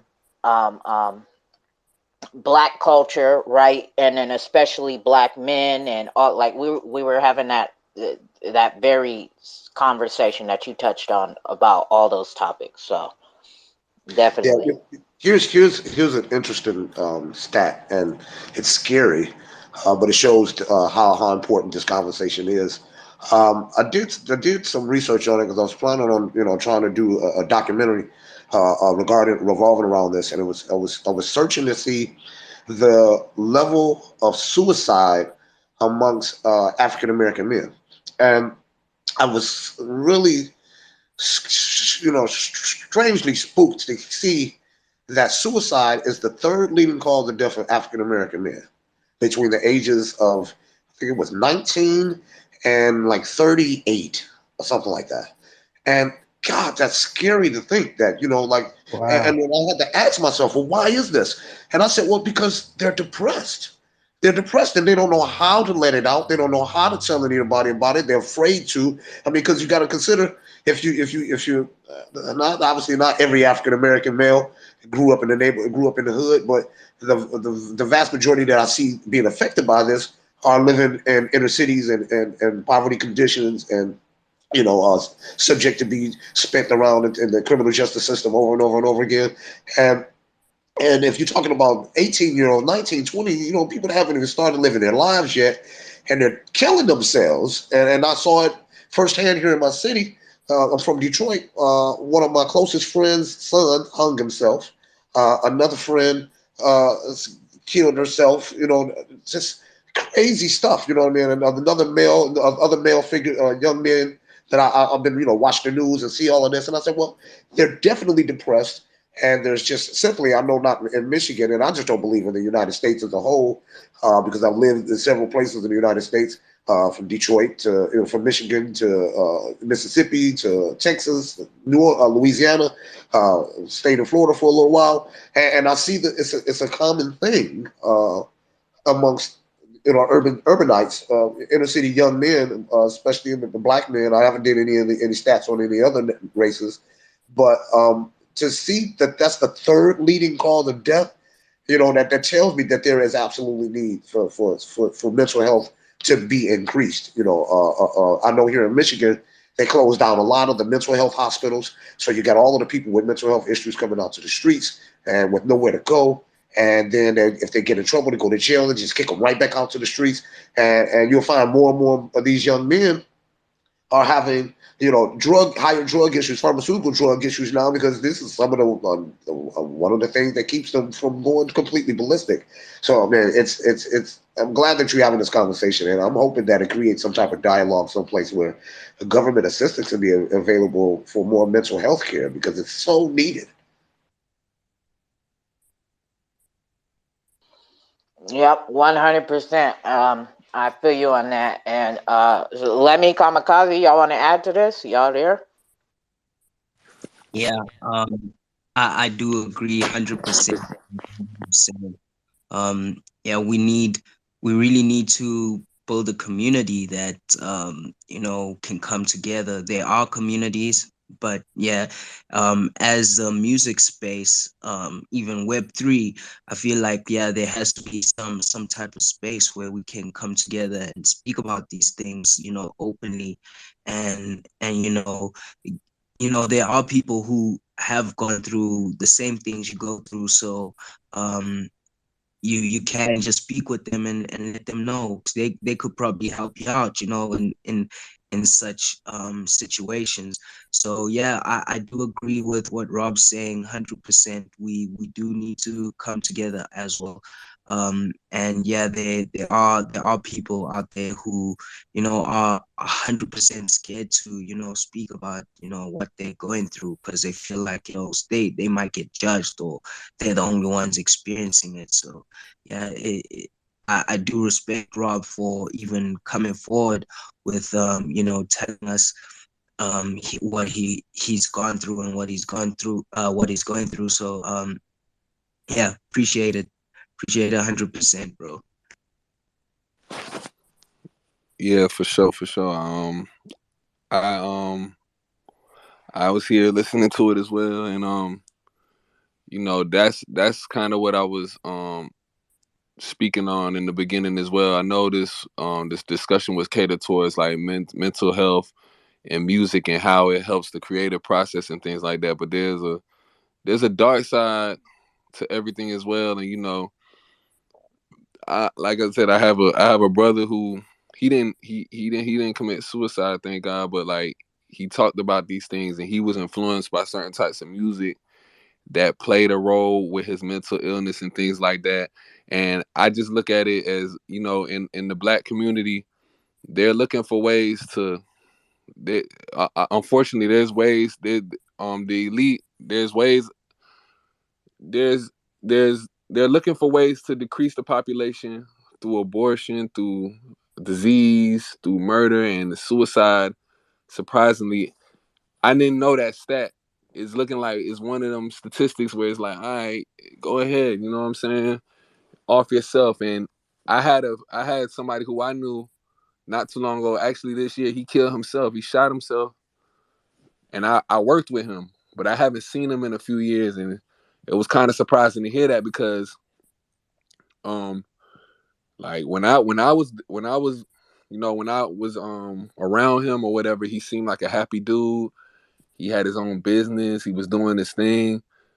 But you never know what people are going through behind closed doors. And just with the whole topic that we talking about with music, you can be living vicariously through the music, or you can be living vicariously through someone and be happy on the outside, but really on the inside, you're not really there, and you might want to end it all. You know what I'm saying? So it's important that we have an outlet for these things, because they're not gonna have any outlets like this for the mainstream. And it's great they'll have a spiritual connection. I'm not the most religious person either, but praying and just good words and good meditation is positive. You know what I'm saying? Like just having a higher spiritual connection and a high frequency is important. You know what I'm saying? What you putting in your body as far as food and things that you're watching on TV, those things play a very powerful role. You know what I'm saying? Hey, I want to jump in. I'm exactly gonna keep going on with your point, man, because music is medicine. Music is medicine and or poison. The vibrational frequencies of the sounds that are chosen, the lyrics that are chosen, the initial thought and intent on the creation of the music all have a physical, metaphysical effect on everyone listening to it. And there's like there's scientific fact of like that scientists and the messages in water and how water molecules, and we're mostly made of water, how it reacts with vibrational frequencies, and even the intent in words that are created. So yeah, it like the people that actually have the courage and the intent on creating music that is helpful, able to articulate certain aspects of their life, and other people that may not have that ability to understand what they're going through can hear music and hear the verbal articulation of someone else's life, that they may be going through the same thing, and understand like that they're not alone and there's ways through it. And that's a great healing aspect and a way of creating just more mental creation in life. And I'm sorry, I'm getting off track. Yeah, it's like, It's Wait, it's all Hatter, good, Hatter. It's all good. are you in Hawaii? No, he's in Santa Cruz, bro. yeah, I'm in Cali now. Yes, I am right up against the water. You just Yeah, wait. I know. It's like every time I hear him talk, I hear the waves in the background. Go ahead, Give you guys a Hamza. nice background noise for you. So I don't want to derail the space at all, but as suicide got brought up, I think it's important to let everyone know. I just found out about this recently, that the suicide hotline number has been shortened to 988 in the United States. They're working on making that into an international or global thing.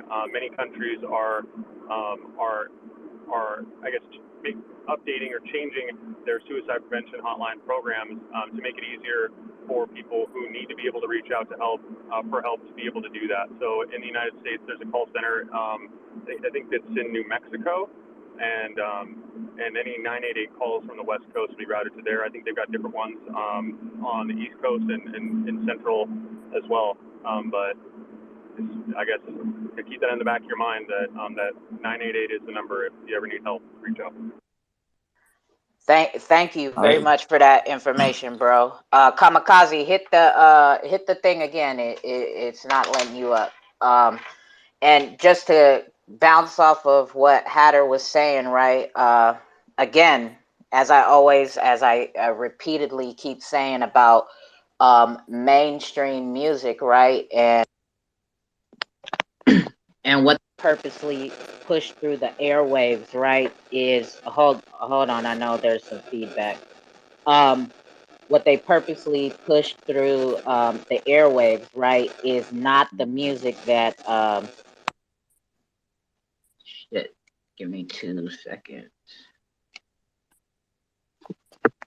It's not the music that it's not the music that that it encourages things, right? Because the media, right? The media, they control the airwaves, right? And they're not putting high frequency music on it. And if you really think about it, you have to go dig for that type of music, right?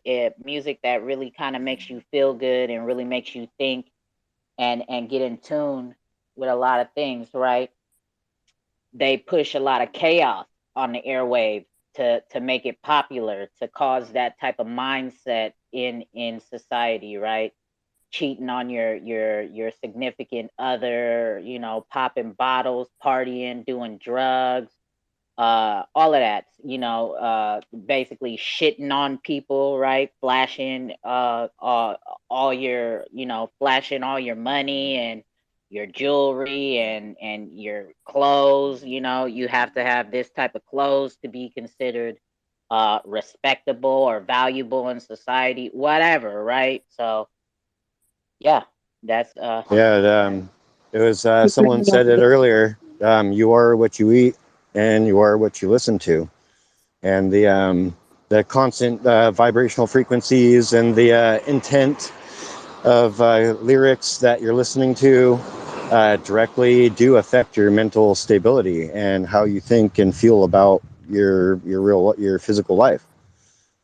And if you're just like constantly subjecting yourself to negative energy and negative lyrics, it's really hard for your mind to establish reality with positiveness. You know, that's such an the things that you're all saying. It's absolutely correct. I'm gonna provide a little something to piggyback on that. I'm trying to think. I think it was like in the mid '70s. The music industry kind of did some, you know, in terms of musicianship, like actual playing. They normally they back in the days you can hear like the tone is different in music from you know, way back in the '50s, '40s, and the '20s than it sounds now, and that's because the tuning note that they used to use was the A tone, and somewhere in the '70s they switched to middle C. And middle C has a different vibratory frequency. Obviously, it's a different sound and that's going on. But after doing a little more research, I found out that they like you had groups that were, you know, into negative energies and manipulation of energies and things like that, and they were able to find that they were able to get more of these jacked up energies to ride on the C than they were on the A. So it's like you get the word A tone, and kind of matches the sound of the universe, which is normal. The normal sound is oh.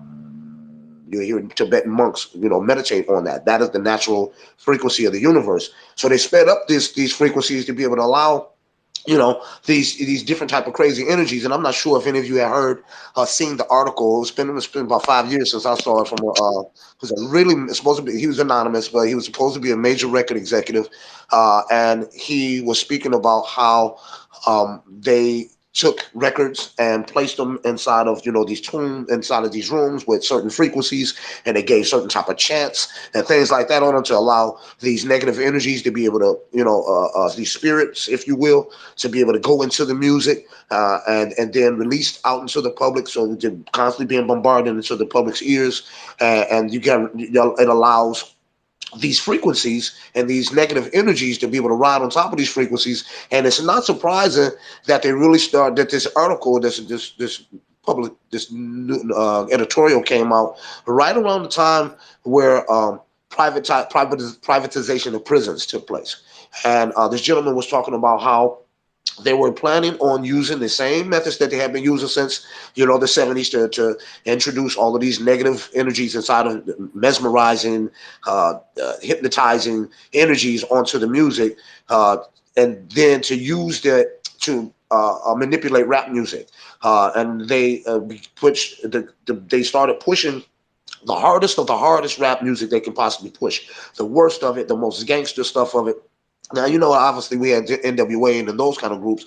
But if you remember, NWA at least was still trying to talk about some social information. Whereas now it's still the same thing. And they saw this happening 20, 30 years ago. They knew that today, the whole different knowledge, if you listen to that rap music from the golden era of rap, even rock and roll and R&B, everything has completely changed from the golden era of music to where we hear it now. You hear all of these really weird frequencies. You hear all of these like I said, all of these crazy lyrics, and then all of these crazy practices.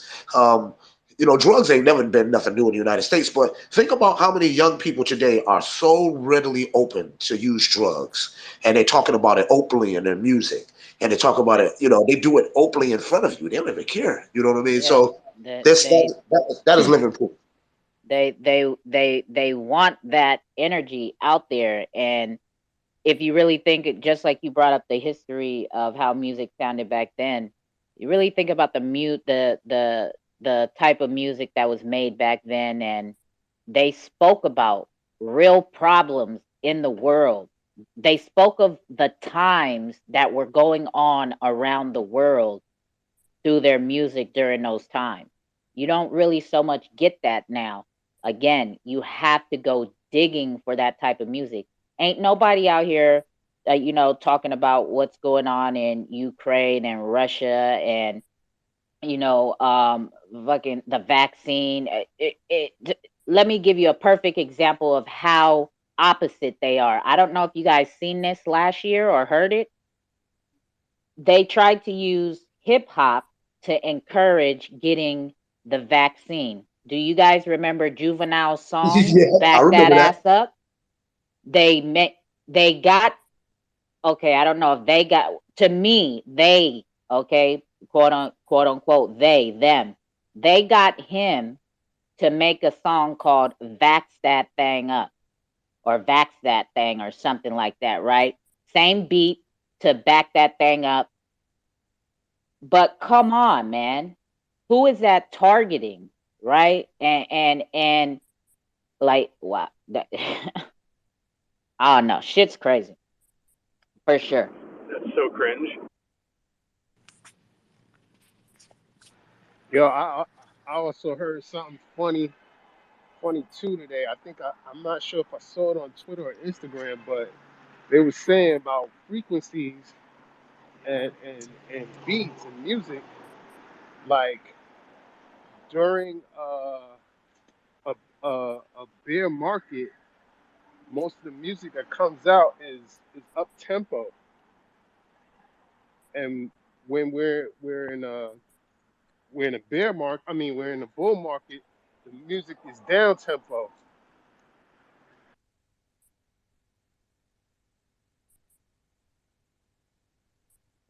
Things that make you go, Yeah, they were saying that uh, like surprisingly you figure in a bear market people be depressed and everything, but music psychology, everybody wants to party more. Like, it's more feel good music for some reason or another. Hey, at To least keep, you guys had rappers talking about vibes that thing up. We had a prime minister telling us to sing happy birthday when we washed our hands.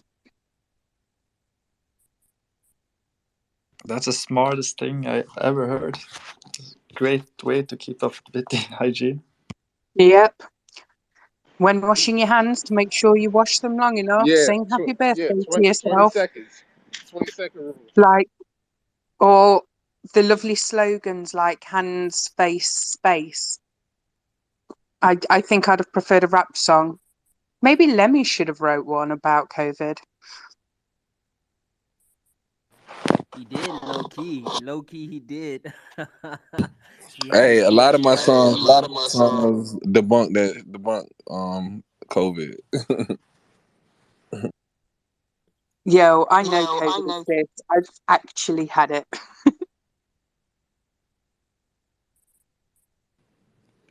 Man, I actually I ain't gonna say it, but I actually got a funny song, man. I'm gonna bring it to Kamikaze attention, see if he can restructure the beat. I made a diss song about Fauci though. I dissed Fauci already. Hey, I feel like maybe we can turn the vibes up a bit. We have an artist here also on the Sona Muse platform. His name is Bossman King, and yeah, he told me he was working, so he could only make it a bit later. So he's finally here. So what's up, Bossman King? Would you like to come up and talk with us? Just hit the request. Just hit the request button in the right hand corner. If you're listening from a computer or a PC, there's not going to be a microphone button, so you have to be on a device. All right, here we go.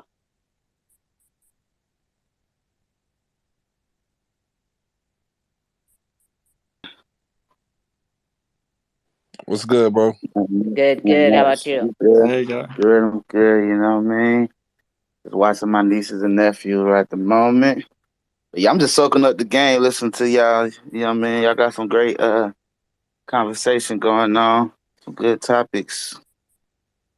But yeah, I'm here. What's good? Shoot, what's going on, bro? Kamikaze, your feedback is trash, bro. Hey, boss man, where you from, bro? I live in Atlanta, but my parents they from Nigeria though. Okay, that's a bet. Oh What's up? shit! Chill, bro. Hey, what side of town you from? I'm in the A. I'm in Georgia too. I'm in Smyrna. Okay, bet. I'm on the south side, so you like north side. You over there? Yeah, that's what's up, bro. So That way. for sure. So that's dope. So I heard your song already, man. I think that it's a dope track. Talk about your your music path. You know what I'm saying? Like, how long you been doing music? So I actually started making beats when I was about 14. I'm 29 now. And then I actually been like being a recording artist. I've been that since I was about like 17. I just really took it serious in about 2018. Before it was just like a hobby, you know what I mean? Making music in the garage, you know. But For sure. yeah, That's lit. man, I just been pushing this music, man. I got all different type of styles. I deal with every genre, literally country, rock, R&B, Afro beats, rap. Okay. So you what I would call a triangular trapper, man. You I'm assuming that you was born here in America. You got African ancestry. You got the red African drip on you, and you dealing with all genres of music. So that's an alley that I'm definitely into. Correct me if I'm wrong. But Yep, I'm an engineer as well. You know what I mean? Got my own studio. So facts, bro. So like, when did you start getting into crypto? How'd you hear about Sonar Muse? So my brother, he's really into it, right? And he just sent it to me. He was like, "It's be a good opportunity. You never know what could come out of it." And I said, "Bet." You know what I mean? He actually got me into getting into like crypto and stuff like that. I messed around with a couple nodes here and there. You know what I mean? But yeah, I'm new to all this crypto stuff, Web3 and all that stuff. For sure. So like when he bought crypto to your attention, what particular coins did he bring to you? Did he speak to you about use cases? Like what? Yeah. And you talk. I hear you saying no. So you were engineering all of that. Sound like you already tech savvy and shit like that. You feel me? Yeah, well, he is. I'm learning about it, but yeah, man, just them little, them little. I don't know. I can call them. Some of them scams, and some of them, I don't know. You just gotta figure. You just gotta do your own research. You know what I mean? For sure, for What sure. they So say. it's no coin. It's like no coins and no blockchains in particular that he told you about, or any that just caught your eye like that, or it's just crypto as a whole that you messing XRP. with. I know about XRP Gala. You know what I mean? Let's go. It's a lot of Let me see. It's a lot on XRP. What else? Flare. You know what I mean? Okay, cool. I'm waiting on my airdrop for Flare now. You know what I mean? So Facts. stuff like that. Yeah, we waiting on that thing, bro. Me and you both. So like, being that you got the background and all of that, and you into different genres, what artists, like, especially on the Afrobeat side, what artists are you into? Like, what musicians influence you, bro? Like influence your sound? I would definitely have to say Burna Boy as far as the Afrobeat side. Okay. Definitely the Futures, TIs, you know what I'm saying, the Jeezys. For sure. You know what I mean? It's just a whole mix. I mean, the list goes on. You said you made beats, bro? Yeah, I made beats as well. So I definitely wanna link with you behind the scenes, man, because your influences alone, it reminds me of a genre that I'm trying to pick up. And being that you already got that background, you in Atlanta, you already understand the mechanics of trap. You ever thought of infusing like the afro with the trap? Like, we ain't heard nobody do it like that yet. You ever thought about that yet? Yeah, I got tracks like that. I just Okay, ain't never released them though. Okay, see, so that's why me and you need to talk. I'm an artist as well. I don't know if if you didn't know, but Lemmy, what's up? Stop it, man. Just meet up for coffee, man. Just take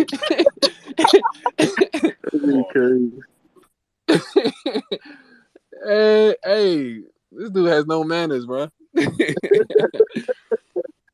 Nah, but for real, I'm trying to conduct the interview here, man. We got Jakes over here. He's showing he want to interject. He's excited. He seems like he's excited this interview is taking place.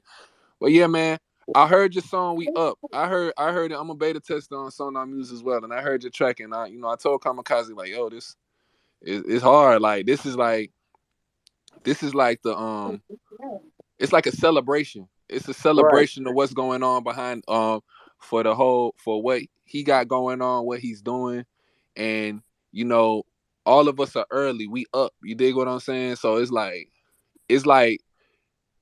it can be played anywhere. It's just a lifestyle celebration track. What influenced that track, bro? Like, what influenced the We Up? We Up, man. It was more like one of those situations, like, man, I've been doing this for a long time. Like, it's about time, like, we get some recognition behind it. Like, you know what I mean?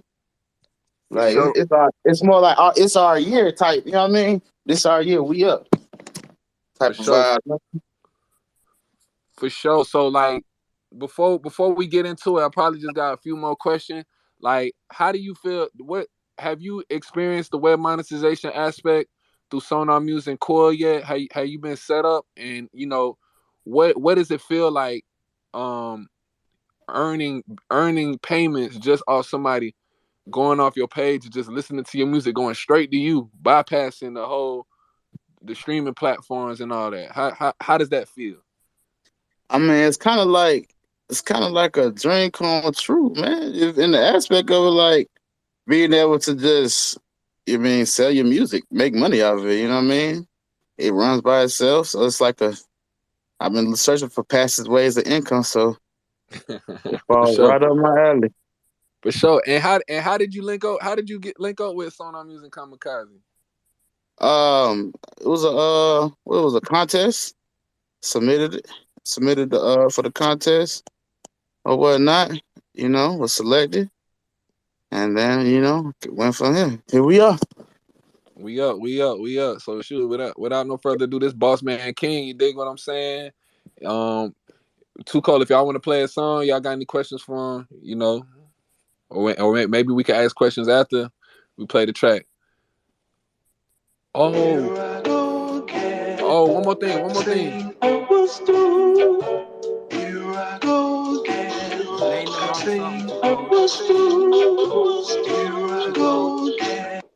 Hey, Too Cold. What? Real quick, I wanted to address that question, the mental health question to him as well. Boss Man King, I don't know if you heard like the discussion that was going on before we started interviewing you, but how do you feel about like the whole mental health aspect in the industry, and you know how it affect artists and their craft? And have you ever been, you know, we both of us coming from the same place, you know, we listen to certain artists. So some of those certain artists that you said, have you seen what's some of the positive and negatives effect of the mental illness that have affected people just throughout the music industry? If you could answer that question. Yeah, so I mean, as far as mental health, it's definitely something big in the music industry. I mean, most of the music is built off of pain. So I mean, it's like one of those things where it's two sides to a coin. I mean, of course, you got somebody on one side venting, and then, you know what I'm saying, you could also help somebody going through the same situation. And then it's also that one of those things where that type of, I guess, energy is like just toxic to the culture. You know what I mean? But as far as me, when I actually got a brother that's dealing with some mental health issues, so I'm real big on awareness. And it's just one of those things where we just don't have the resources to, you know what I mean, to help the people that really is dealing with that type of stuff. Because when it's all said and done, people just need help. You know what I'm saying? That's going through that mental health stuff. But like I said, it does fuel the music. You know what I mean? You can make a dope ass song when you're going through something. But yeah, that's pretty much what I got to say about that. If I answered the question.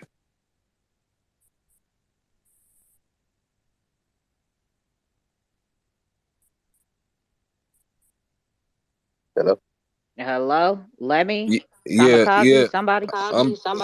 I'm back. Yeah, we see you.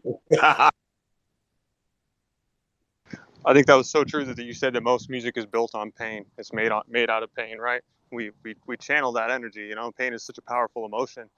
And when we're grateful, we're typically not writing songs, right? So, but it all comes down to how do we channel that pain.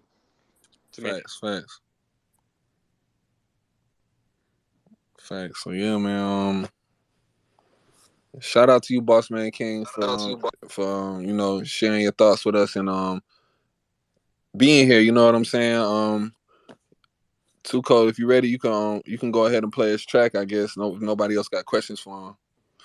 You still there, bro, Boss Man King? Yeah, I'm still here. I bet. You're playing the wrong track.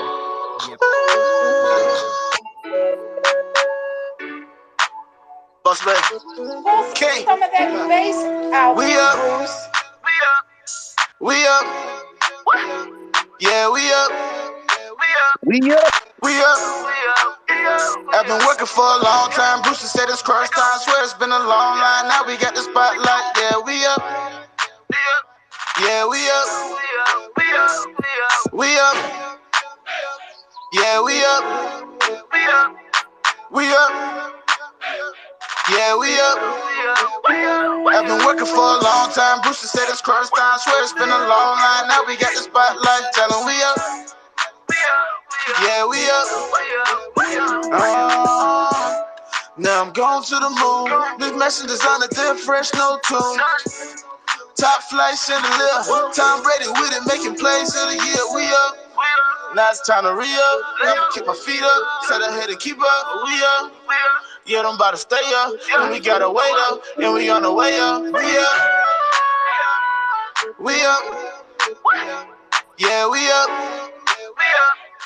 We up.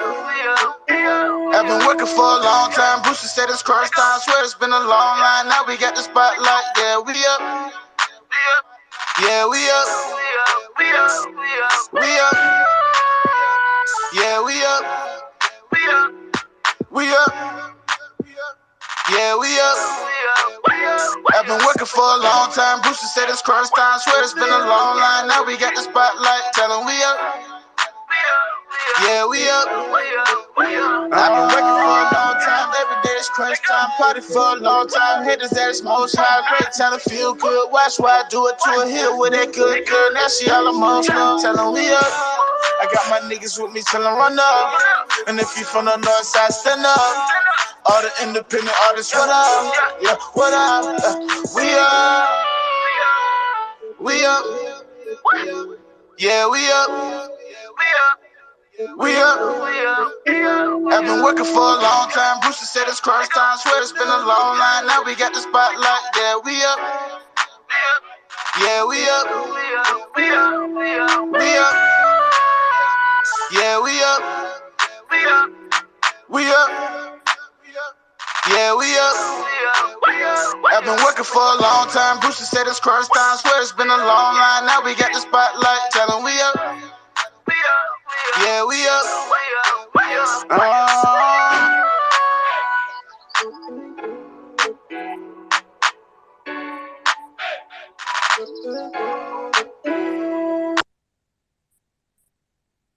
There we go, there we go, there we go. That's a track from a Sonar Muse artist, right? Well, he's not a Sonar Muse artist, but an artist whose music is on the Sonar Muse streaming platform. Boss Man right there with We Up. Boss man, that's dope, bro. That's dope, man. I love your Appreciate production. y'all. Appreciate y'all.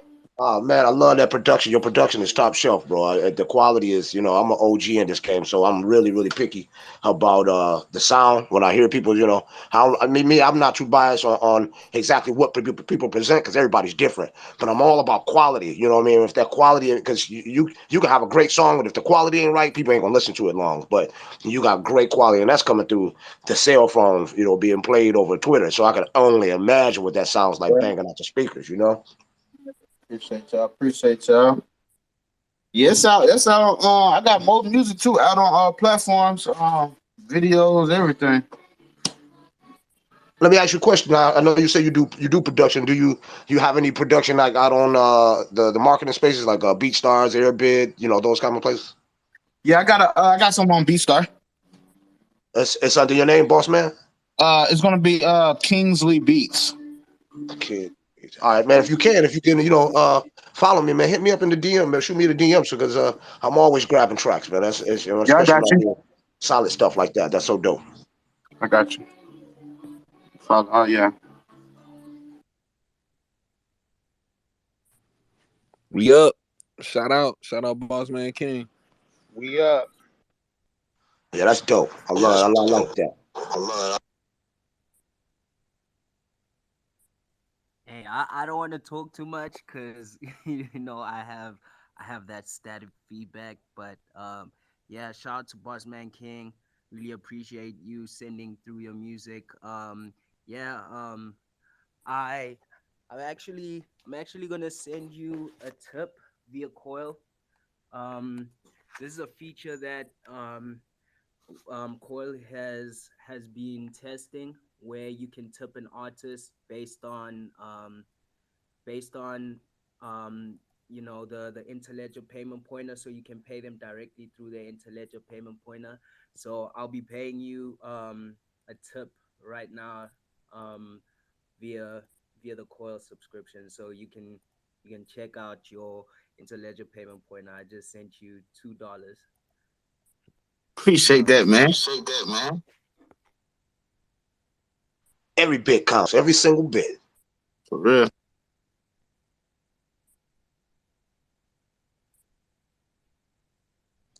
So what's next for Boss Man King, man? What you got cooking up, bro? All right, so I got this collab project with one of my partners, Lee Legacy. We doing this island tape we about to drop with just island music. Or like reggae, like Caribbean and shit? Yeah, like reggae, Caribbean, Afro beats. Okay, that's lit. That's lit. He from South Africa, so it's gonna be a dope vibe. All right, for sure. Bro, I'm gonna see if I can link you up with my man. Stu, you can find him on Twitter. His name is the King of Accra. And he's major over in Ghana. You know what I mean? He's blue check, the whole shebang. And we became close friends over the past, couple of months. We just kind of interacted in one of the spaces I was in. And we got real cool after that. So I mean, he's done a lot of stuff with some major people over there, in Ghana.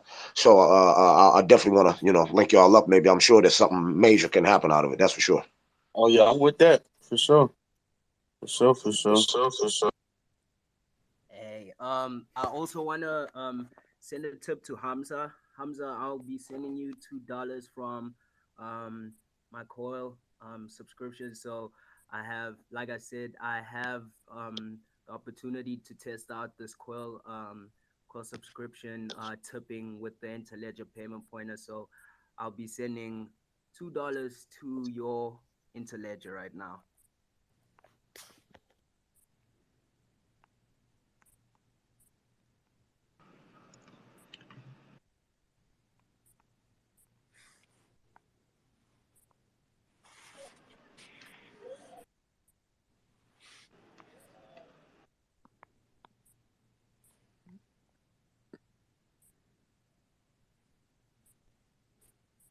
Anybody there? I was wondering the same thing. Everybody, I see here. bars moving. I don't see hear no voices. I got it. It went through too. I got it, man. Bless up, man. Appreciate it. Yeah. So, we are we still on the topic of mental health, or you good to play the song of the week? Whatever y'all want to do, but I'm not gonna just be keeping the conversation going. Like y'all gotta carry some of this weight. Hey, yeah, we got you. But yeah, the We Up track just like Lemmy said, it feels like a celebratory song. Like you need to jam that when you're in a good mood. It's for the vibes right now. It's a turn of events. We're in a new age of music, even an internet age. So having the music um on in Web3, and being able to create a community and have a community being built based on the music you make is something new and refreshing to the music game, rather than just having to try promote to everybody. You can now create a community based on the people who are into your music. So yeah, the We Up track, to be honest, it's really fitting for what's to come and what's on the way with you know the cryptocurrencies, with the music, Web3. So yeah, Bossman King, that song is real fire. I really jam when I'm in the mood, like when I'm in a good mood. It's that song that I have in rotation. Appreciate that, man. Appreciate that. I got a lot more music that I haven't even released. Like I got over 10 years of music, just you know what I mean, unreleased.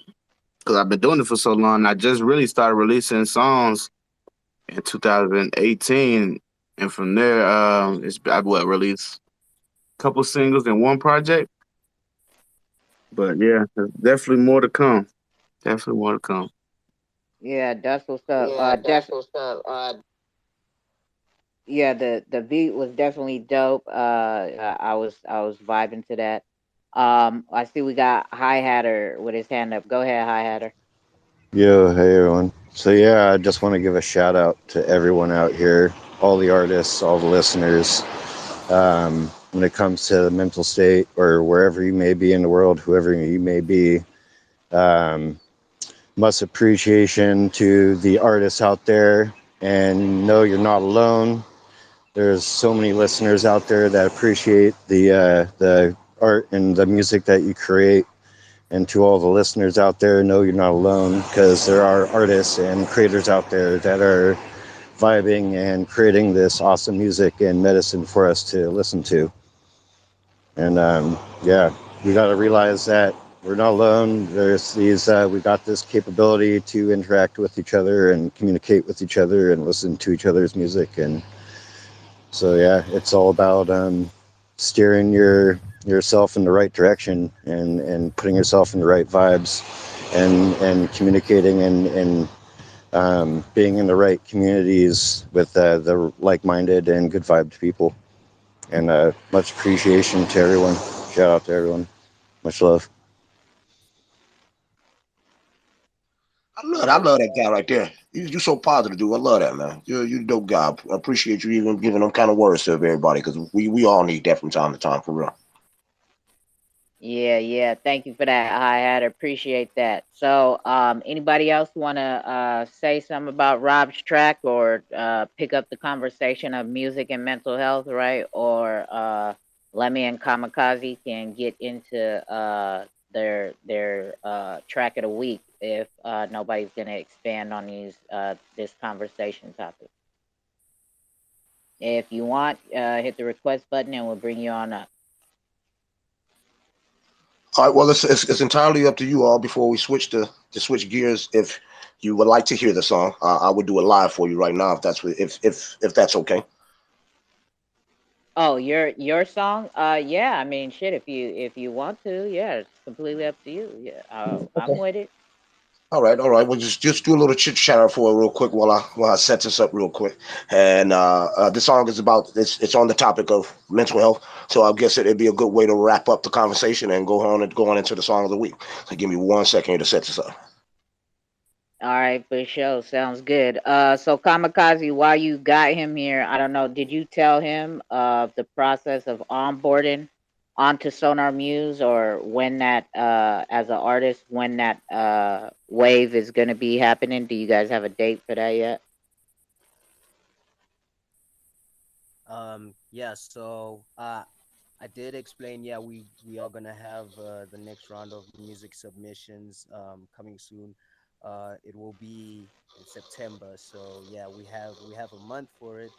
We we will specify the date real soon though. So we will allow the artists to we will be doing the submissions differently this time. So we'll be having a form for you guys to fill in instead of just emailing emailing us. So yeah, you guys can just submit the necessary information we would need just to have your music uploaded, and then from there we will be selecting the music that will be on ramping onto the platform.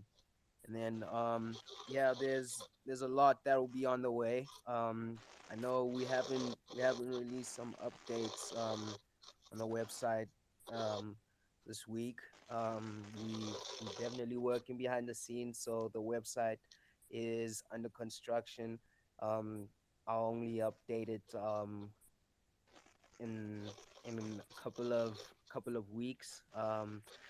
We'll be having the next few updates on there. So yeah, yeah, be on the lookout. So as of now, yeah, you can create a playlist. You can, yeah, customize your playlist, add songs you want, your favorite songs, whatever you feel. So on this discover page, the search page, you'll see all the playlists that have been created mostly by Lemmy. But yeah, there's some playlists you could just jam even by people who have created playlists on the platform right now. So yeah, there's some updates that are coming, and yeah, there will be some great updates for you guys. Just be on the lookout for that. Music uploads for the beta tester artists, the artists who I what are you what doing? are you doing? Are you like doing something as you're speaking? It's like I don't know what that. Are y'all hearing that? It sounds like a scraping or something. I don't know what that is. I heard it. I was waiting for you to say something. I was trying to bear with it, but it's just like it's now it's too much.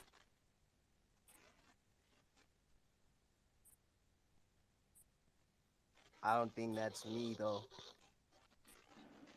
Nah, it's you. Every time you talk.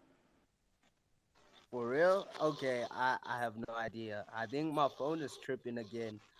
But yeah, let me just end end this quick. Yeah, so there's updates that are on the way. The artists will be able to upload soon enough, like some more music soon enough. So yeah, we definitely updating the website.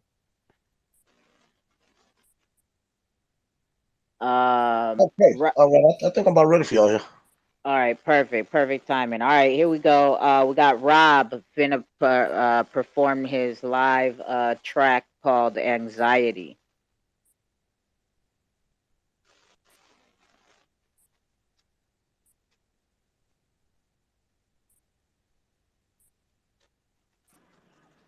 Rob, Are you you gotta there? unmute your speaker. Yeah, you gotta unmute your mic. My bad. Check this. Let me know what's about to sound on this. That too loud, too low? I'm good with it. Y'all good with it? Yeah, it's good. That's good? All right. Let's do this now.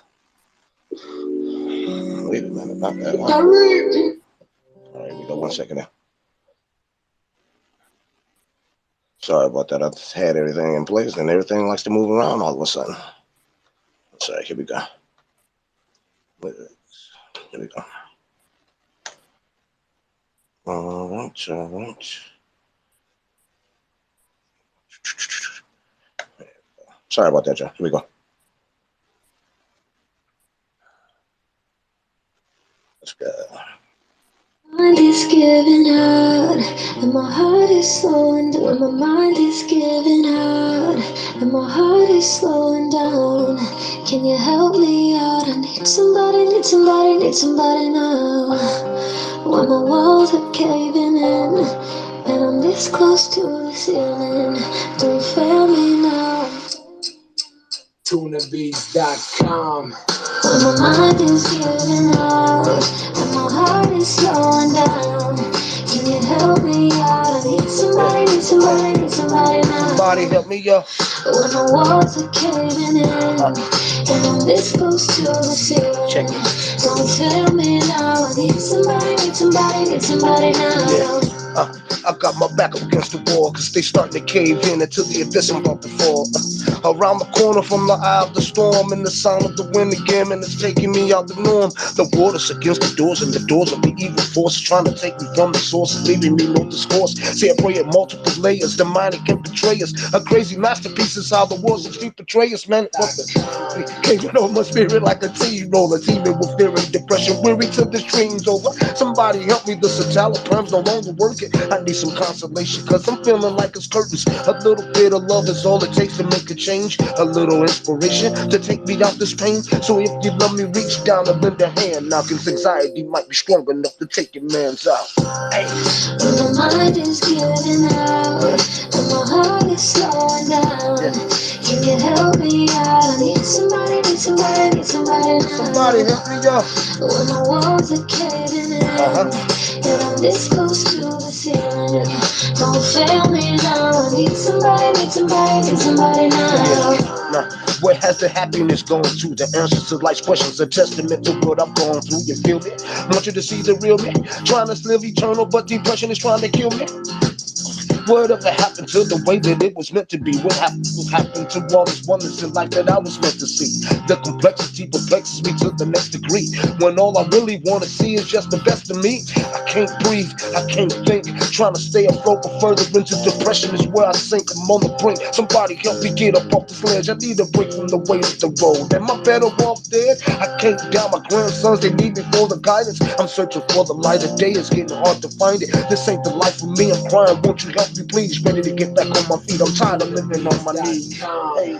When my mind is giving out, so many people out here struggling with this mental health thing, and we don't know how to ask for it. We need that help. We don't know how to look for it. We don't know how to tell nobody that we're going through this struggle and this pain. So we just need you to help us out. Somebody help us, please. When my mind is giving out, and my heart is slowing down. Can you help me out? I need somebody, need somebody, need somebody now. Somebody help me out. When the walls are caving in, and I'm this close to the ceiling. Don't fail me now. I need somebody, need somebody, need somebody now. Yeah. Anxiety. That's what's up. That's Yeah, what's up. that was really kicker to end with. Nice, amazing song, Rob. Thank you so much. I'm planning on trying to get with some organizations, some mental health organizations, and kind of get them to adopt it. Maybe even create some programs where we can go and start even speaking to younger people, because it's been a rash of younger people who are you never thought that young people under the age of under teenage killing themselves, because they're going through these kind of problems and they don't know how they handle it, or know how to talk to anybody. They just kind of retreat, and it's just not young people. It's a lot of older people like myself. So, I'm glad you. Thank you for taking the time to listen to that for me. Yeah, of course, and it's really important to spread awareness also about mental health issues and things like that. So nice. Yeah, for sure. Thank you for sharing that. For real. You can hear the passion in it and all of that. So yeah, I was definitely feeling that. I could relate to that. So Wait, thank that you was for that. live, right? Didn't you do that? Yeah, that was live too. No, Yeah, I that do was that. live too, Cole. Yeah, that was live. But Yeah, I know, but he still shared it. So what? I don't understand. Right? The track was hard. That was fire, bro. thank you. I I appreciate know it. he That did track it was done live. by Tuna Beats. So I use a lot of different producers. So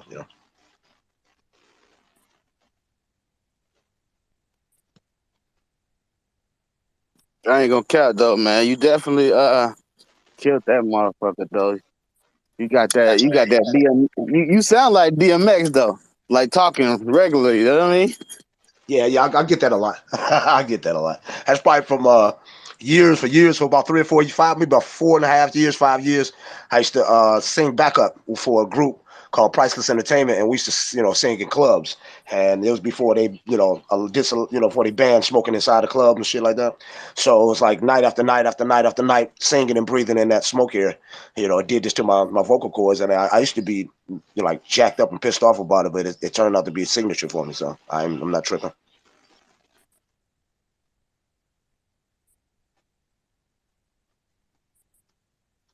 I'm glad I'm not the only one who thought that. Like I was thinking the same thing. I was thinking of DMX the whole time. But yeah, the song is really beautiful. Like Rob, it really is something that could spread awareness. So yeah, I really love that song, man. So that one, that's going to definitely be one on Sonar Muse. That's going to be definitely, as soon as we get to open up the doors again, I'm definitely presenting that. Oh,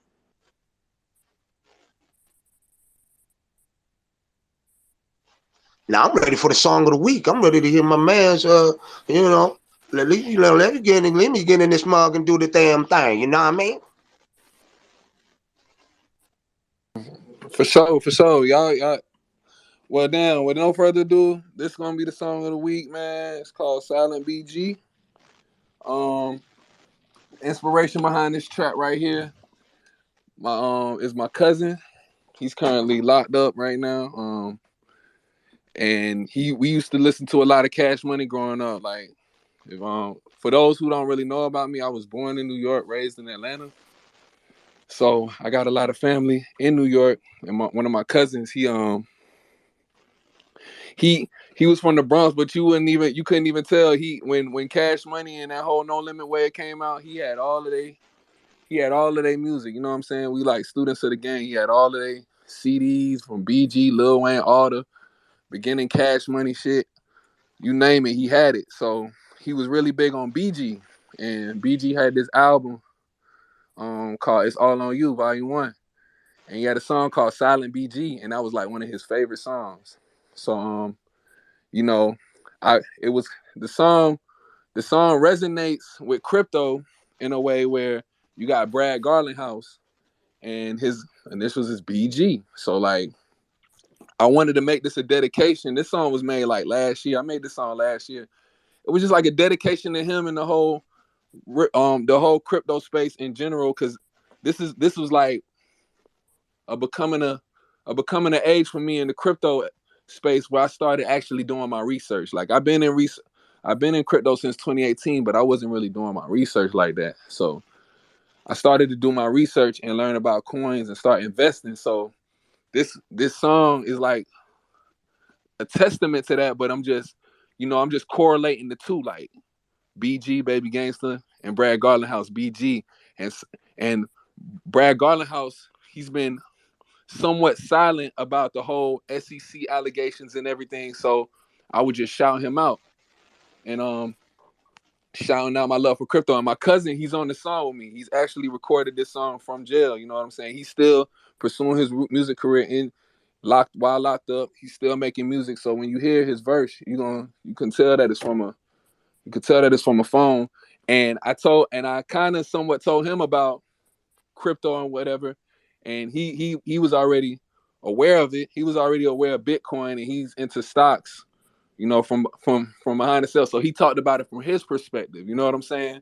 And then me, so the original track was done on the silent BG track. So if y'all know anything about the old Cash Money, you can hear that song and hear that beat. But what I did was with Kamikaze, being that we got Sonar Muse in effect, I came up off the mixtape era. I rapped on a lot of industry beats, you know what I'm saying?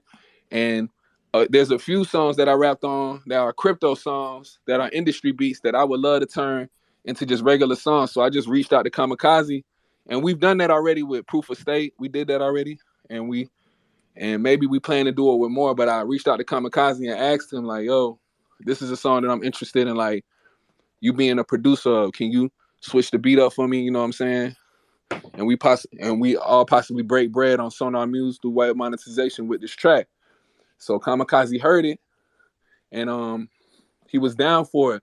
But the reason that I bought this song back into fruition, because you got another BG.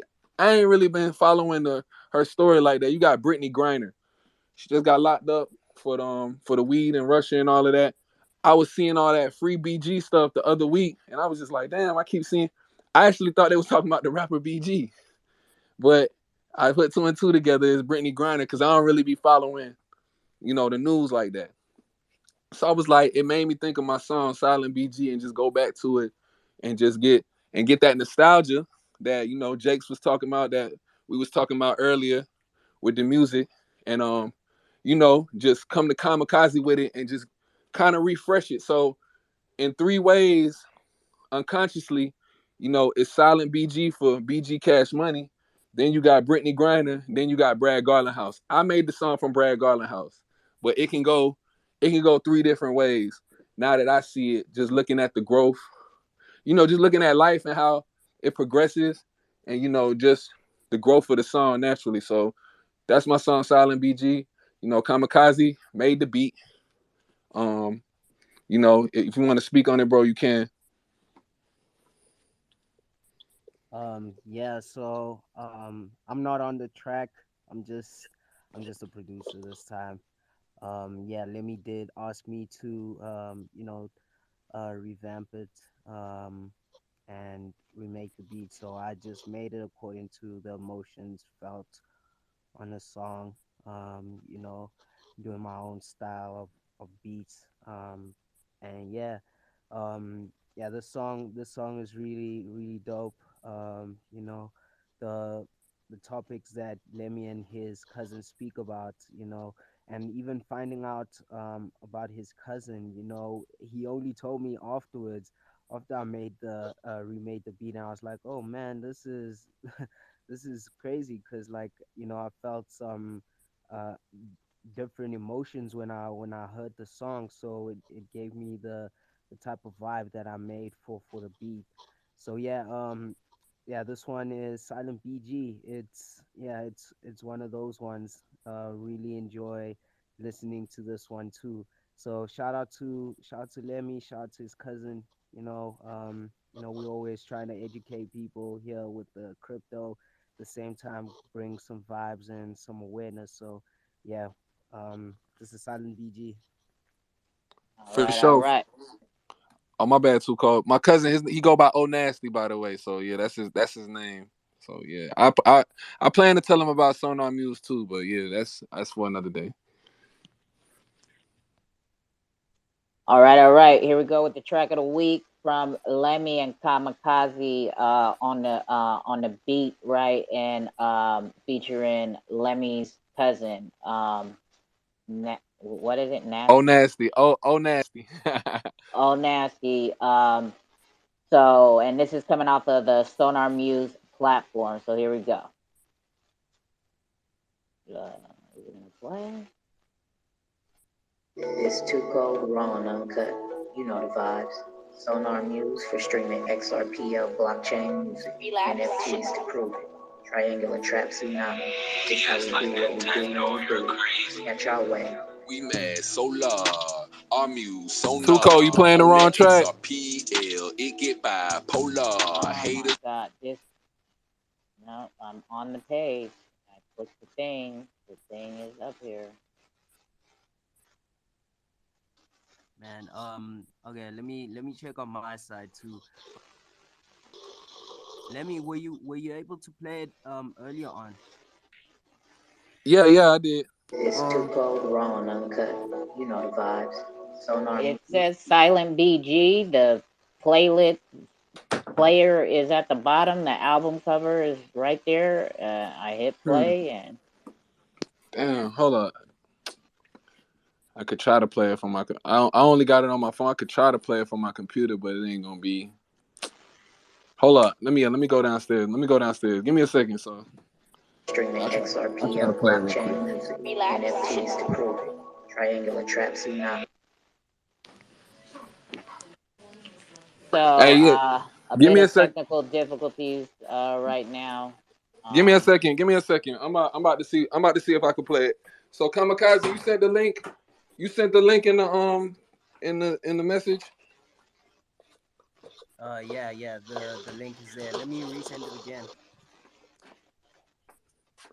All right. Give me a few minutes. I gotta restart my computer. Damn.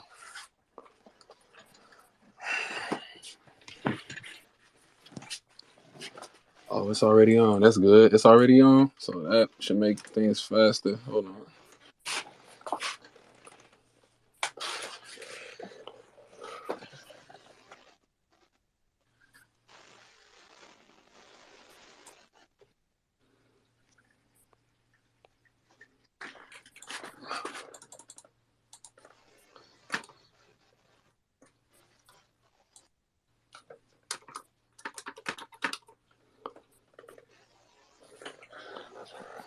All right.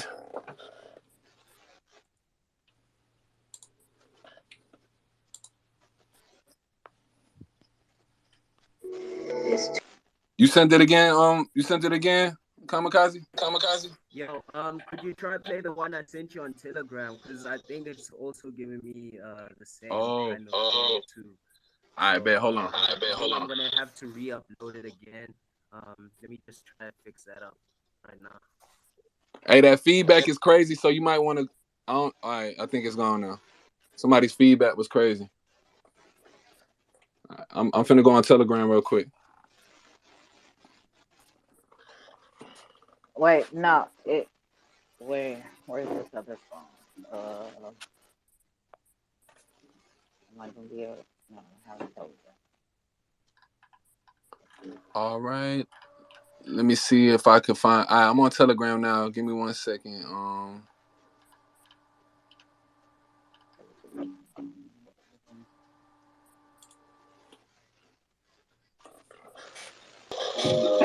I got it. Hello? Yeah, we still here. wait. Hold on. Give me a second, because if it's on Telegram, I could play it from the phone. I found it though, Tuco.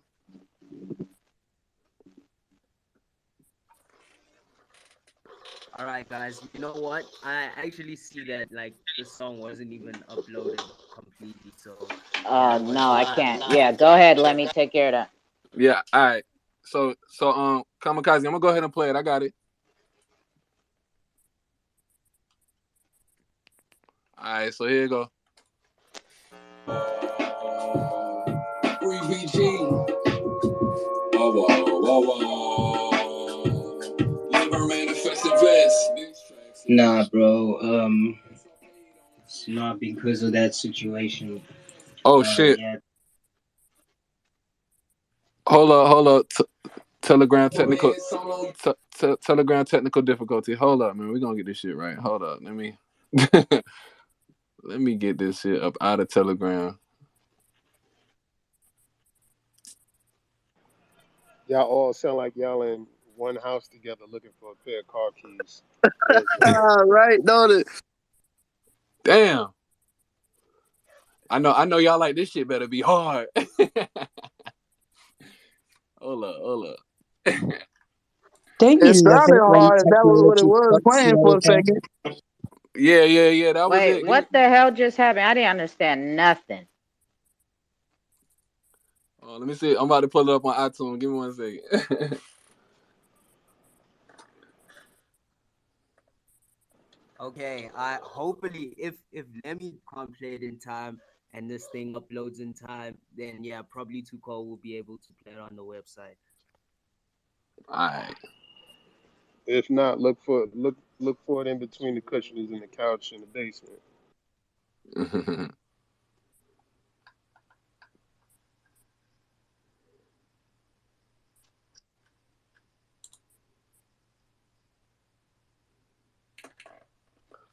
Alright, there go files right there.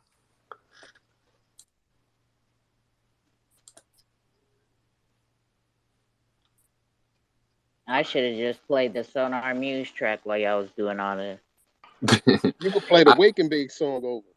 Shit, Tuco, go ahead and play that shit, man. I don't know how to rewind. Yeah, I don't know how to rewind on Telegram, and my iTunes taking forever. Play the Wake and Bake. Little farmer, a big farmer. Play on words, gotta stay conscious. Gas, organic ganja. Wake and bake, to go kamikaze.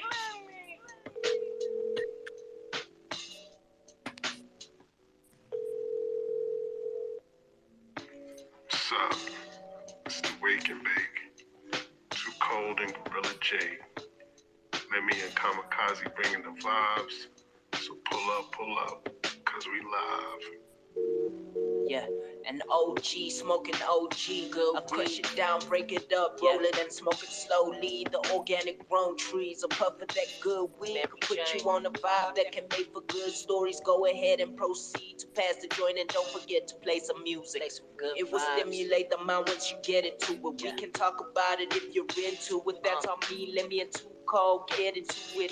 We all about the music, we all about the movement, creating a new movement. All about the vibes and there's nothing to it. Legendary status is where we at. Where music is therapy, so just relax. Triple dose of the music facts. No side effects, you know where it's at. Little farmer, a big farmer. Play on words, gotta stay conscious. Gas, organic ganja. Wake and bake, Tuco kamikaze. Little farmer, a big farmer. Play on words, gotta stay conscious. Gas, organic ganja. Wake and bake, Tuco kamikaze. We the ball like Pearl Harbor, Coach Carter. Crypto Jace, X-rated, we grind harder. In the clips, Lil Wayne and Dre. Xrp a reject, they can't relate.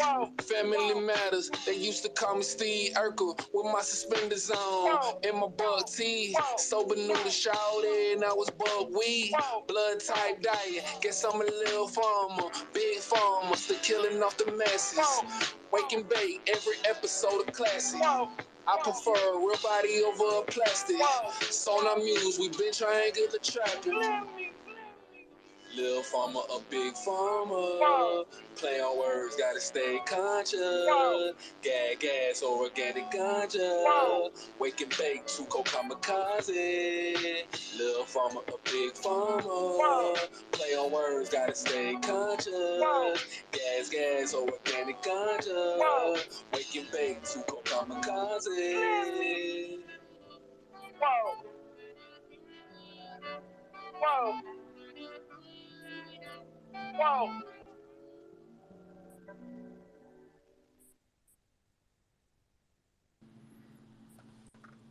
All right. Y'all ready? Yeah, I'm ready. I got it squared away.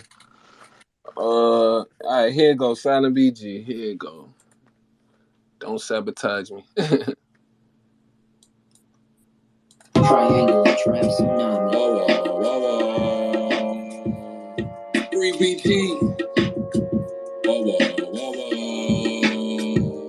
Live our manifest invest. This track's a funeral. I'm Xrp paid on 10 numerals. Riding high with old ass, whooping it's all on you. Boy, you want crypto crazy on y'all fools. Xrp paid by the ton, Stella by the pound, polka dot in the blender, shipping it on my ledger. Traveling through Binance with Pundy on my mind. 5 days for my deposit. I ain't even crying, money flying. Where you see this 80 that I cruise with? You had to trust and choose, bitch. What you ain't do with? Choose, bitch. Ripple or Bitcoin. Who knows? Only God knows who knows. 6 coins. Right now I got 6 coins. Show me some use cases like Nike shocks out Boeing. My coins go throw your thumb. We rolled in a cigar. Xrp star. And I'm gonna take it all the way down. XRP highlight star. Dogecoin in the black car. Masses and flames and fires, all they saw. Now I'm hiding out, stacking some coins. I'll buy back to block your whole street. I'm waiting on that day, I can't even sleep. Didn't get your ass no XRP. Now you're ducking, better hide your face in public when you see the bulls running. I'm a silent BG with XRP be busting, and I'm a quiet BG. SEC nut hugging. I'm a silent BG. XRP be busting, and I'm a quiet BG with SEC nut hugging. Oh, Nas, you know me from these streets. Bitcoins I use as my currency. Cash app, I'll send you cash back.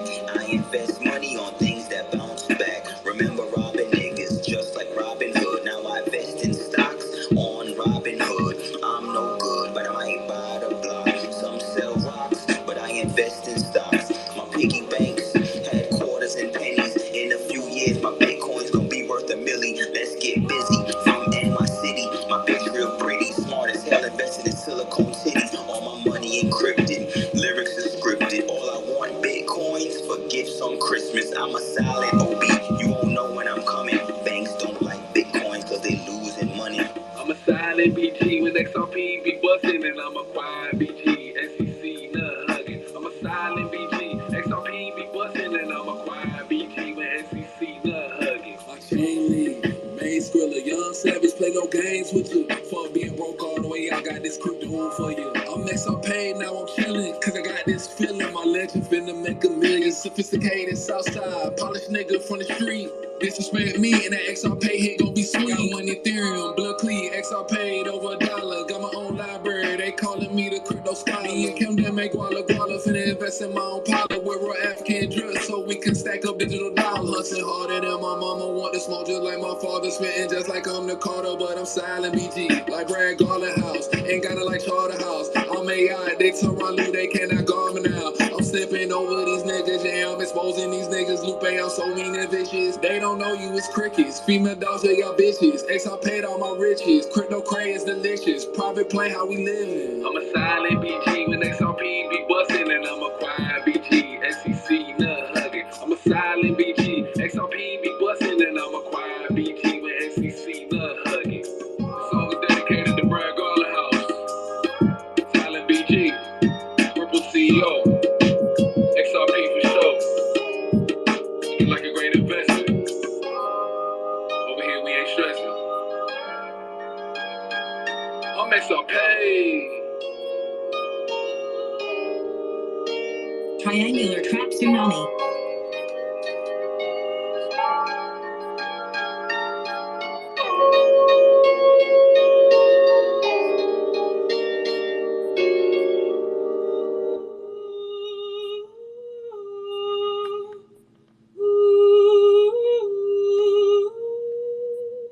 Triangular trap.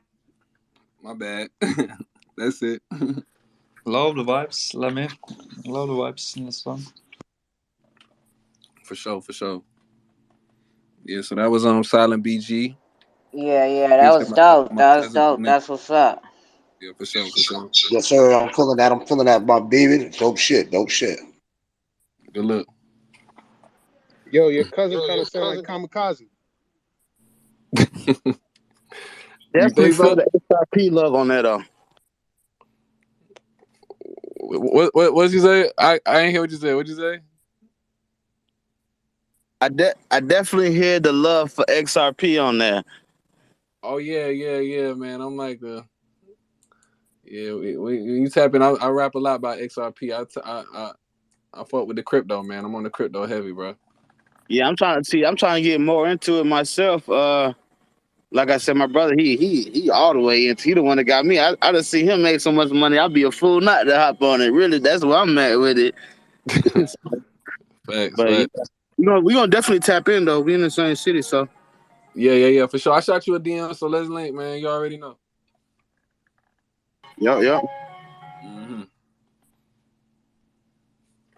But yeah, man, that's the song of the week right there. So hope y'all enjoyed it.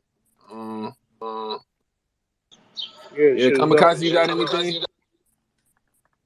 Yeah, I just wanted to say, man, like now that you mentioned like Cash Money and all that, like that when you first sent the song, right? Because I didn't know who BG was actually.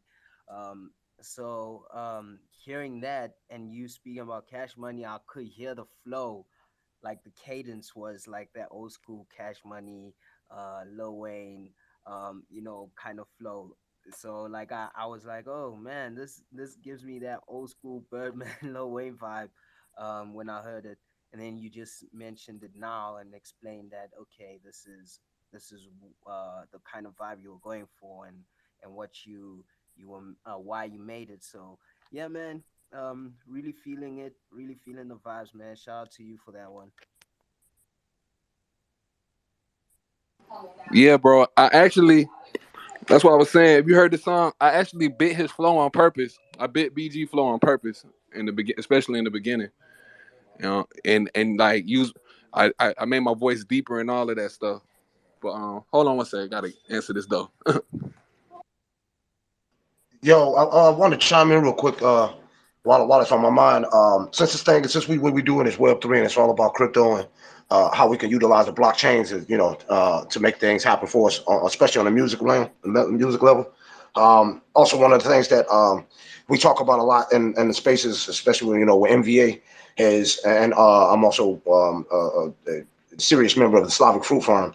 Um, we talk about how we have to, as crypto investors and people that are Web3 enthusiasts, we have to make sure to solidify our position out here is to make sure that we're making networks across chain, because pretty soon you got blockchains like Core that are coming in, that's going to facilitate us being able to do cross-chain transactions with no problems. So that's coming, like really. So I'm sure it's already some people that maybe already trying it, but Core is one of those ones that's really pushing the innovation on it. They're not trying to be the blockchain everybody comes to and do the NFTs on. They're trying to position themselves to be the blockchain that's facilitating cross-chain transactions for all of the other blockchains, which is incredible, I think. But what I would like to do, man, is since it's all about a camaraderie, XRP Ripple, Crypto.com, CroFam, VChain, Flare, Cardano, Solana. It's so many of them. We have to consolidate, not necessarily consolidate resources, but consolidate pool as a community, as the cryptocurrency community. So with that being said, I want to invite everybody in the room to tune in to. I'll send everybody a DM too. On Mondays we do CroFam Music Mondays. And it's you learn a little bit. And Music Mondays is really just about music, but it's presented by us and CroFam. My nephew Ball Out Crypto, and we're really just trying to build a chain of networking across, because hey, today we all need to know the signals and things that's going on. So some people may not understand what's going on with Ripple. Some people may not understand what's going on with the other ones. And so together we can be a real education force. And we all got to know that regulation is coming soon. They're already trying. I don't know if anybody's been following that Tornado Cash thing, and how they're just trying to isolate and lock down people's wallets and trying to bring problems for people. So if we're not together, like as a community, as the crypto community across all blockchains, then it's going to be easy for the government to come in and do a lot of things that's going to be adverse to what we're trying to build with the blockchain and all of the cryptocurrency. So if you 8 o'clock every Monday at 8 o'clock in the Twitter spaces, I'll make sure that you all know. just show some support like we all do. We should all be trying to support each other. So I just wanted to put that out there and invite everybody out to Crow Fam Music Monday. And you what we do here, especially I'm really all of the artists in here, because what we do on Crow Fam Music Monday is we have a highlighted artist takeover. So it's an artist each week that has their own takeover. Lasts about an hour. You get to pump out your whole program, your whole music scheme, all of the information that you can share about yourself everywhere that you're doing this thing. You can definitely come on there and pump out, some of our muse, the whole shebang. And then after the key performance, we have an open mic, and then anybody can come up and perform. But I encourage you to come on in. We have a form that you fill out so that get you scheduled for you to do your own takeover. And when I tell you, man, if the love is in there, it's like so incredible, crazy. Sometimes 50, 60 people in there, and to be able to connect directly with your fan base right there in there, man, it's an incredible thing. So I just wanted to share that with everybody. Yeah, for sure. Shout out.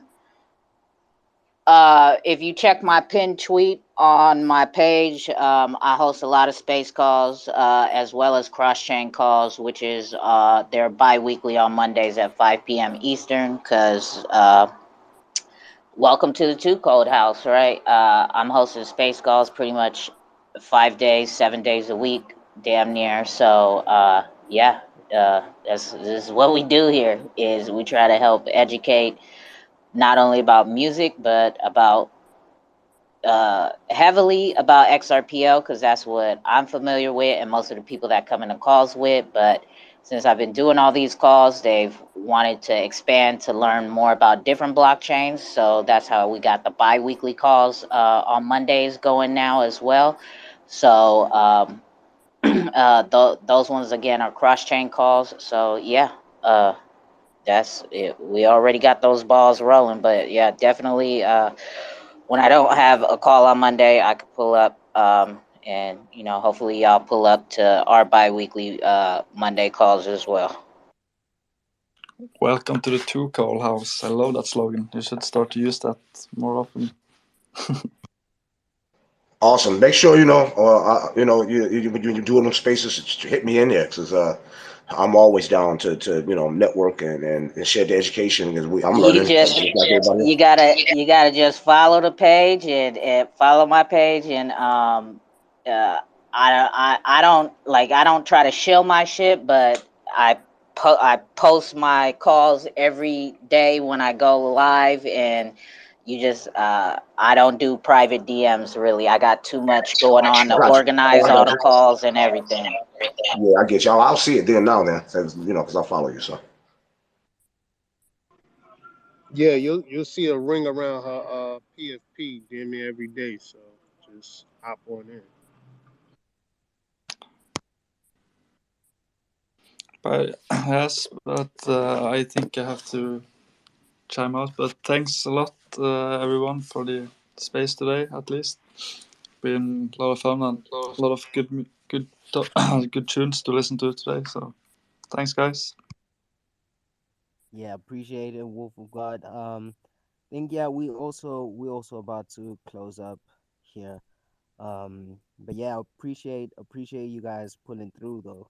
Appreciate you listening and talking about mental health as well, and everybody even coming in here and speaking about their experiences and their journeys in the music and mental health as a whole. Yeah, Hey, for and I sure. appreciate y'all. Oh, I appreciate Oh, y'all too, though. For the platform. You know what I mean. Even just the knowledge of crypto. Like I said, I'm new to the crypto, but I'm definitely like jumping all in, and I can't wait to see what we accomplish and what's in store. Fuck with us. Yeah, most definitely. I'm here, man. I'm here. Yeah. yeah. Whoa. Shout out. Oh my bad. Well, go ahead, Tuko. You got it. You got it. Go ahead. No, go ahead. I'm gonna end it out. Go ahead. All right, for sure. Yeah, just give my closing remarks. Shout out to everybody checking in. Boss Man King, shout out to you. You already know. Check your DM when you get an opportunity. Shout out to Rob with the hot track, hot banger. He did a live performance. Having that confidence coming up here, I already know you got stage presence and you confident in your ability. That's what we're looking for here on Wake and Bake. Just artists that gonna come up here and just be unapologetic with they sound, whether it's acapella, freestyle, you got some shit written down. That's what it's all about, man. We taking a step away from the crypto, even though we gonna talk about it, but we really trying to build on the music tip. And today was a very powerful discussion and a powerful episode. Shout out to Kamikaze for, rendering that topic.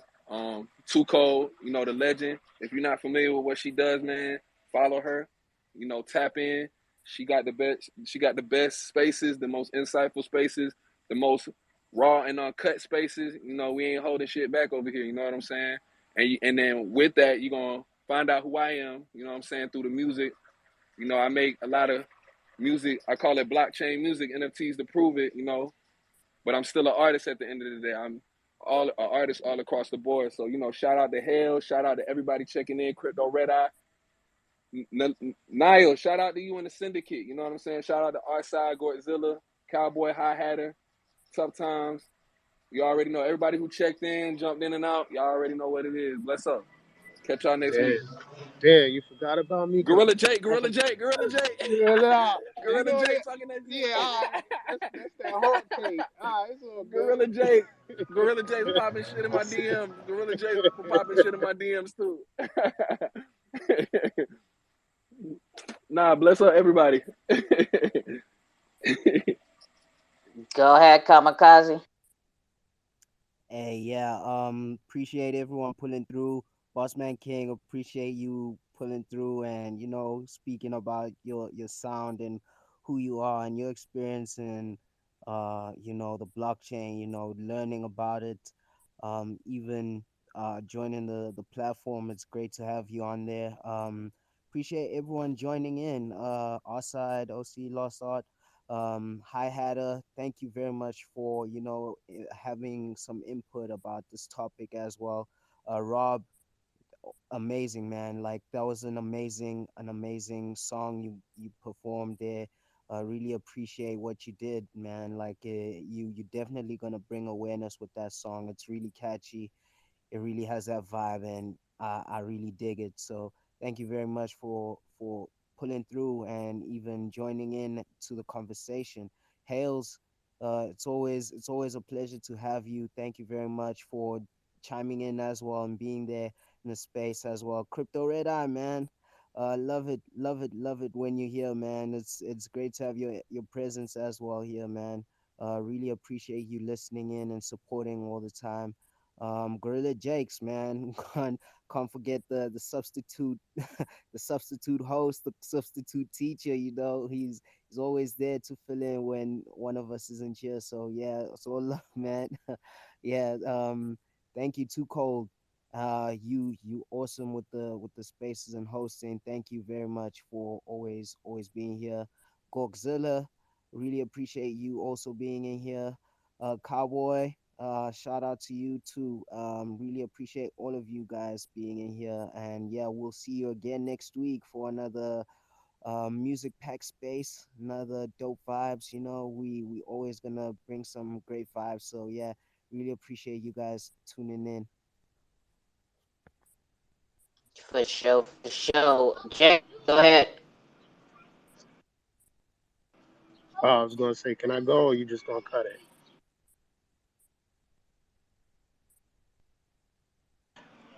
Nah, shout out to everybody for coming through, man. Rob, I really appreciate you coming through, brother, seeing what we got cooking over here. We got a little movement going, man. Really appreciate you showing up, man. Appreciate, you joining in the whole bit.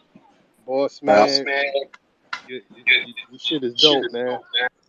I want feedback on your coffee date with you and Lemmy, man. And yeah, fuck with us, man. We growing. It's a movement out here. And Appreciate everybody that. else Just that is now. in That's just there. one though. But look, what I say. I'm like I said, I'm excited for this Sonar music thing to tip off, man. Hey, and also if y'all ever need like a jingle or anything, like I would put up real quick, same day, But anything, whatever y'all need, I'm here for it, man. Let's build this Word. up and let's make Bless something up. happen out of it, though. For real. Bless up. Bless up.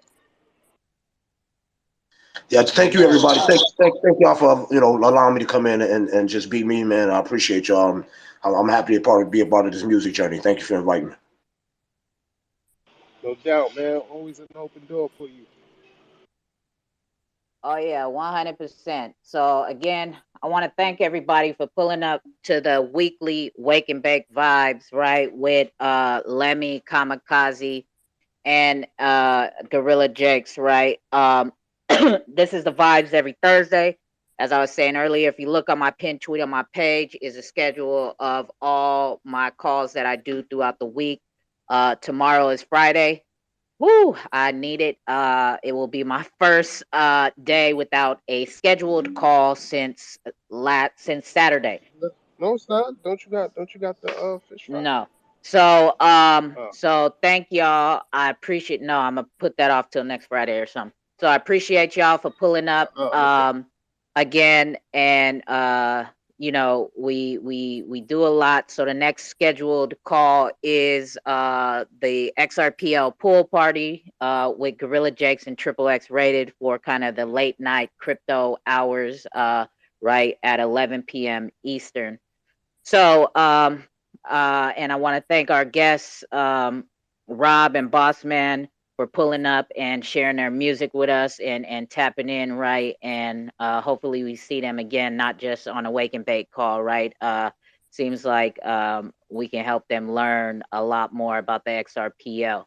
So with that being said, since they don't know who Too Cold is, and what Two Code really does in these crypto streets on these XRPL streets, Lemmy and Kamikaze wrote a song about it because I have my own project.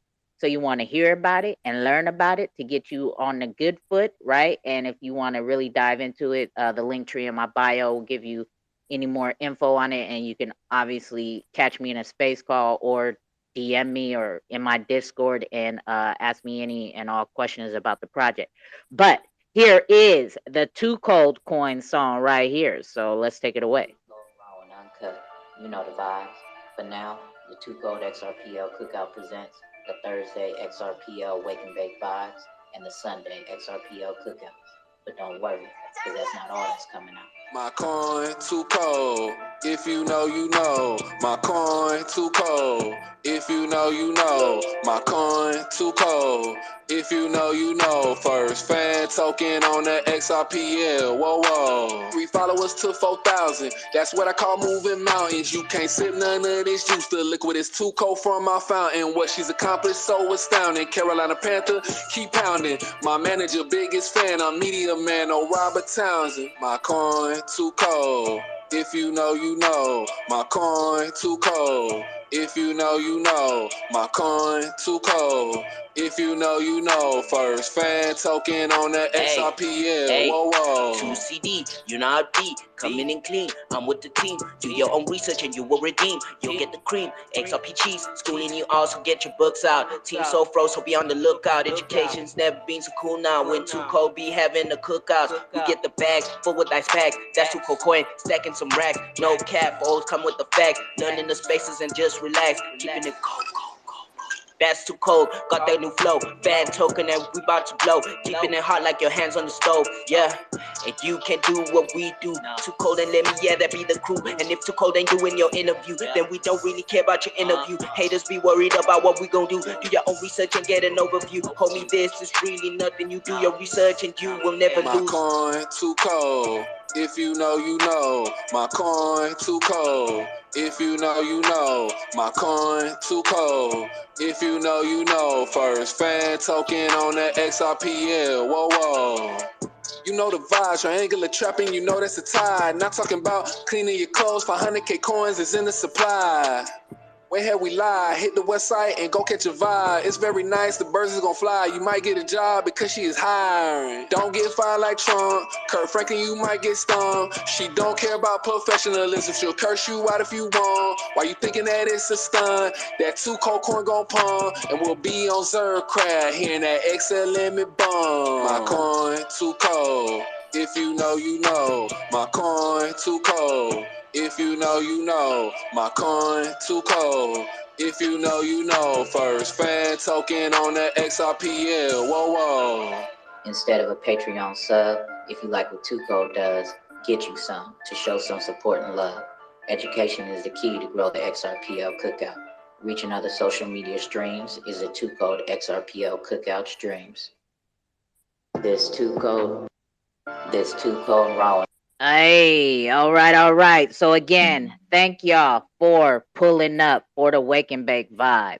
We are about to get up out of here. Appreciate each and every one of y'all for spending your Thursday afternoon with us and engaging in this very serious conversation that is a conversation that does need to be talked about even more, which is mental health and music and how they correlate with each other, not only in the industry, but as dealing with emotions and possible mental health issues, right?